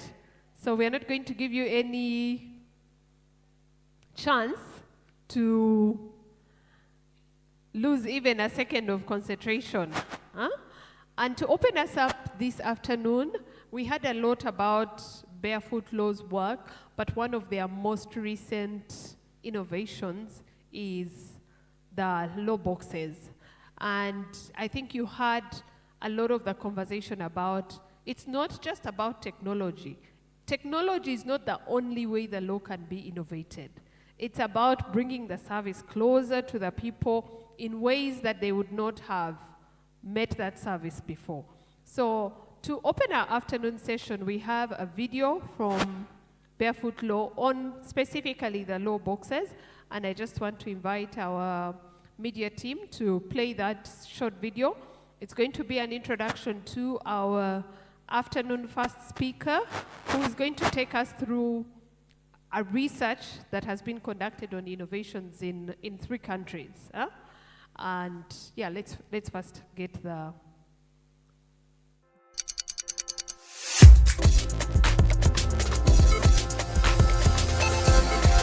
Barefoot Law gets the law, simplifies it and broadcasts it, and then gets questions from the public and uses those Access to guide people towards resolution. Remains a challenge to many Our mission Ugandans. is to get the law In a 2016 to survey vulnerable on the communities justice across. needs in Uganda, the Hague Institute for Innovation of Law, HIL, found that over a 4-year period, almost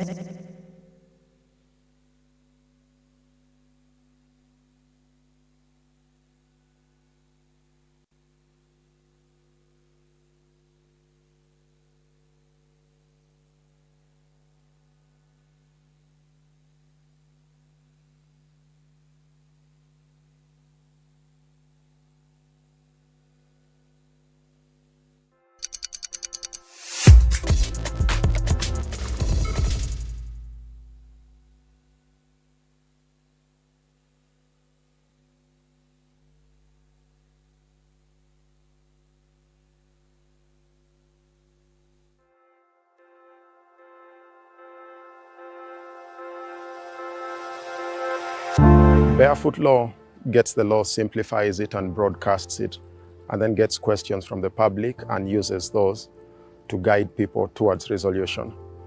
Our mission is to get the law to vulnerable communities across Africa, and the big idea is through tech-enabled legal support.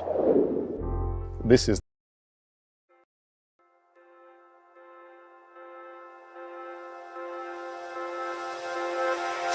Barefoot Law gets the law, simplifies it and broadcasts it, and then gets questions from the public and uses those to guide people towards resolution. Our mission is to get the law to vulnerable communities across Africa, and the big idea is through tech-enabled legal support. This is the Barefoot Law box. This is the first box of its kind, and we're hoping to have many more boxes across Africa. It's a shipping container that's converted in functionality that we transported all the way from Kampala and placed it here in Kole. We have a ramp so that everyone can access, including the physically handicapped. We have doors that slide open so that you feel welcome. Hi, Joy. Hi. Joy is the box operator, and she's been instrumental in getting this box running. This is a room in which lawyers can sit, and that's the waiting room. This is how to contact Barefoot Law. This is the room where all the magic happens. From inside you can see out, but from out you cannot see inside. And we tried as much as possible to keep the room in such a way that when you're engaging in consultations, the sound is confined in the room. And of course, this follows the same design philosophy. The table is simple, the chairs are simple. Something else about the box is to keep it mobile and portable. So tomorrow, if there is need, this structure can simply be carried and taken to another location. I believe access to justice must not only be seen to be done, but must be done beautifully. In designing the box, tried as much as possible to make the law beautiful, to make the box beautiful. Well, let's keep it simple. Let's take away everything that keeps people away from the law. The successes have been amazing. We've resolved cases that have stalled for up to 3 years. We've seen mindsets change. We've seen people reconcile. The future, I believe, for Barefoot Law is going to be a future in which we are going to focus on depth and breadth. So in terms of depth, we're going to try as much as possible to have many of these boxes, not only across Uganda, but across East Africa and across Africa. In terms of breadth, we are going to, as much as possible, try and extend our services. We are setting up the world's first justice microgrid that will not only power the box, but power justice institutions within proximity of the box. These are the town council officers, community officers, the police post, the market area, and water points at which women fetch water. Offenses or crimes reported at the box spike because of crimes and offenses that have arisen because of market day. And it's primarily because of the darkness. When the AI system at the box is fully running and the solar is fully running, then the box will operate 24/7, 365 days a year. The solar is in partnership with SELF and the Consortium for Justice in Africa.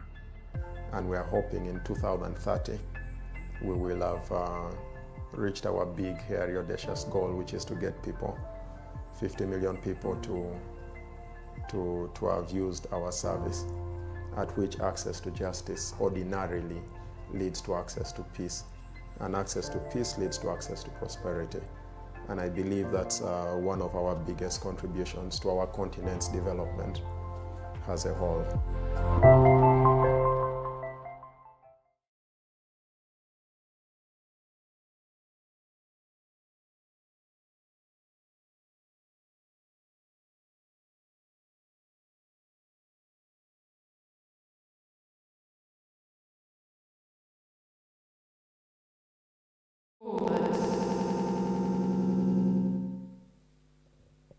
that Barefoot Law has to reach 50 million, to meet 50 million people's justice problems, okay? Or justice needs, because justice needs are not necessarily a problem. Do you realize that not every, for example, if I want to just write a will, it's not a problem, but it's a justice need that someone has to meet. If I want an agreement drawn, if I don't have the agreement, it might become a problem, but it's not a problem, it's a justice need. So now is a time of harvesting. Barefoot Law has been conducting a wonderful research in innovations in not just Uganda, but Kenya and Malawi as well. And if there is anything that grounds innovation, it is evidence, it is data, it is research. Because if you just innovate without being guided by what the real needs of the people are, what's working, what do they believe you should be doing, then you're just guessing in the dark. So welcome with me Miss Ruth Chigozi, who has been spearheading this research. She's coming to give us the results of this research, but I don't think that she will be inspired by that lukewarm clap. After you've had lunch, you people, at least show cause for the lunch, huh? Unless you are not happy about the lunch. But thank you. Welcome, Ruth. Thank you so much. I'm hoping I'm loud enough, all of us in the room, to hear me, right?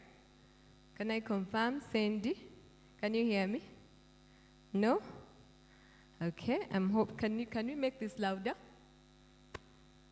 Sandy, can you confirm? But how did you know? You said no. Can you hear me? No, that means you heard me. Yeah? Okay. All right, there we go. But before I delve into this presentation, when I got to do work with Barefoot Law for research, I looked up Barefoot Law, and I found out that Barefoot Law is a group of lawyers. So I decided that I need to figure out how to address myself when I'm dealing with the lawyers.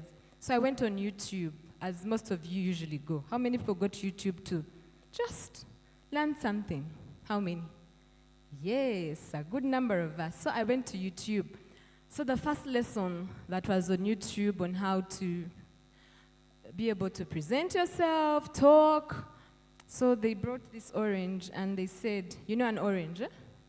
A yellow, nice orange. So that the teacher said, this is how you're supposed to present an orange as a lawyer, yeah? So they were teaching me how to present it. So this is what they said. They said, if you're a lawyer, the way you give out an orange, for example, this is what you say: I hereby give and convey to you all and singular my estate and interest, rights, claim, title, claim, and advantage of and in the said orange. Yeah? And with all its rind, juice, pulp, seeds, and all rights and advantages, with full power to bite, to cut, to freeze, and otherwise eat the same or give away. That's how they present the orange. How many of you understood that I was talking about an orange? No one. Yes, that's my point to you. Usually lawyers come and they give this, all the words they say, and then you're figuring out, what are they talking about? Then you tell them, okay, now talk to me like a normal person. Then they will say a few words, very few than what they had said earlier. Has it ever occurred to any of us here? No. I'm dealing with experts who actually understand law language. Yes, in that case, I'm going to use the law language then. So today we are going to present a research that we did. Can I then have the presentation? We are going to have a research that we did as Barefoot Law on innovations and approaches that are happening in the provision of legal services in 3 countries. We did it in Uganda, Malawi, and Kenya. And we are sponsored by Charles Stewart Mott Foundation, of course, Barefoot Law, and then we did it in partnership with the judiciary Uganda.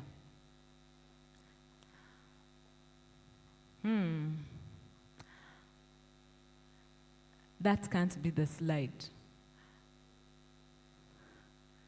Okay, I'm hoping that we play it well. There must be an introduction. I need to introduce the research. Before I give people the results, there must be the introduction. Yeah, the next. Those are the results.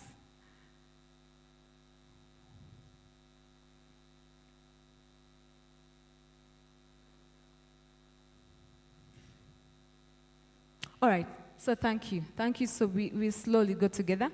So as an introduction, we all know that access to justice is an essential part of governance in any society, and its role is to uphold the rule of law. The Sustainable Development Goals argues for promotion of the rule of law at all levels, national, international, okay?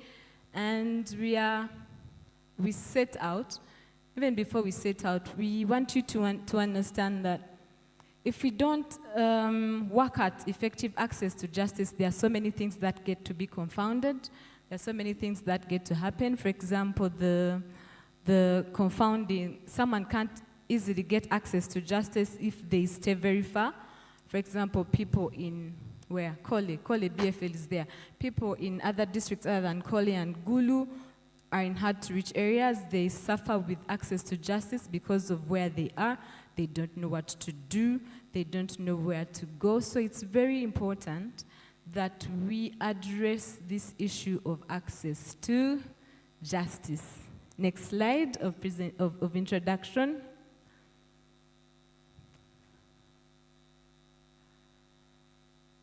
All right, okay, so there we are. So access to justice in many countries, more especially developing countries, have issues with physical location, like I had said earlier. There is inability to reach the services. Of course, the cost, how many of you know that the cost of access to justice can be really be high? Yeah? Okay, we have an issue with the digital divide. Not many of us understand how to use the phone or how to use use the computer. And then the social relations around access to justice is also an issue. So as Barefoot Law, we really think and believe that improving and increasing access to justice is about rethinking what is possible. You rethink, you imagine, you think about what can be done differently. And therefore, if you're able to think, get new ideas on how to do things differently, you'll be able to have innovations that can increase the resources that are available. You can be able to use the resources more efficiently, and then you can also be able to provide and figure out better ways and new ways of accessing justice, all right? So as the Barefoot Law, the research that we set out to do, that is the goal. We set out to find and showcase new, unique approaches and practices in access to justice across 3 countries. I've mentioned them earlier, Uganda, Kenya, and Malawi. And the objectives were to understand innovative practices, methods, approaches, and services that are implemented in communities. They have to be implemented. You just can't just have thought about it in your head. It must have been implemented in communities to expand access to justice, okay? And going back to the second objective, we are supposed to get that information, share it with the stakeholders like you are here, and hoping that someone can be able to support all the pick an innovation and support its expansion. Okay, and the research methods that we used, before we even go to research methods, we want to give, in research you have to have a clear definition of what you're working with. What we are working with is innovation, and the definition of innovation, please note it, don't ask me questions outside of that definition. Clear? Yes. All right, in the study we said the innovation was defined as a process, a domain, a product, a service that is renewed or brought up to date by applying new processes. There's introduction of a technique or a business model, or establishing successful ideas. Establishing successful ideas to improve access to justice. and how were we able to answer the research questions, the objectives that we mentioned earlier. Data collection was done through 3 main ways. The first way was crowdsourcing. Crowdsourcing, you put out a challenge that people get to apply to. So the crowdsourcing, we put it out. I'll give to the next slide the steps that were done. Crowdsourcing helped us be able to get innovations that would have otherwise not have been got from conventional, traditional methods of research. And then of course, we conducted key informant interviews, and these were done by the heads and the leads of key stakeholders and legal service providers to vulnerable and marginalized persons and communities in need. Next. We also conducted, I said we did 3 methods: crowdsourcing, key informant interviews, and then we also did a user survey. What do you mean by a user survey? Here, participants were adults, not children, adult justice system users. These adults, we found them when they had come to either a community legal advocacy office, or they had come to a police post, or they had gone to a magistrate court, or high court, or local council court. We developed a questionnaire regarding those objectives that I mentioned to you earlier. We trained our interviewers, and then we deployed the actual data collection. We did that analysis, our analysis of especially the survey, using SPSS. So we start with the results. We are going to start with the results of the crowdsourcing. So we put out a crowdsourcing contest for 3 weeks. This happened in every country.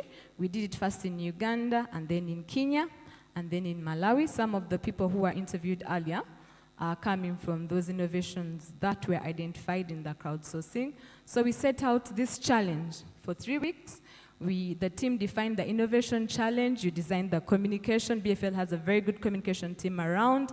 They designed the communication around it. We promoted it through BFL website, Facebook, other partner websites. And then we also advertised the same challenge on other partner websites that are working with BFL.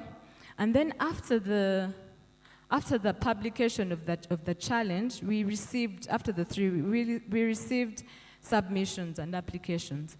And those submissions and applications were actually evaluated. They were evaluated by a team of people, a group of 5, and this was the lead researcher. Then we have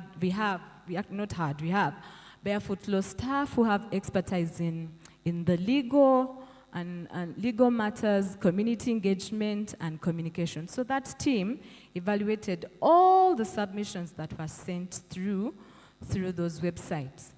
What evaluation criteria did we use? That's what we used. We judged if the innovation was innovative. Remember the definition we give for innovation. If it is creative, it's unconventional, it is new, it is standing status quo, there's something new about it, okay? And it's aiming towards improving access to justice. We also assessed if it was affordable.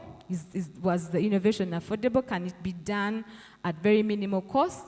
We judged if it was effective. Does the solution work? Does it do its intended work? Then scalability, can you move it, for example, from Gulu to Masaka? Can it really work? Okay, that's scalability. And sustainable. After 5 years, after 10 years, will we be able to look back and see, yeah, it can be done, okay? And then after that, team was able to evaluate all, for example, the 100 submissions that were submitted. We subjected a smaller number of submissions or applications to the public to vote. How many of us were able to vote in that public voting process? So we put up an online voting system. Unfortunately, we are not able to come in to vote physically. We put on an online voting on 3 platforms: Twitter. People voted through Twitter, people voted through Facebook, and of course, people voted through SMS, okay, of course, the non-smartphone users. How many, just for my understanding, how many of us were able to do some kind of voting for our winners or for our, we have 1 hand, any other voting? Okay, at least 1 person voted, okay? Next. Okay, so those are the crowdsourcing results. For each country, after the crowdsourcing contest was done, we held a meet, a dissemination of some sort, or an award ceremony for the winners. And for Uganda, those were the results. In Uganda, we had 40 submissions. And then after the evaluation, using the criteria that I've mentioned, we are able to post 5 for public voting.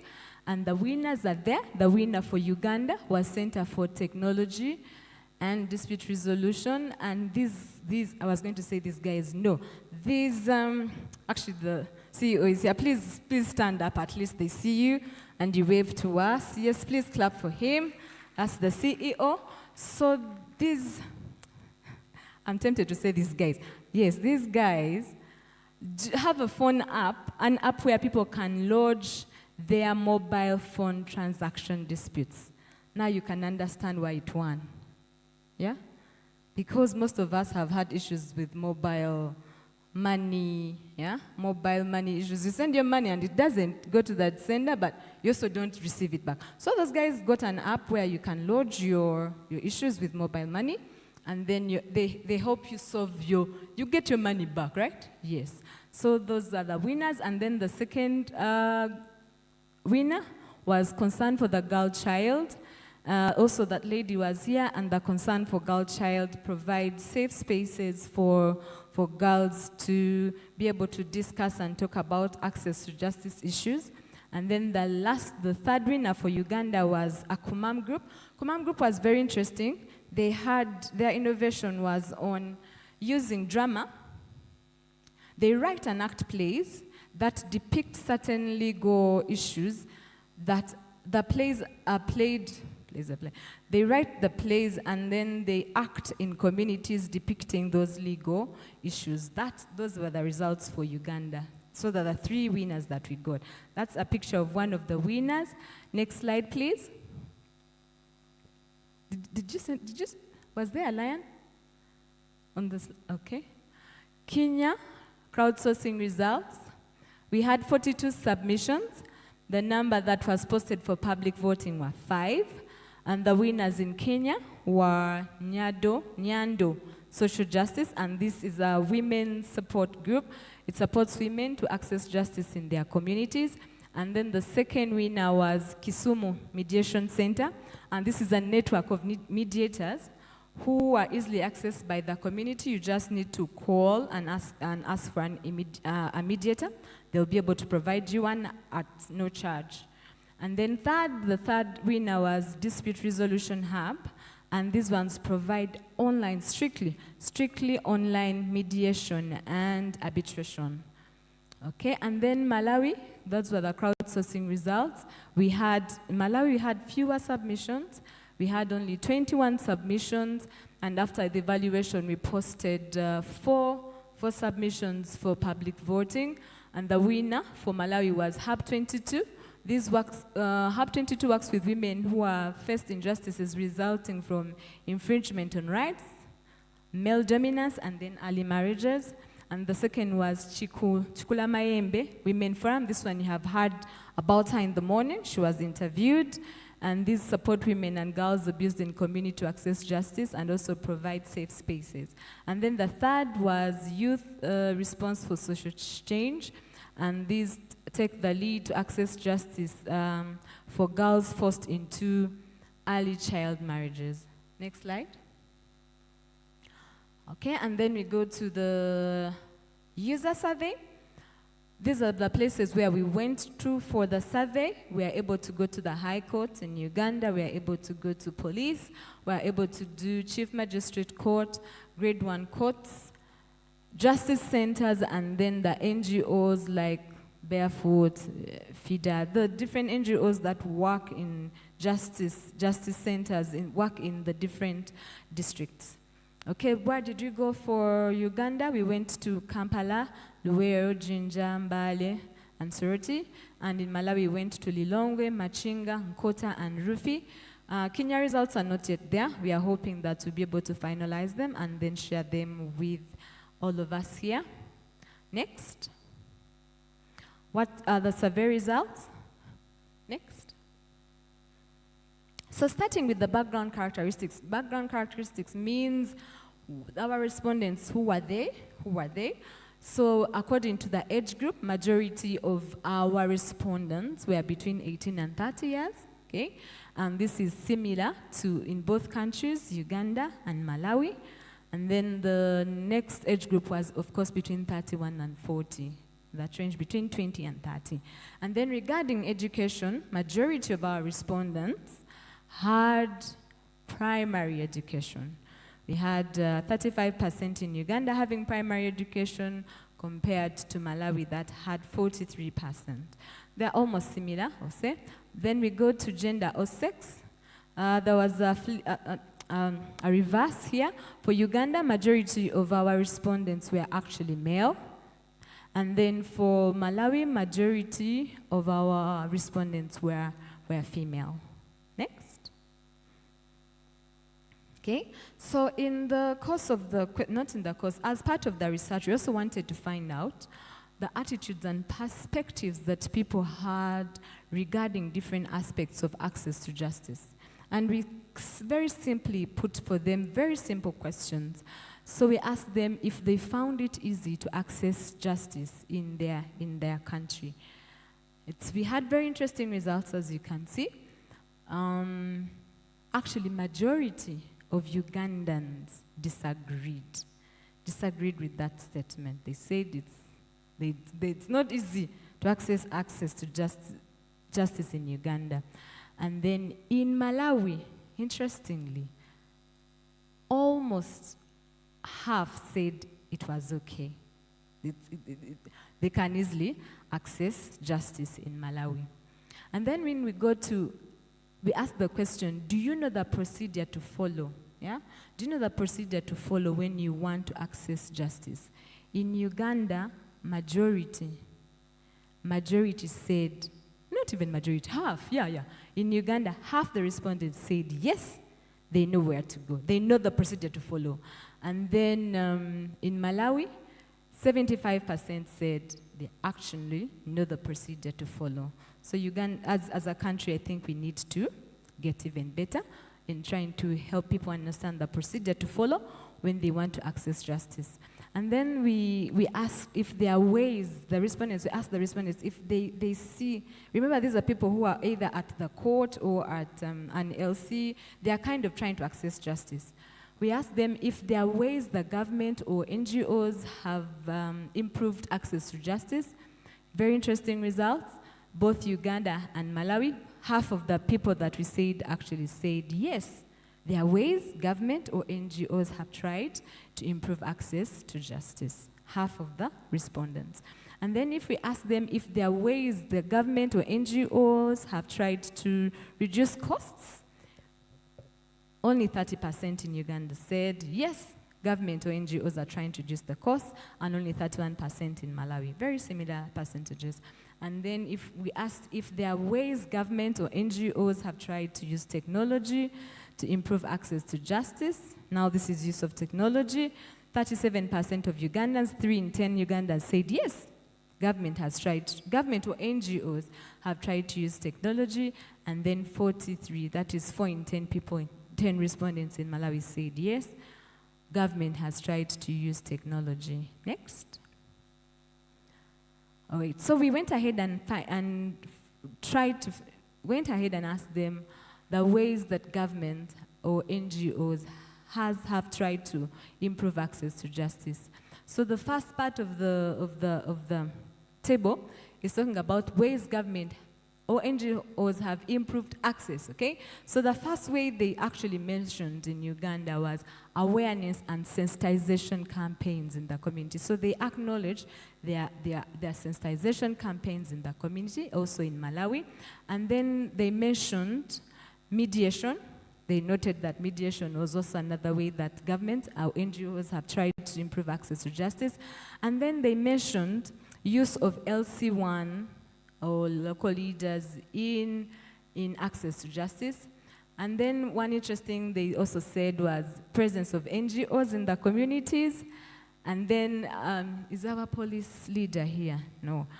actually, a good number also mentioned that there is a functional police in their communities. And then this came through in Malawi, there was community policing. If, as you see, the percentages do not add up to 100, this is the reason why. There were so many other ways that they mentioned that it's either 0.01, 0.02, so we didn't want to crowd these ways, so we only brought for you the things that were coming out. And then the ways that were used to reduce costs to access to justice. The first one they said in Uganda was legal aid. There was provision of legal aid, and then pro bono services or subsidized fees. And then there was promoted use of community leaders. The LAICONs are very known. And then there is the alternative dispute resolution. It's also a way that they noted that help reduce costs, which is similar to mediation, same as mediation.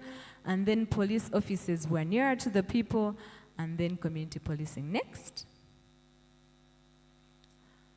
All right, so we went ahead to figure out the bit of technology, not the ways that they think government or NGOs have been able to use technology to improve access to justice. The first thing that most of them mentioned was mass media through radio and TV. Is that technology? Yeah? No? I want to hear. Is it technology? Use of radio, TV? Yes, okay, so we'll take it. So that's what they mentioned first. And then they said use of phones to report cases. So there were many ways the phone was said. Use the phone to report cases, then text messages to communicate time of hearing, and then some of them got legal advice using the phone. Something that also came through was CCTV cameras for evidence generation. Then some people noted use of Zoom or other virtual applications. And then toll-free numbers, I know BFL also has this. Then phone lines to call police, anti-corruption officers, etc. And then someone mentioned online rulings, that was in Malawi. And then use of phone cameras to collect evidence. Not just call, but collect evidence. And then finally, ECMIS is the Case Management Information System. Next, and this was in Uganda, not in Malawi. So we also asked them for recommendations. We had many other things that we asked them, but we couldn't produce them here, but they'll be in the papers that will be out. We asked them for recommendations as users, not very knowledgeable people, but users of the system. Recommendations for that we can consider to improve access to justice. And the number one, what's the first recommendation? Address corruption. It was very interesting. That is the first thing that came off, address corruption. And then they said train officers on investigation skills. And the next they talked about community sensitization. Even as many of our stakeholders do a lot of sensitization, I realized that it is not enough. It is not enough, we need to do more of it. And then they said empower local leaders or LC1s to solve most of the problems or minor problems such that they do not escalate up. And then some people noted that we need to put timelines on addressing some justice matters. They noted that some matters take forever to be resolved. Then there were some interesting recommendations, like including approaches for visually impaired communities to access justice. And then promote mediation. People really, really appreciate mediation or other alternative dispute resolutions. And then some people noted the need to understand people's attitudes about the justice system. And then other people noted that we need to make court sessions online. Next. Okay, so because we also care about technology, and we also realize that part of the innovations, we care about the innovations that are not necessarily technological. Yeah, so that's why we sought to understand innovations that reduce costs, innovations that improve processes, innovations that make access to justice faster. But we also care about technology. So we set to find out the use of technology among our respondents, okay, to access legal information. So the first question, the bit we found, we asked them, have you ever used the phone to access information on justice? So 32% of the respondents said yes. Similarly to Malawi. And then I included a pie chart above that part of the phone to find out which age group really said they had used the phone. And to my surprise, a majority of those who said they had used the phone were those lying between 18 and 30 years, okay? Followed by the 31 to 40, and those above 41 to 50, you see that, and above, yeah? Okay, so we also asked them if they had ever used Facebook. Interestingly, Malawi, 46% of the respondents said they had actually used Facebook, compared to Uganda at 17%. Then WhatsApp, 44, Malawi, 22% in Uganda. And then have accessed any sort form of website to access information on justice. Similar numbers for both Uganda and Malawi at 18%. Then Google, okay, so we put in Google because we know Google is the word that sounds. Someone might not understand website, but they'll understand Google. So we put in that for us to understand that percentage went a bit higher, for 21 for Uganda and 20 for Malawi. And then text messages. 64% of Malawians said they had actually used text messages to access information on justice, and only 27% for Uganda. Okay, so we went ahead and also tried to find out the provision of legal help services at various public places. We are interested to know if Barefoot Law or any other organization puts information or resources in these public places, what will it be acceptable? These are the results. We asked about shopping mall. Only 8% of our users said, yeah, we can put the resources at shopping malls. So shopping malls are probably not very popular for legal resources in Uganda. In Malawi, it was only 27%. And then in markets, actually, 35%, the Ugandans said yes, 35% said yes, while 50% said yes to markets. Then when it came to churches and mosques, every 4 in 10 respondents said yes for Uganda, and then in Malawi, 47%. And then in schools, only 32% in Uganda said yes, and half of the Malawi respondents said yes. Next. So we remember we did 3 different methods for analysis, for data collection. We said crowdsourcing, we said user survey, and now we are doing key informant interviews. So remember, we talked to the different experts in law, okay, different leaders of organizations that deal with access to justice. And in Uganda, these are the innovations that were noted. They were noted from these experts. These are the experts of this area. The first thing they said, the first innovation that was mentioned, this is not in order of very many people said it, no. It came from, yes, many people, but not all of them said it, but it was mentioned. The first one was the plea bargain, that is led by government of Uganda. People thought that is an innovation in access to justice. And then, of course, mediation. Mediation was seen also in the user survey. And then automation of the court processes. People here have heard of the ECMIS. Your hand up if you know about it. Okay, good. So those who don't know, so we have in Uganda an online court filing process, okay, and it is functional at over 5 high courts. And then they also mentioned availability of practice directions. There are different practice directions, but this particular mentioned the one that tailor support to vulnerable persons. That was innovative. And then there are call centers. Call centers are managed by very different stakeholders. BFL has one, FIDA has one. I don't know, many others have call centers. That is an innovation that was noted from our experts. And then community outreaches, these ones, you know how they happen. Mobile clinics, and some NGOs actually go ahead. I've seen Barefoot Law report. They go ahead and find out after doing the outreach. They assess knowledge before and after sensitization. I think that is really good. It's one thing to go in and say something and get out, and everyone has understood nothing. And it's another to really check and see that, hey, someone has got knowledge on this matter, and if they're faced with this, they'll be able to work on it. And then the next one was translation of the law in different languages. This was spearheaded by Law Reform Commission, and actually the Constitution is now into Braille, and it's able to be read by the visually impaired persons. And then there are also simplified versions of the law. How many of us have seen the simplified version of the traffic law? Any of us? Well, it is there. Just look for it. Go to Law Reform website. Madam, is it there on the website? It's there on the website, okay? Can we continue? All right. Some more innovations from Uganda.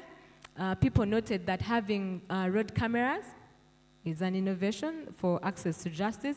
And then one of our experts noted that people have started to put security gadgets, for example, number plates of cars and border borders. And I think our police leader also mentioned something that reads number plates from afar. And then the court days for particular cases, and not just court days, as there are some stakeholders who have put specialized desks to address certain problems. For example, family desks at various courts, and then the labor desk, for example, at KCCA. And then one of the leaders in this space, they noted that they have employed, they call them community legal volunteers. They are an equivalent of community health workers. Yeah? So instead of someone working for health, they work for legal-related matters. All right? We also wanted to understand innovations that happened during COVID lockdown, and it was noted that many online consultations were done. Webinars, BFL did, FIDA, and many others, okay? There were conference litigations over the phone of Zoom. And then legal advice was given via emails, of course. And then something that was noted was also bicycle lawyers from LapsNet. And then something that came out clearly, and this was not actually mentioned by Barefoot Law, technological innovations that are under development that these experts want us to pay attention to. The first one is the AI lawyer. The AI lawyer for Barefoot Law. And for when they were mentioning this, the respondent said digital lawyer. So I'm hoping Barefoot Law will be able to tell us about the digital lawyer, is the AI lawyer. And then the legal kiosk by FIDA. Next. Okay. Innovations that were noted for Malawi. The first one was mediation. Mediation is a big deal in both countries. Both countries recognize it. And then mobile courts, which are also same as community courts. And then provision of channels to report particular cases like corruption. They thought that is also an innovation. And of course, toll-free lines to not just call, but also log in complaints. And then community policing is big in Malawi. And then also use of community chiefs. Community chiefs are very well respected in Malawi, so people thought, and they are used in access to justice in Malawi, and the people in Malawi think they are doing a very good job, and it's a big innovation on that front of access to justice. And then community victim support in various areas. And then they also noted the online platform for reporting at the Ministry of Gender. Ministry of Gender is a similar one to what we have as Ministry of Justice here. And then, of course, the last innovation from Malawi was the bit of the small claims. Next. Okay, so we also decided to get recommendations from our experts, the experts. These recommendations are not from Barefoot Law, okay, or the research that we did. The first recommendation was to scale up, for Uganda, let's start with Uganda, scale up the identified innovations and approaches that have been noted. So it's one thing to innovate and then leave it there. So the recommendation here is that let's find a way or resources to scale this up. And then some people noted the need to widen jurisdiction of the chief magistrates. For example, they noted that some cases should not be going to High Court. They should be handled in a certain jurisdiction. And then everyone demanded for more community sensitization, like I have said earlier. If we think we are doing community sensitizations, we are not yet there. We need to do them more and more and more. And BFL has the goal to reach how many? How many Ugandans? Ugandans or even other people? Africans. Hey, I thought the 50 millions were Ugandans only.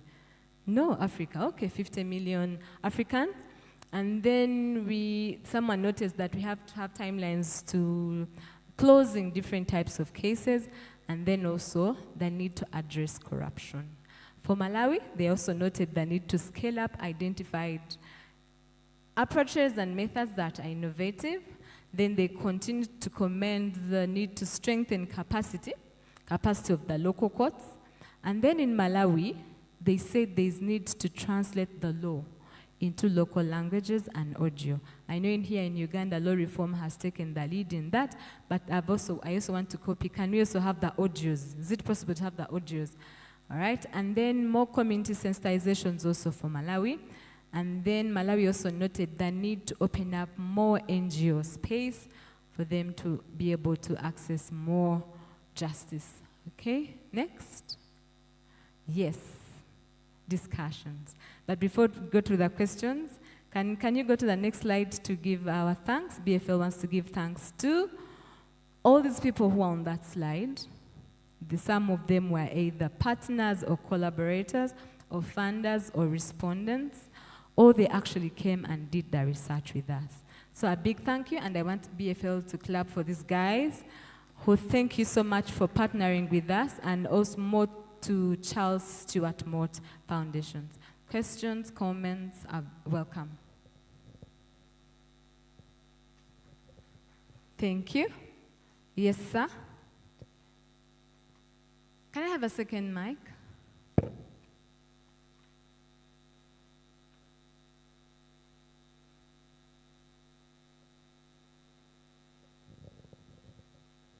So maybe we can take 3 of them.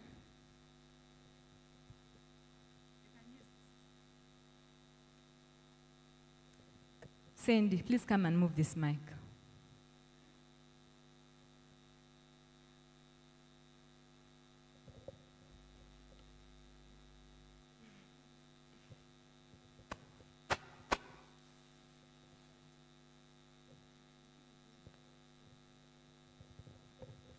Okay, thank you very much for that good presentation, research results. When I was looking at what you presented, and I had a question, what were the criterions used to identify those areas where the research was conducted? Because when you look in Uganda, there are a few districts, Kenya and then Mara as well. That gives a good representation of the entire countries? Thanks.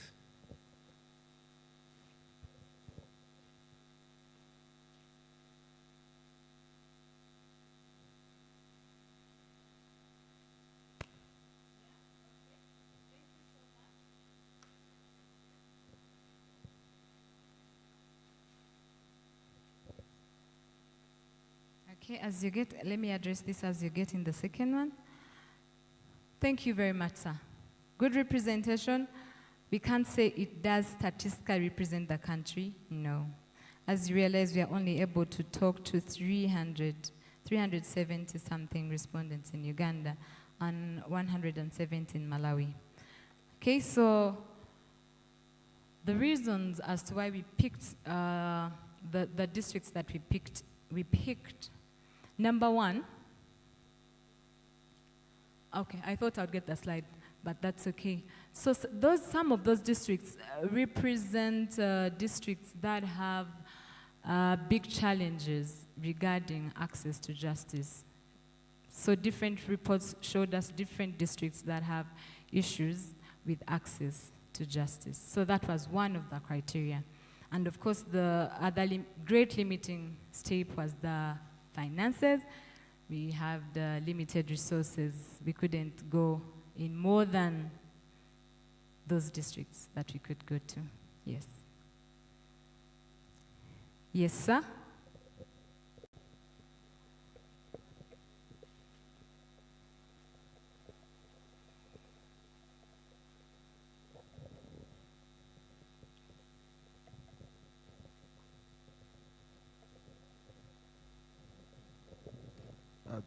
Thank you, Rita, for that able presentation, and I appreciate. But mine is generally on the innovations, and not only the innovations done by Barefoot Law. Generally, innovations done in the different sectors. So my issue has always been on the on the scalability. We have very good innovations here, and you all agree with me that the best innovations come from the young people. From the? From the young people. The young people are the innovators, yes, the largest percentage.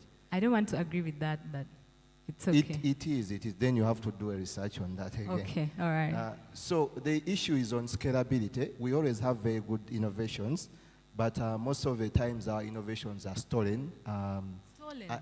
Yes, they are stolen. And I see that your scope included Kenya and Malawi. And I'm sorry to say that most of the innovations are stolen by the neighbors, and Kenya being one of them. So how are you able to scale up these innovations, to take them to the next level? Thank you very much. Okay, the choice of word of stolen is very interesting. It's very interesting. But you know, it's one thing to do something and then you hide it. It's another to do it and let the world know about it. So if I did something and I hid it, will I be able to attract the resources than if I did something and I let the world know about it? So in research, we usually struggle with knowledge, addition to knowledge. But it's part of the work that goes along with research. It's one thing to have the idea and do something about it. It's another thing to have the idea and do nothing about it. One of the objectives why this research was commissioned by Mott Charles Foundation and Barefoot Law is it's not that we want it to be stolen. It is that we want to give the innovation exposure. Exposure for it to, our aim and our intent is that it will attract the resources it needs for it to be scaled up. Of course, I operate in hope. I'm hoping that I'll attract the resources rather than someone stealing it. It's a continuous prayer. You choose to pray that you attract the people to scale it up, or you will get among all these people, the people who are here, who are dignitaries and very important people, someone will be able to pick it up and move forward with it. Or you don't go to the other side of it, it will be stolen. It won't be stolen. And of course, there are so many policies, very nice things that have been done in Uganda, and they are done better elsewhere, but that is still part of life. There is no way you can hide from it. Yeah? Yes. Thank you, sir. There is one more.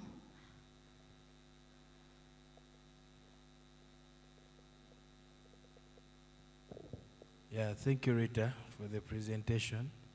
I have only one question. Mine is on crowdsourcing, one of the methods that you used to do this, to conduct this research. I'm so much interested in the criteria that you used to zero up to the 5 organizations that are for Uganda and then 4 for Malawi, respectively. I'm so concerned on how you zeroed down to those, the criteria that you used to see that you zeroed down before the general public can come in to vote and come up with the winners. And also, lastly, in your presentation, you talked about the research being conducted in 3 countries, but I didn't see Kenya. I was so much interested in seeing their findings and their recommendations so that we can easily compare with Uganda, because we happen to fall in the same region, it will be so much appetizing to see the results coming from Kenya. Thank you. Okay. I'll start with apologizing. It's always good to apologize early. Kenya results for survey and the Kinformant interviews are not available at this time of the meeting. However, we gave you crowdsourcing results.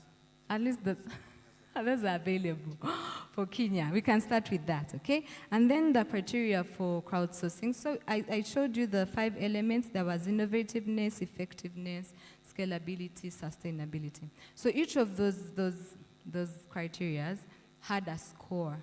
Okay, it was not uniform score. Innovation scored 20 out of 20, scalability out of 10. The rest of them were out of 10. So we cared more about the innovativeness. So we scored each of, for example, you can imagine the work we had. All the 40, we scored them according to all those criteria, and then summed up and picked the highest 5. So the highest 5 were the ones that were given to you to vote, or the highest 4 in Kenya were the ones that were put for public. We didn't want Barefoot Law to bear the burden of deciding the winners. It would have been, you'd be asking a different question now. Yes, that was how it was done. Thank you. Yes, hello. My name is Mark. I was wondering, since Barefoot Law in this legal tech space is holding the torch for everyone else that is interested in this space, if it would be possible to find the creatives and the innovators in this space, whether they're doing government or private, if we could all sit together and try to see what others are doing and where we could actually get better, so that we don't actually even do the same thing all the time. Yeah. Thank you so much, Mark. That is really directed to either the head of Barefoot Law or the director of the team, or Mr. Bila or Mr. Tim. That one is the question to you. And I think I can't talk after either Mr. Bila or Mr. Kakuru speak. Allow me to get off this floor. Thank you very much. No, and the question's finished. Yes, one more, no? One more. Huh? We have answered Mark. Oh. It was clear. Okay. All right. Give Ruth another hand. Thank you so much.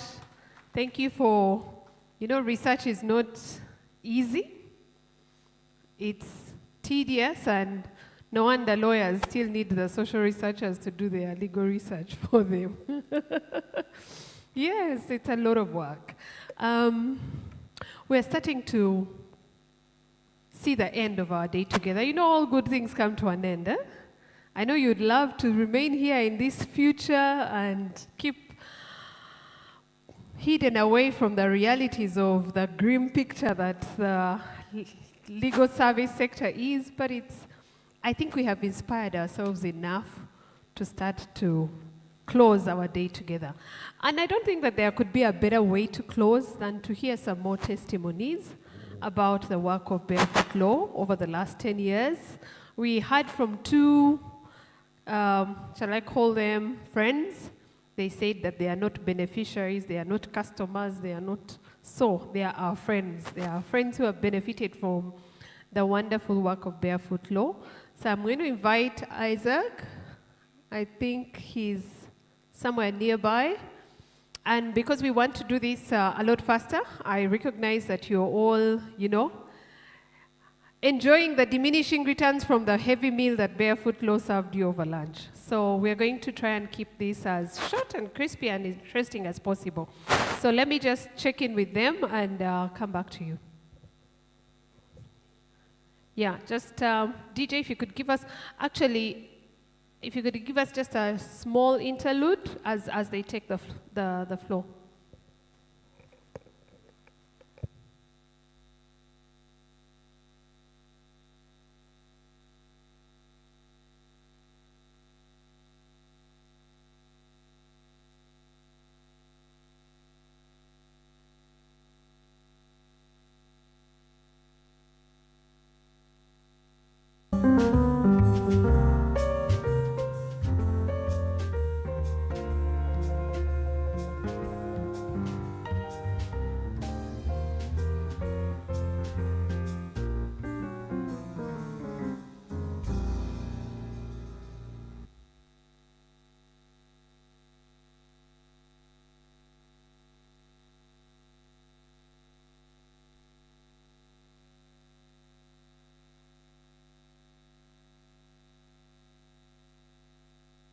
Okay, so as they come,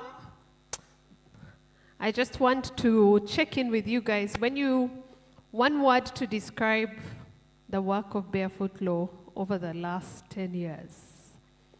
One word. If I come to you, you give me one word to describe. And I know some of you are now going to pretend to be very serious on your phones. Just know that those of you that are avoiding my eye contact are the ones that I'm going to come for first. Yeah.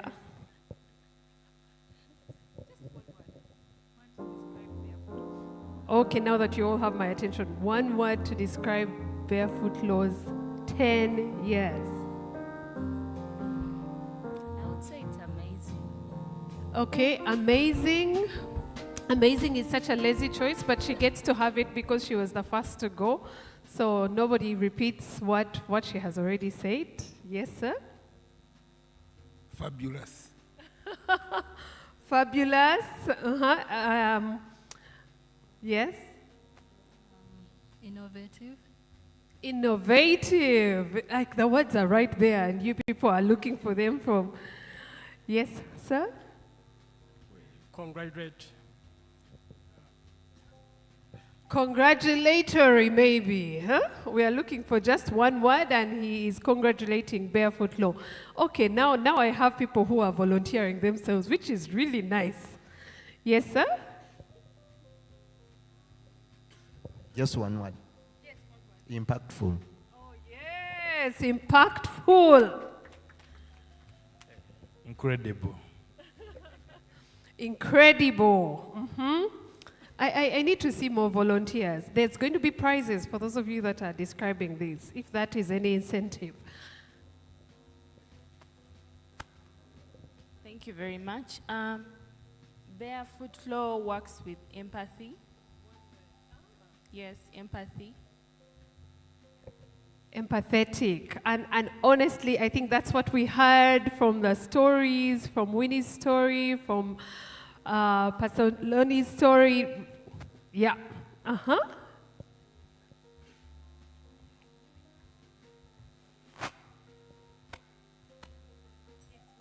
Inclusive. Yeah. Inclusive, right? Don't you all agree?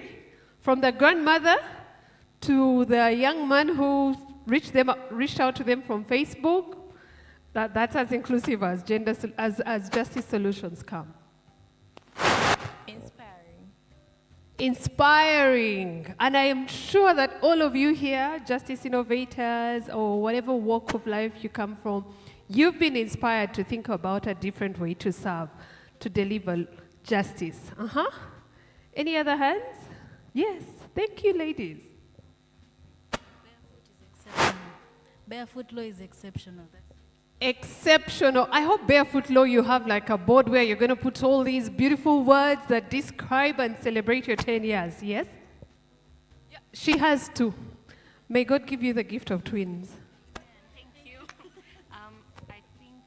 I think Barefoot Law is clement, and it's clement. Yes, and very heartwarming.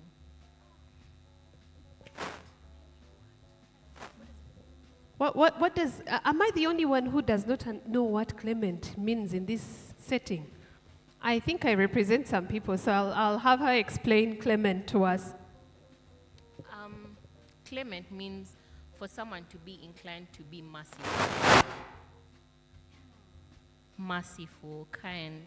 Their heart is such a beautiful place. Yes, that's what it means. Are we still describing organizations?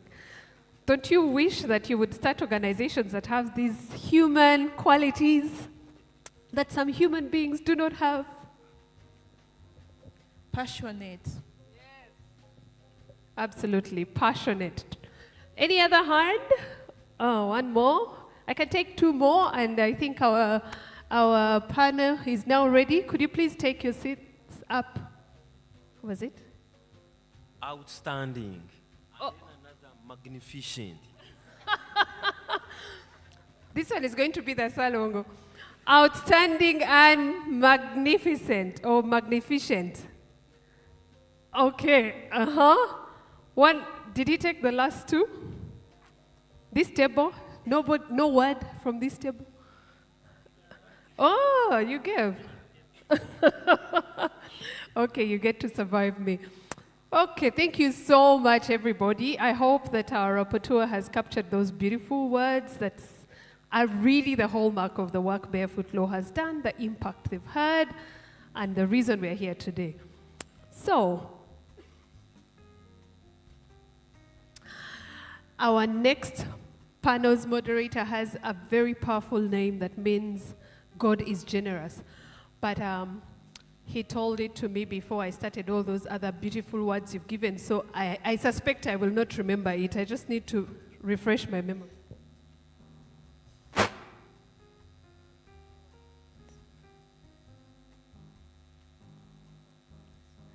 So Mr. Joel Lubang Pewan, did I get it right? Is going to moderate this panel, and he is going to introduce both our wonderful clients or friends of Barefoot Law and those that are going to be assisting to help them tell their story. And I really need you to demonstrate that you had lunch by giving them a thunderous applause.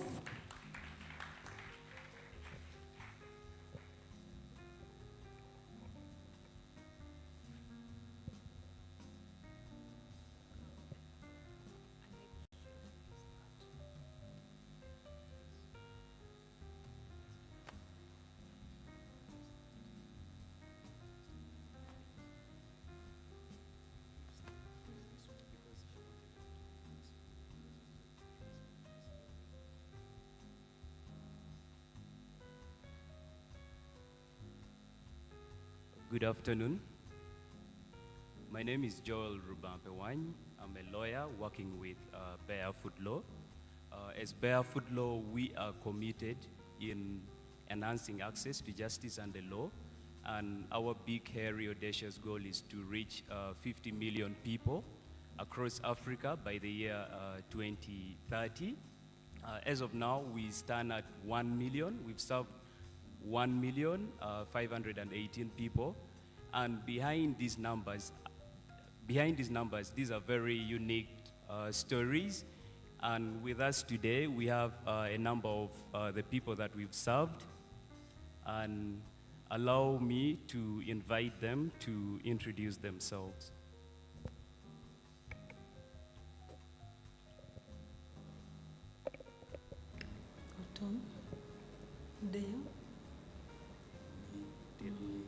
Ameta for rota chwenye mogwawa kirwa chairman anya kilone Janet Akelo a ake Yomoro district charwa tila mero pabo matila kwana sub county wabino tin kany pigien mabejo maber fudu timiwa ane mwakali bari okapara boro.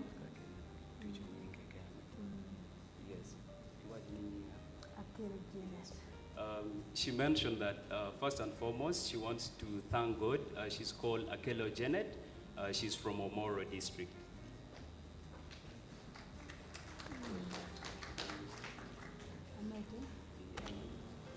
Hello everyone, my name is Ato Patricia Dolika. I am a lawyer working for Barefoot Law.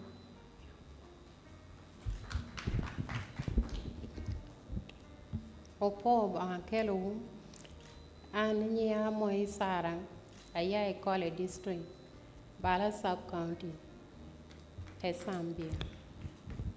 Her name is Sarah Moi. She's from Kole district, Bala sub county, Tesambia village.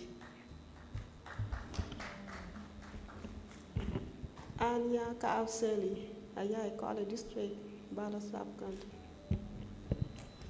Her name is Akao Seli from Kole District, Bala Sub-County. My name is Joy Okwang. I'm a paralegal with Barefoot Law at Kole. Thank you. We are starting from my extreme left, and with one of the people that we've served.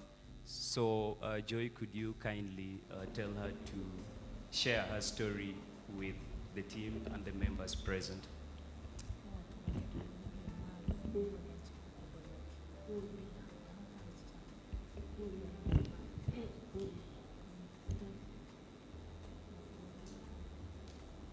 Hello. An abero daho to ako dum ko poro.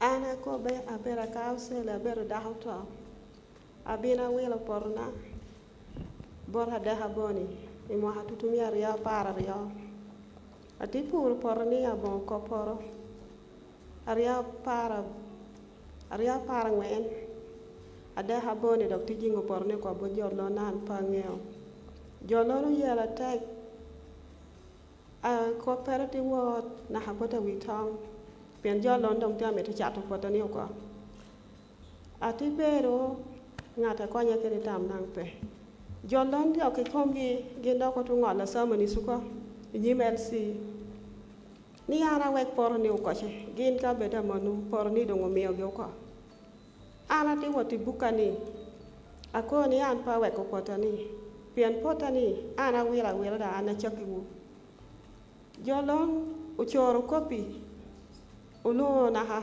witan ye ikara witan binu a witan neno bukani ko ni da hotoni o wila pota wila peti kitaram gam kere porni ana dwa ko porta da hani ko chien dang ti kere ikara me awita dwa ko porni chien yaria par bor ade ha boni dok awu ma sha mo ha kara yaria yaria dwe mario ati winyu ne was me pota cha go ya chimi e or joni bi pur poti ni group akoni pe ni group. Let me be translating before I forget some. Sally, Akao Sally is a widow who bought her land in around 2018.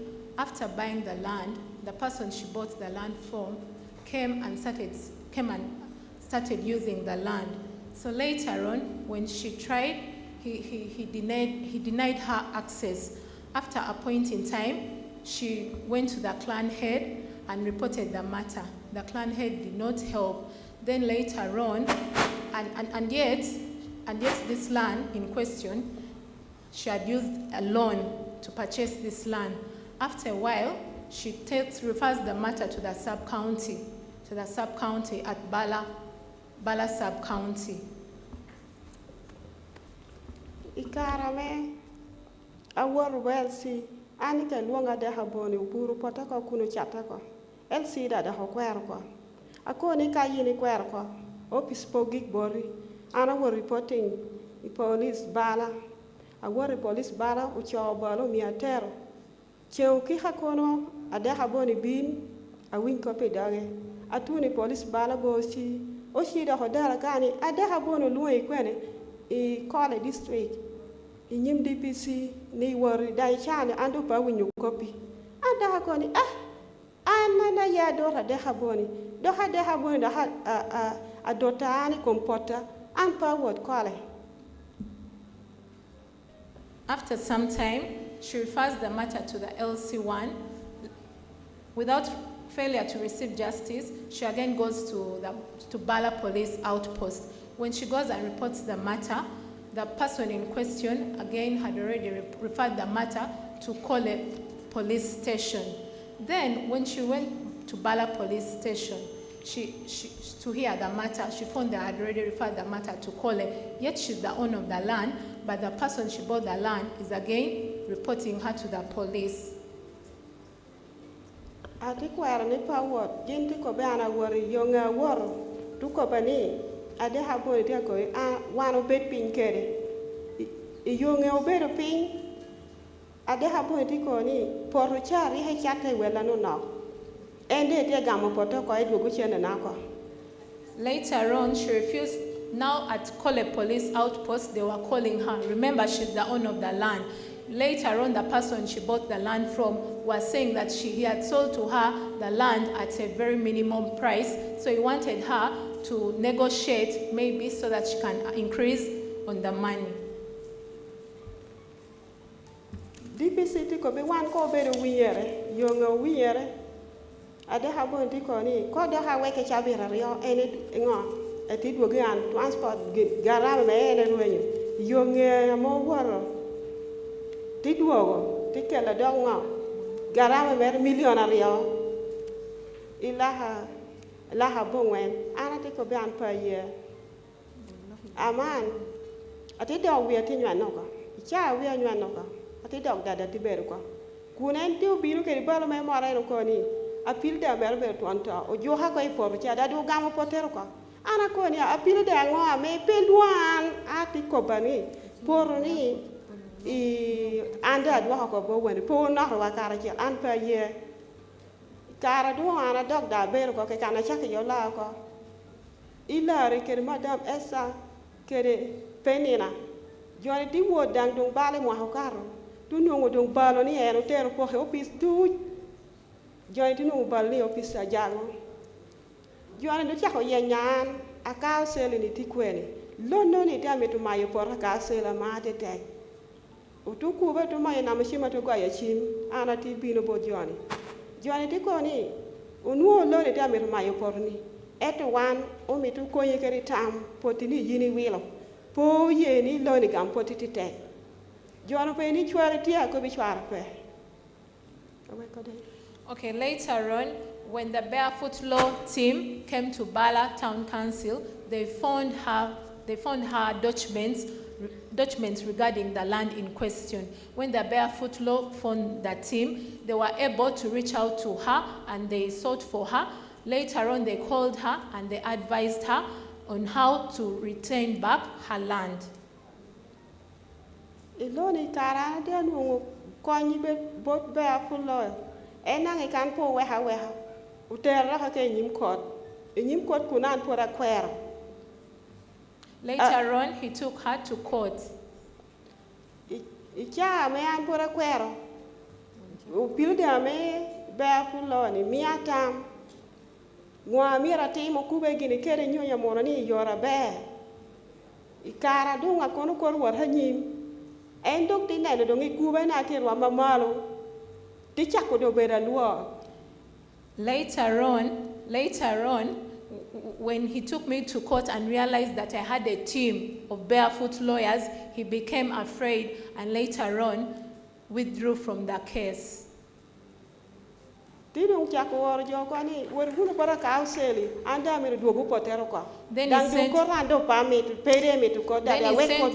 he sent a team to her and told her, Sally, I am now withdrawing the case, and later on gave back the land to her, fearing to proceed to court further.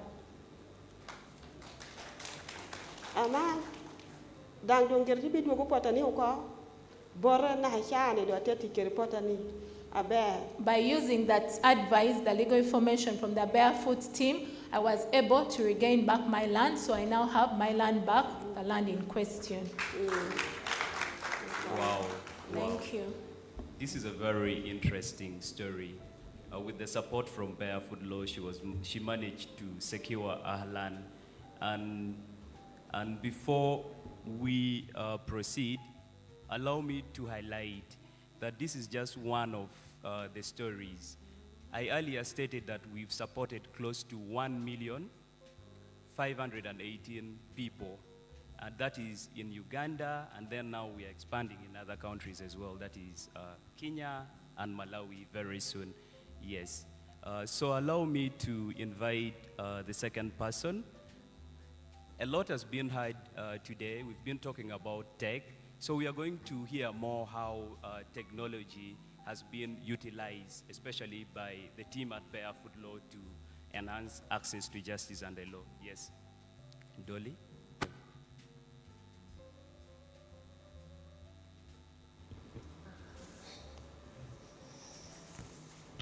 Yes, we are going to hear from Sarah. She will tell us her story.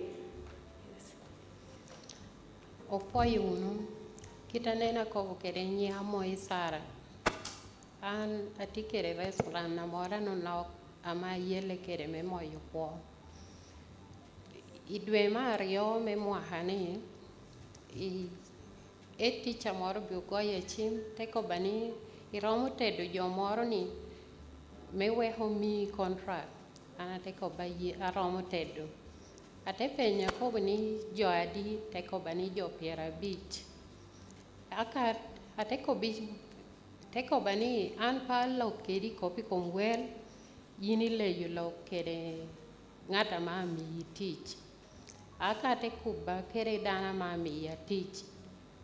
Dano chadang teko bani training kia bedo pinina rio, iyobo breakfast kede lunch, anda te ye. Potele yu kede lo kopi kom wele nang te ye wela ana kobe. Iyonge te penya kobe ni ti chene mora me miya ko choro, a te chako kede ti. Teko bani pe akori yonge chabira rio, ko ati kede mora me tie bora. As I'd introduced myself earlier, my name is Amui Sarah. I own a small restaurant. So in February this year, I was called by a certain ed teacher that there was a training that was going to happen. And some people were going to train the people. So the head teacher told me that he's not going to negotiate the price with me, but I should negotiate the price with the people who are going to train. Yung nino me kwan terong. Eka te yubi gidang breakfast, ate yubi dang lunch. Mano nino ma chel, ayobu pijo pira beach.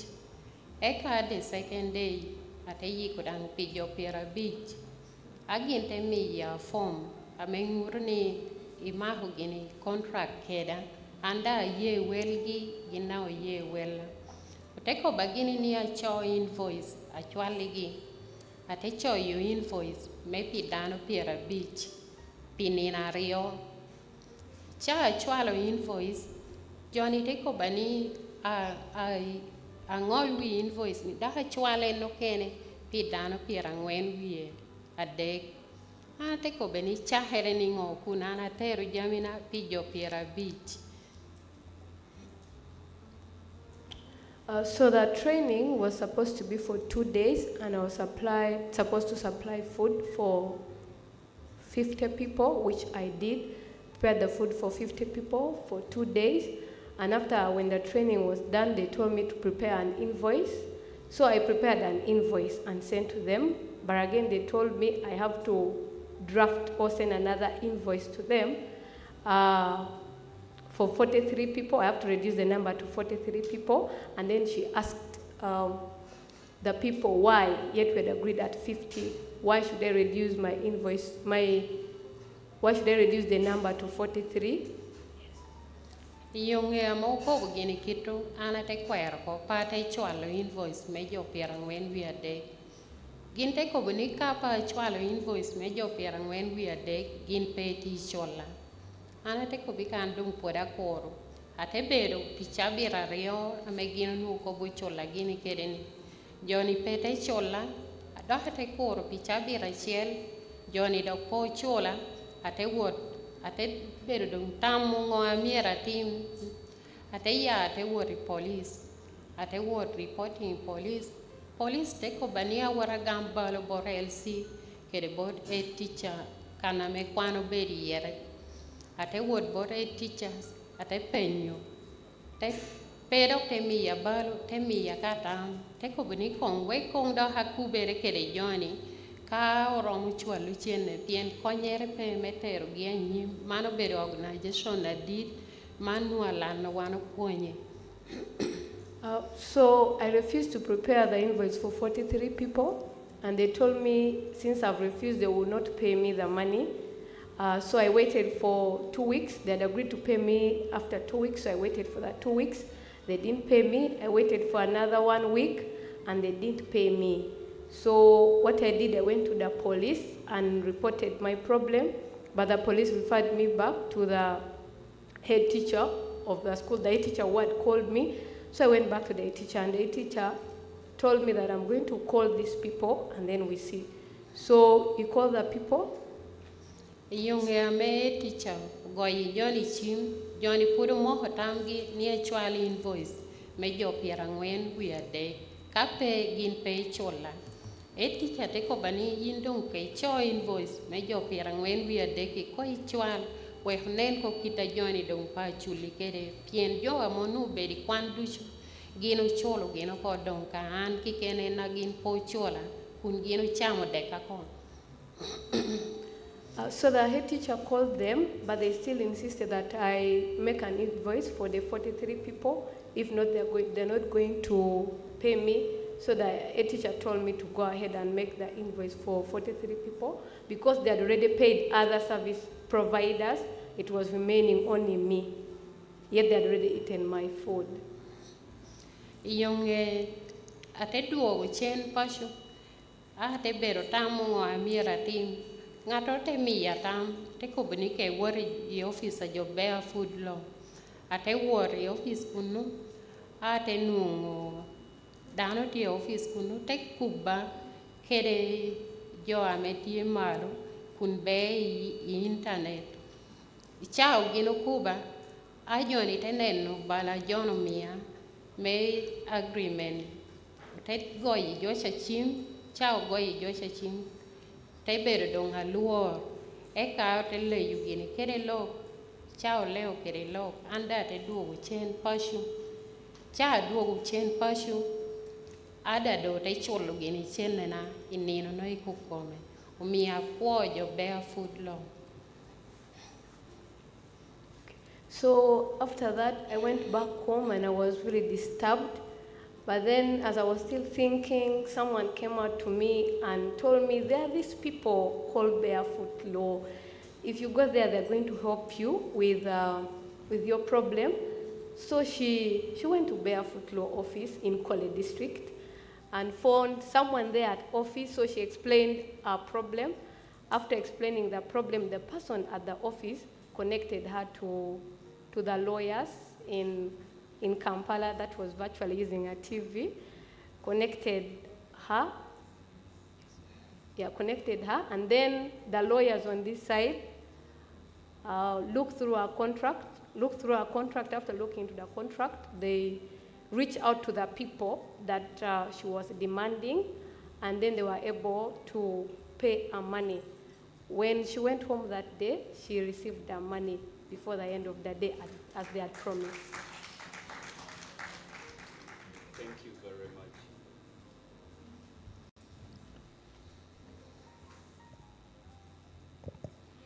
Thank you very much, Dolly, for translating.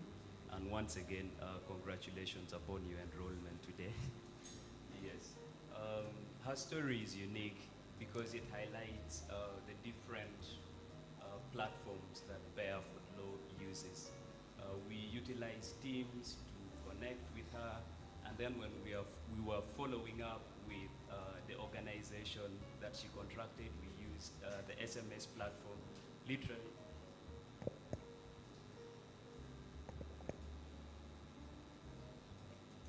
Literally, it highlights the different platforms that Barefoot Law uses, yes.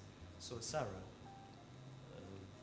Janet, yes, Janet. Okay, tiate wakong kita wano ko ni ko.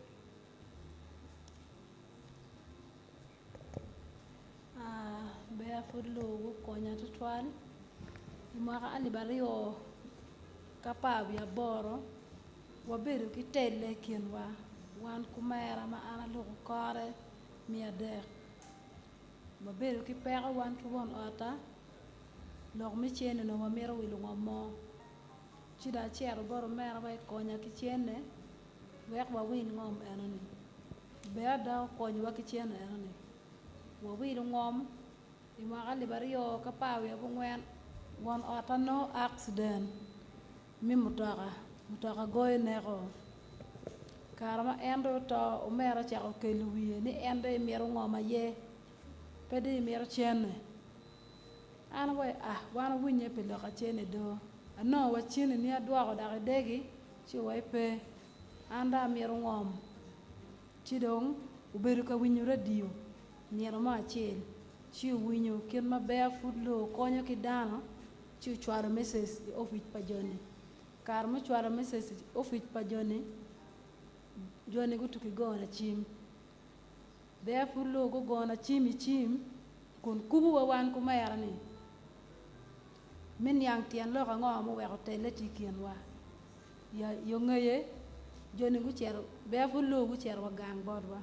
Gulo ko kedwa ni o ka am umera ye akwanya chene gi chene ne achulo.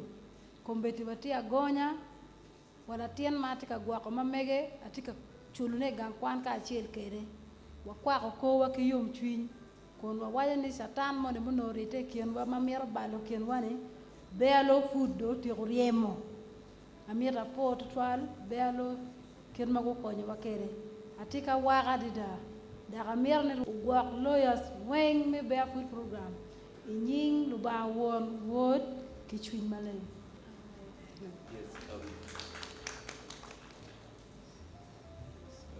She mentioned that in 2018, she wanted to buy land with her husband, but they didn't have enough money. And so she remembered that she has a brother, and she approached her brother to help them with money so that they can actually purchase this very piece of land. And after that,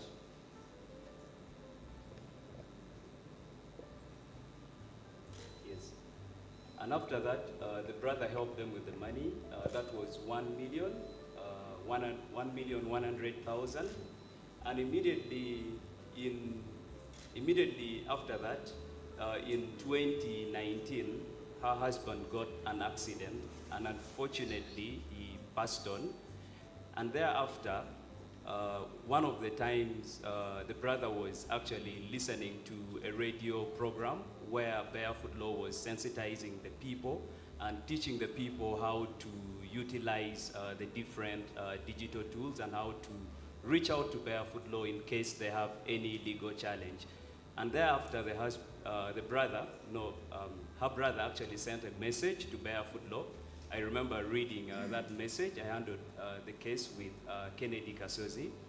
The message was, how do I register land? How do I acquire a title of a land that doesn't have, that the land sale agreement doesn't have the signature from the LC1?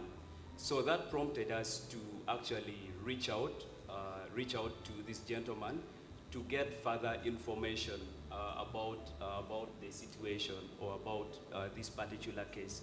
When Kennedy and I called, he narrated, his story was actually different.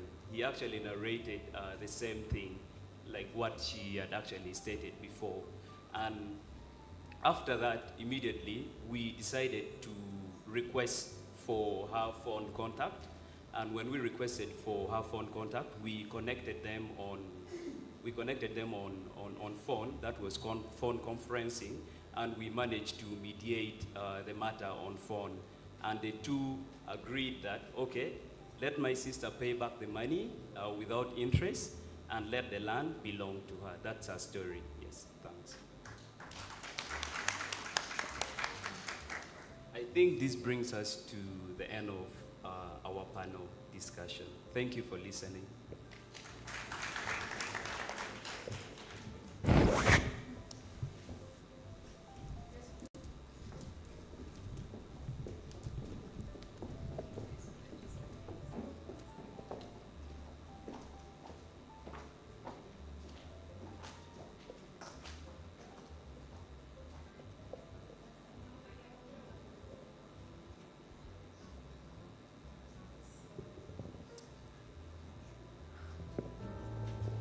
Wow.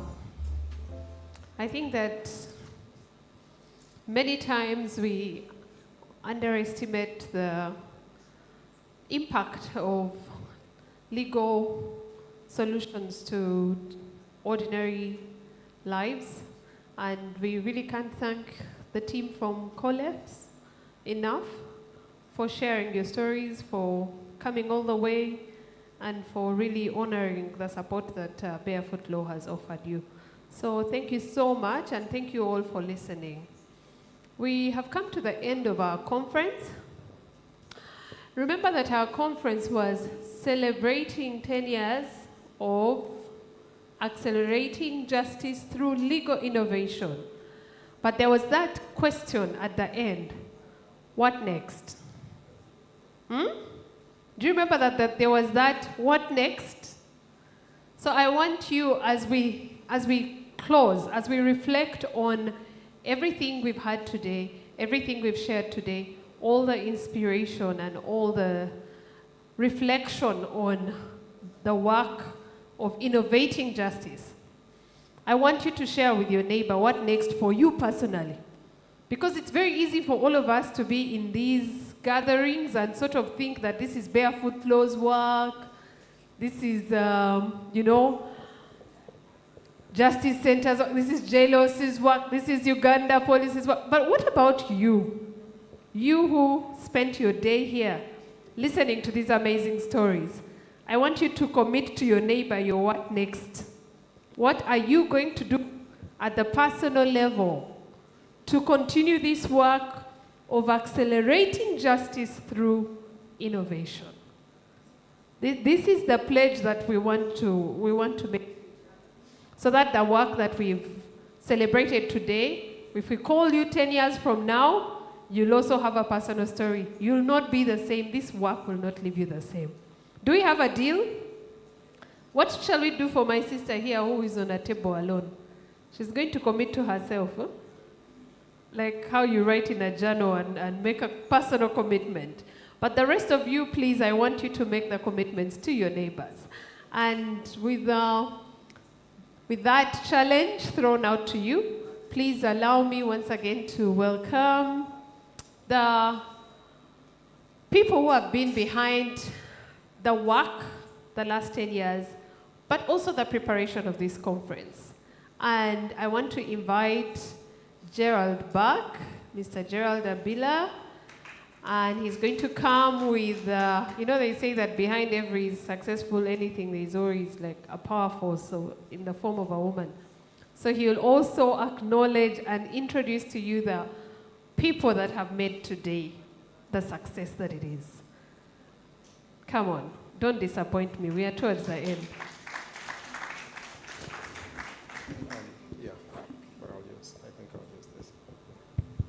Thank you. One round of applause for the moderator. Thanks for such a nice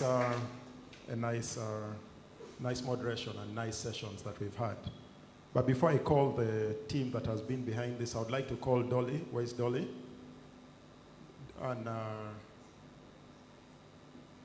as you can see, Dolly is dressed up so smartly. Come here, Dolly. And it's a special day for her, because today Dolly has formally joined the legal profession, and she has enrolled. Just today morning, Dolly is now cancelled Dolly. And Shivan, we already sang for you happy birthday. So, but 10 years is a long time. I was saying, where is Hillary? Hillary, come Hillary. Where is Dennis? So to show you how long 10 years is, Hillary joined us as a young man. I think he still had hair, no beards, straight out of moves with this man here, Mr. Nixon. So these guys joined Barefoot Law as young men, straight out of moves, very ambitious. Hillary, after statistics, stayed at Barefoot Law, I think, for a year, and then enrolled to law school. Did 4 years of law school, did 1 year of LDC, and he's waiting for enrollment. That is, he joined us with Hillary around the same time. He went to the UK, studied his master's in finance and business management, came back to Barefoot Law. And all that is in 10 years' time. So that's just how long 10 years is. You can go back. And before I proceed, I would like to call Trudy. Where is Trudy? Yeah. Trudy is the power behind all this that has brought us here today. And Trudy will introduce the team that has made this happen. And you brought Winnie. Yeah, again, 10 years is a long time. Winnie also joined us straight out of law school, went to the UK, did a master's in law, and is now back, all that in 10 years. Thank you, Gerald. I can't thank you all enough, because this day started as an idea, and here we are celebrating 10 years of Barefoot Law, a successful and fully, constituted room of justice champions just coming together to discuss ways to make the justice sector better. And words fail me. But before they do fail me, allow me just recognize the team that has been the core to this. They have supported us in all ways, and I think that's one thing that Barefoot Law gets right.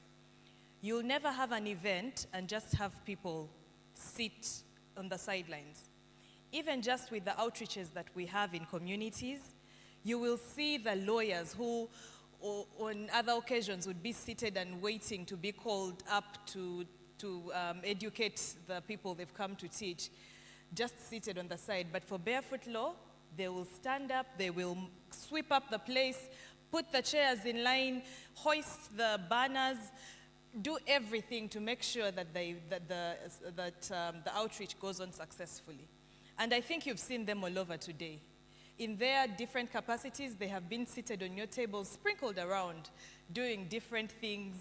I'd like to thank the team that has been at our welcoming, at the welcome desk. Come to the front, as you are, the beautiful ladies over there.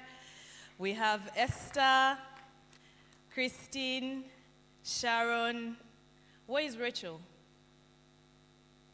Rachel, okay. She's gone to work on the second half of this event. Ladies here have kicked in the entire day, have just, welcomed you with smiles, and we can't thank them enough. So a louder round of applause for them, please. And then I can't say thank you enough to Timothy Kakuru. Please come to the front. Yes, Timothy Kakuru, who was in charge of this entire MOT project and has led us all the way to this day when we are celebrating and sharing the results of the project. Please welcome our Director of Impact, Timothy Kakuru. And then on the other side, Shivan. Shivan, please come here.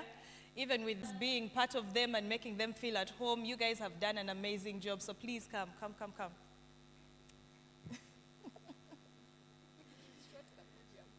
Oh, someone's standing under the podium. Hillary, Irene, could you please join us up here for running this program and just being in charge of making sure our guests have been here on time and the program has run as it was supposed to run. Thank you. Mr. Isaac or team, hidden behind a pillar somewhere, could I please just have you join us on stage here to celebrate you for being such a great lawyer, our general counsel, and in-house we call him Uncle Money.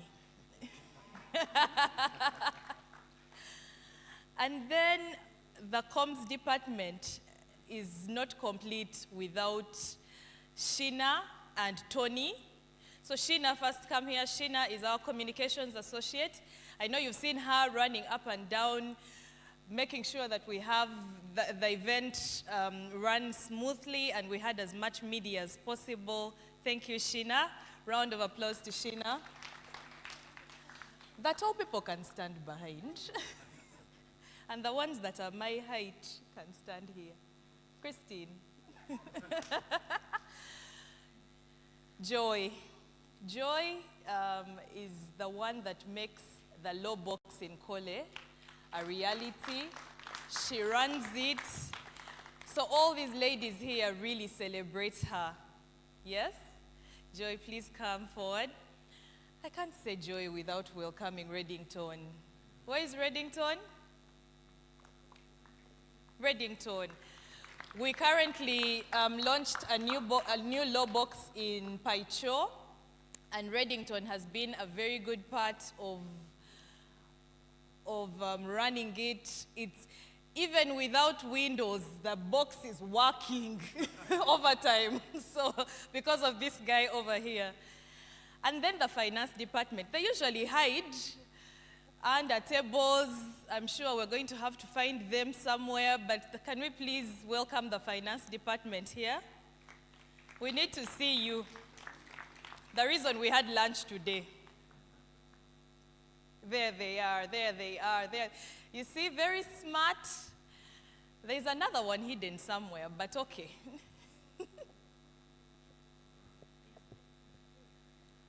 Ruth.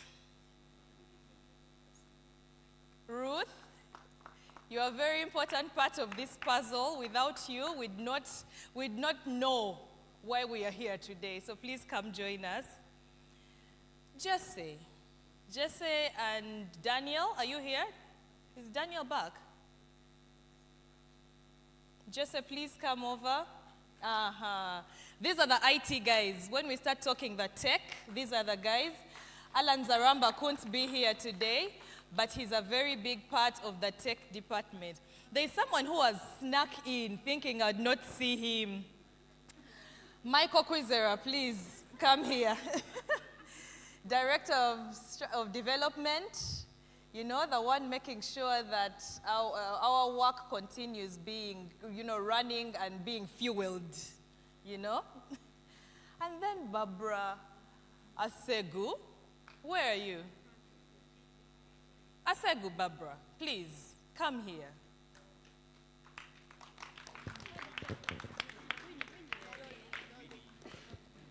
Winnie, you've remained that side for what? Could you please come join us? Where is Bernard? Dolly, can you please come back here? You're part of this team. Alan Moya, who is in charge of our content and making sure that our Facebook is as entertaining as it is, that our legal information is simple. That's the guy, by the way, who writes all those funny stories that people know Barefoot Law about. David, where are you? David, please come here. David and Joy work together at the law box in Kole. Stephen. Where is Stephen? Stephen has gone to do what he does best.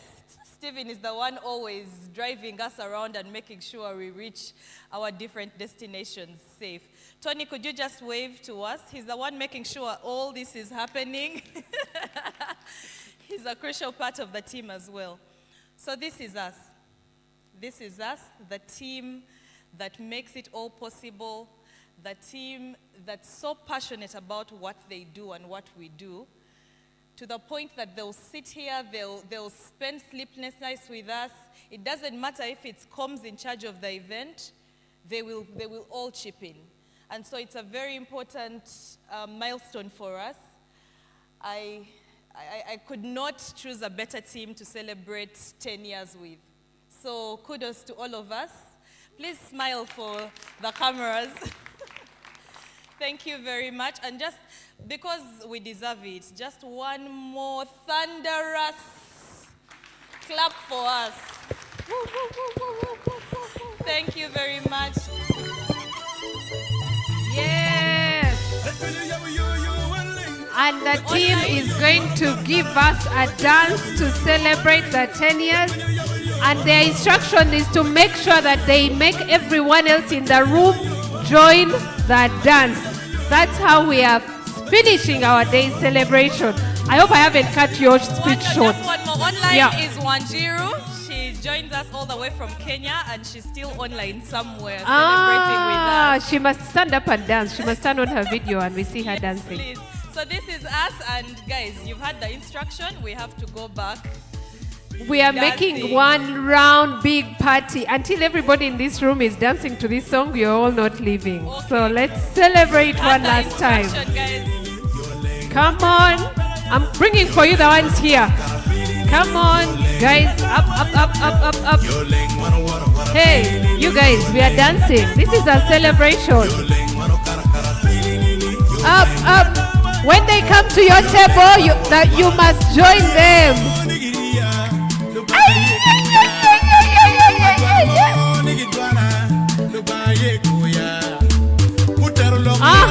Is there anybody still sitting? Could you report them to me? Could you please go for those who are still sitting at a celebration?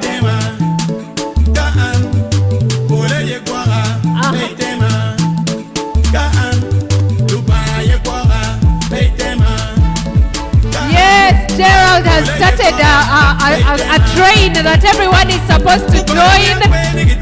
Gerald, where are you taking the train? Guys, follow the leader. The train is here now. Come on.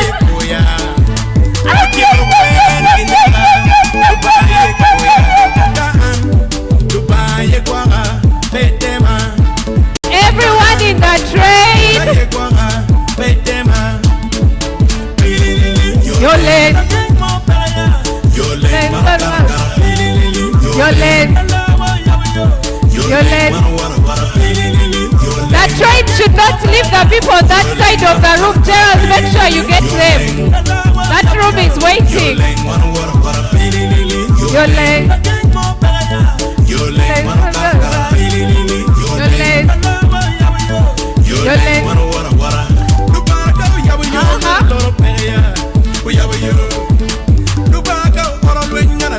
The fastest way to finish the dance is for everyone to join.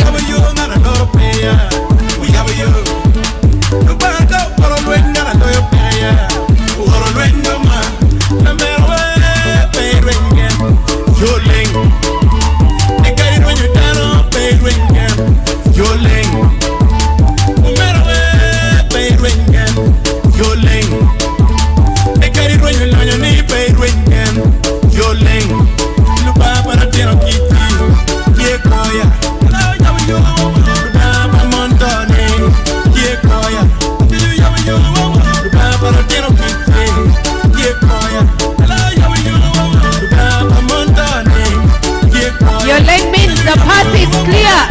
And after Barefoot Law's work, the last 10 years is in the path clear to legal innovation and acceleration.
And with that celebration, our visionary is going to close us off with his remarks. And I won't come back because I'll be waiting for you at the tea place. Please don't leave before you've had tea. Thank you. Thank you, Alinda, and thank you everyone for coming. And I look forward to seeing you here as Barefoot Law celebrates 20 years. And hopefully we'll have done exciting things together. Safe journeys, mercies for those that are traveling far away. And for the rest of us, thank you for joining us here today. We really appreciate it. Thank you, thank you, thank you. Don't forget, The tea is there, tea, coffee, and evening snacks. Thank you.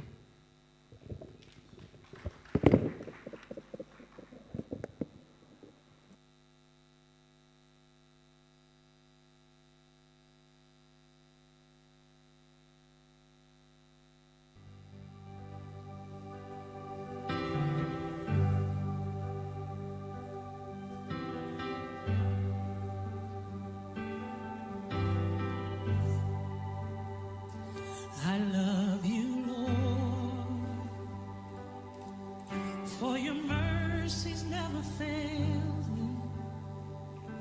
All my days I've been held in your hand.